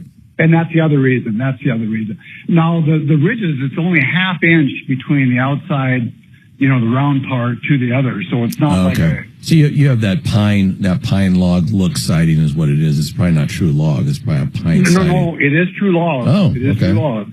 Okay. But it's Lincoln logs, basically, right? Okay. Seriously. Yeah. Okay. Right. And so it's doable with. Yeah, it's doable. And then, okay. How about do you do synthetic and? No, we're guys. I'm sorry to interrupt this. I still have to understand this for myself. Right. If you have a log cabin, and they don't want to insure it because it's a log cabin, right? Am I in the area it's in? Right, because they're afraid the outside would start a fire. Correct. Yeah, that's right, because it's a log cabin. Right. But you're saying the stucco has a it's fire resistant, concrete. So it's concrete. Right. So all of a sudden, even though it's still a log cabin, of course, now they will accept it in the insurance realm. Correct. Okay, thank you. That was hard for me. That's all right. We got you. All right, keep going, Dan. So the other question was synthetic versus standard. I mean, we typically are standard. We're typically standard, but if somebody says we want synthetic, we'll use it. What's the difference, Mark? They're just two different products. I couldn't tell you the exact difference. Okay. I think I knew it one time, but I don't remember. It has a better R rating. Okay. And I guess just what I read in it's less resistant to crack. I would assume the synthetic costs. Well, again, we don't have any issues with the cracking because of the mesh that we put in. So, I mean, I have never had a call back from a stucco job because we had cracks. What do you do? Do you stucco I mean, if it's a wood, right now, Dan, what's the roof look like? Regular asphalt roof. Okay. Well, that's kind of cool, man. I learned something. I had no idea. We'd be happy to come out and give you a quote. So that's free, brother. Where do you live, by the way, Dan? Where's the place? Blackhawk. Oh. Yeah. You've done a ton of work up there. Yeah, all the Z casinos. I was a contractor in all the inside and outside remodels of Grand Z. I did the Dragon Tiger restaurant. We met up there a couple times. Yep. So, yeah, I mean, he's worked all over Blackhawk, man, for all those casinos. Yep. Getting ready to put some sidewalks in for him. If I measure would you need to come on out or if I measured the square footage and took pictures of it, would you be able to get in the realm of the? Yeah, we can probably get you a ballpark, but yeah, we do want to eventually see it before we give you a hard number. Sure. Yeah, but at least you can get an idea. Sure. Yeah. Right.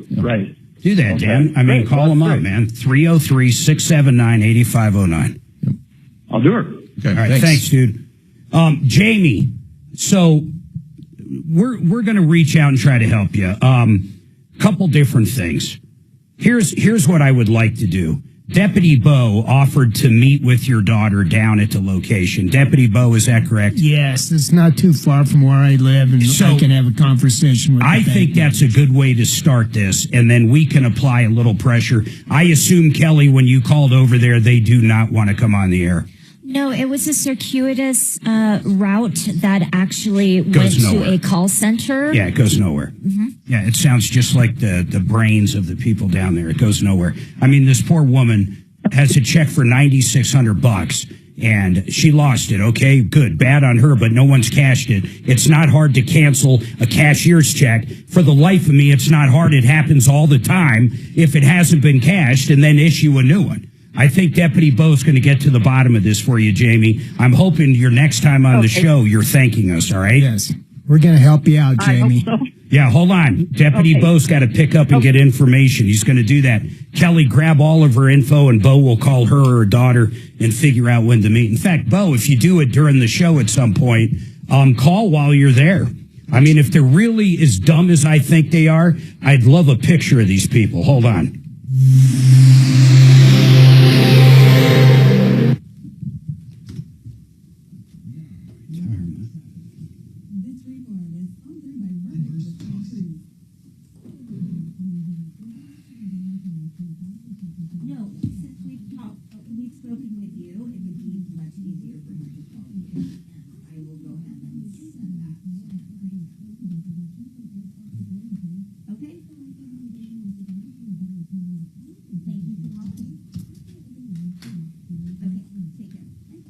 I'd be so pissed. $9,600. I just can't stop thinking about it.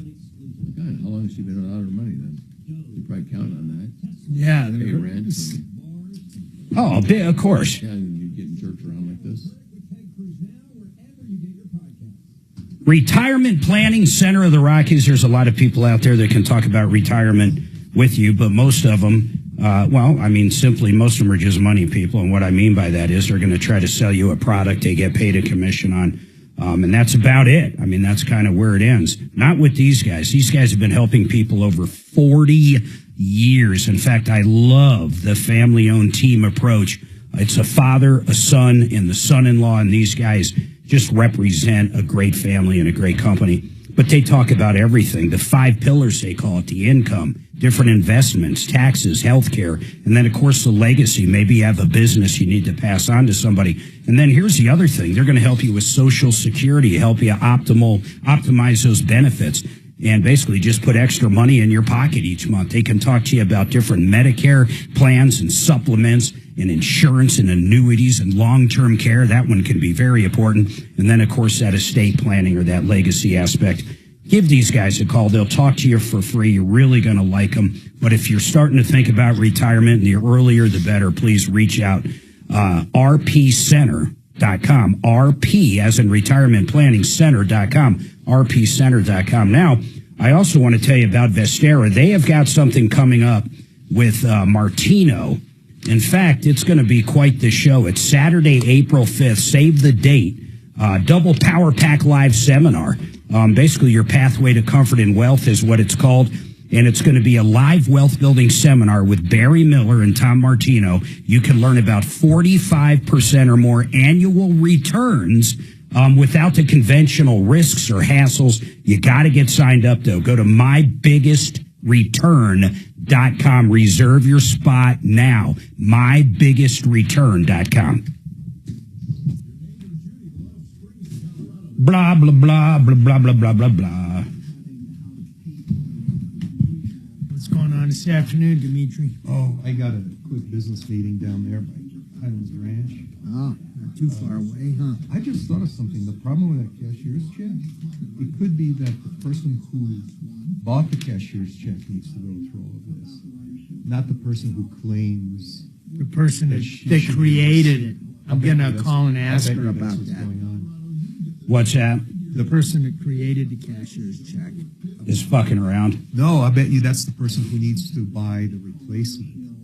Because otherwise, all of us could show up saying, "Oh yeah, somebody gave me a $9,800 cashier's check."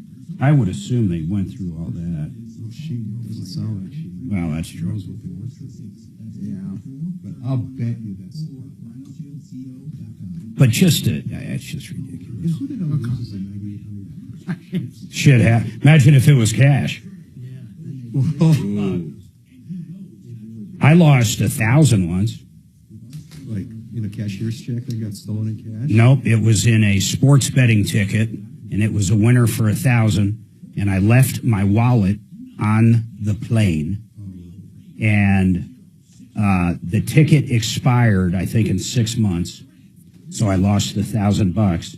But guess what showed up in the mail after I got a new license, new credit card, new everything? With the ticket in it, the cash in it, every credit card in it. That's really nice. It was, but it was like 7 months later. Why did it take 7 months? I have no idea. The airline sent it. I thought I left it in the airport. It must have came out of my pocket on the airline. And then they wouldn't pay you even after the ticket expired? No, it was Harrah's Casino, and it was CU. You're doing poker now, huh? What's that? You're playing poker? What do you mean? No. I find poker so boring. What is CU? I had a sports bet on CU. Wait a minute. You know what they're supposed to do with that ticket? What? Is shoo it to the state, and then you can go to the state. First of all, it was in an Indian casino in North Carolina. Oh, in that case. But it was a Harrah's. It was a Harrah's. Yeah, I think it's... And it says everywhere on the ticket, void after that. And I called them up.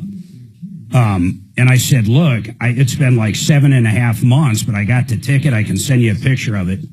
Not even a conversation. And then I went another step. In Vegas, when we were there staying, I went over to Harrah's, and asked them at the sports book in Vegas, and they said, that's just our name there. We have nothing to do with that casino. Mark sent me a picture in front of Trump Tower in Las Vegas, standing next to, yes, A Cybertruck. a Cybertruck. I knew it was coming. That's awesome. Black Cybertruck. Yeah. I get that picture, and they were right there. I was like, oh my God, run. Hey, Madeline and I came out. That's pretty good. Came through the casino. I think that's Harris, right? Harris right across from him. Yeah, it's close, yeah. Good afternoon. Out the door, and there was the Cybertruck sitting right there in the driveway with a cop car next to it. Wow, keeping an eye on it. You know what's weird about that area of Vegas, that whole... On Wednesday, plus Elon rescues American astronauts stranded at the space station for 9 months. They're now home safe and sound. Show starts at 2 right here on 630 KHOW.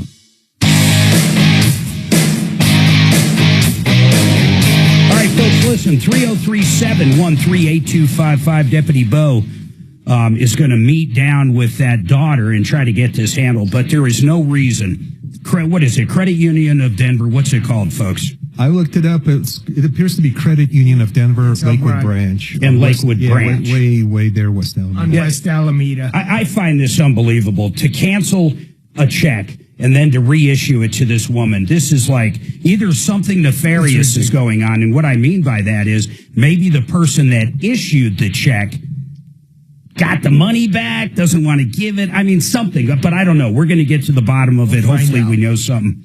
And then, by the way, listen, anybody out there, please tell everybody about the show. You've been ripped off. You've been taken advantage of. You're talking to someone at a party or a neighbor that's having problems with a contractor or a landscaper or anything. Give them the number, 303 Martino. That number works on and off the air. During the show, it comes here. When we're off, it'll either go to voicemail or someone will answer, but we'll reach back out to you. It's very important. I know a lot of people can't hire an attorney. They don't have the money for that, but we've got people on the referral list that help out all the time. 303 Martino or help, H-E-L-P, at troubleshooter.com. Now, I want to finish up with Mark Szymanski. This deal you have, 2 painters, 8-hour day, right, Mark? Yeah, an 8-hour day. So 8 hours, they're going to come out. 2 people, that's 16 man hours for only $795 for the painting. You can say, hey, I want to do the living room, I want to do the ceiling, I want to do the hallway, I want to do the closet, whatever you want done. Whatever you want done.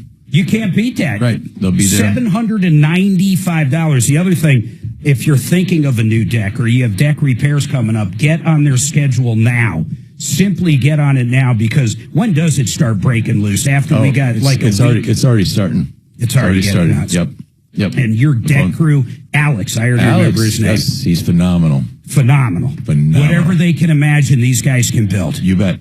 I love that, man. That's Alex. That's Mark Szymanski, 2 painters, $795. You got any questions? You always got questions.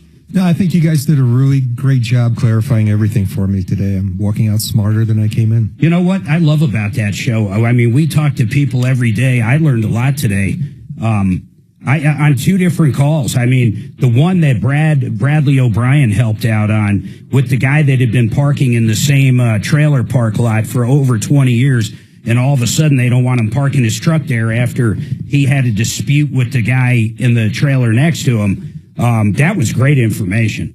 I really didn't think the guy had a shot in hell of getting anywhere, but it looks like he does. And I think we can both agree he'd probably be a great neighbor, Dimitri. I would love that. And man, I just hope the trailer park owner calls in to talk about some of the stories. Hey, Kelly, did we get in hold of the trailer park owner? We left a message.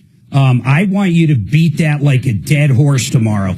You're good at getting people on when I really want them on. I am dying to prove Dimitri wrong that this guy's a pain in the ass. Well, actually, it's going to be your beautiful wife tomorrow. Oh, it is? Yes. Where are you going? I have the flu. No, you don't. March Madness, my God. Women's basketball. All right, listen, folks, 303 Martino. Please don't forget that. We want to hear from you tomorrow. And don't forget, help at troubleshooter.com. My name's Marc Mager, and this is the Troubleshooter Network.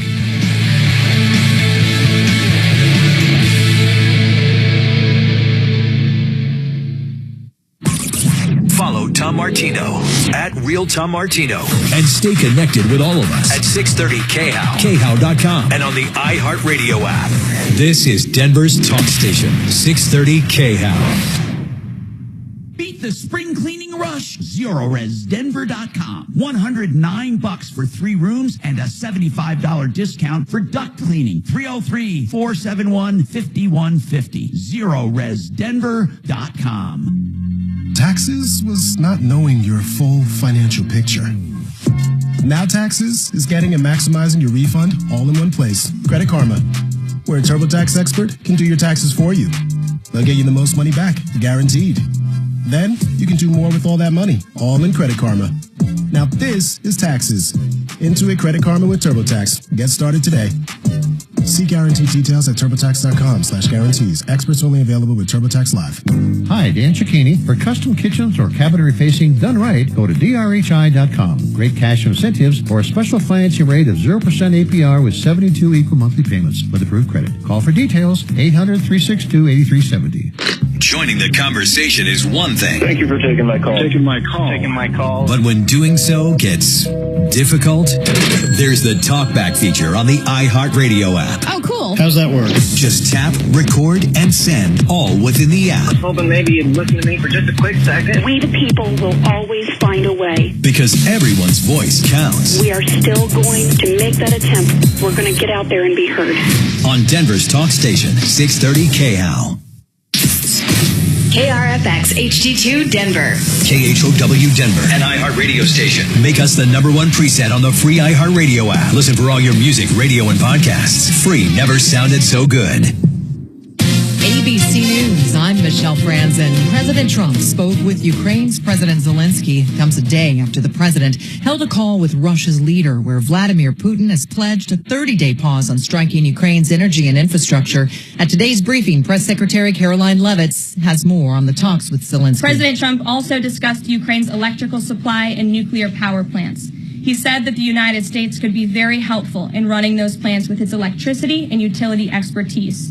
American ownership of those plants would be the best protection for that infrastructure and support for Ukrainian energy infrastructure. The NTSB issuing a preliminary report today on the commuter plane in Alaska that crashed last month on sea ice, killing all 10 on board. Investigators say the plane was a half a ton overweight for the weather conditions. Several states in the Midwest under tornado watches and blizzard alerts as a powerful storm moves through, and the fire danger continues across the plains and south. This is ABC News. Democrats remain split on support for Senate Minority Leader Chuck Schumer after he voted yes, along with other Democrats, on the GOP funding bill to avert a government shutdown last week. That measure extending government funding through the end of September. House Democrats say the bill included funding cuts to programs like Medicaid, but Schumer says a government shutdown would have given the Trump administration more power. ABC's Jay O'Brien says former House Speaker Nancy Pelosi now weighing in, criticizing Schumer. Those are stern words for Nancy Pelosi, who doesn't say things in front of a camera that she doesn't want out there. That's Nancy Pelosi saying that when she was a Democratic leader in Congress, she wouldn't give away, quote, anything for nothing. And she says that that's what Schumer has done. A defense official tells ABC News content from baseball legend Jackie Robinson, who served during World War II, among other content, removed from the Pentagon websites, was mistakenly removed due to searches for DEI initiatives. Michelle Franzen, ABC News. Local power companies have been working throughout the night to restore electricity to thousands of customers after high winds knocked down power lines. Xcel Energy reporting most of the 7,000 homes in Jefferson, Adams, and Arapahoe counties are back online. Core Electric Cooperative also reporting outages to thousands in Elbert and Douglas counties, where some areas saw winds gusting up to 70 miles an hour overnight. The co-ops on the Eastern Plains are asking for patience as those strong winds continue to wreak havoc. Reporter Brenda Stewart. A man has died while skiing at Winter Park Resort. Investigators say the 20-year-old from Kansas hit a tree on a trail that was meant for intermediate and advanced skiers. Life-saving efforts were unsuccessful. The man reportedly was wearing a helmet at the time of that crash. Sports, both the Avs and the Nuggets are in action tonight. The Nuggets are in L.A. to play the Lakers. The Avs are in Toronto to play the Maple Leafs. That's the latest. I'm Pat Woodard. Now, Impact Traffic. This report is sponsored by Verdict with Ted Cruz. We're still seeing a little slowing after that accident was cleared on northbound I-25 near Founders Parkway in Castle Rock. Also, slowing remains after an accident was cleared on Hamden in both directions at Oneida Way. I-70 is closed also in both directions from Air Park to Burlington due to whiteout conditions.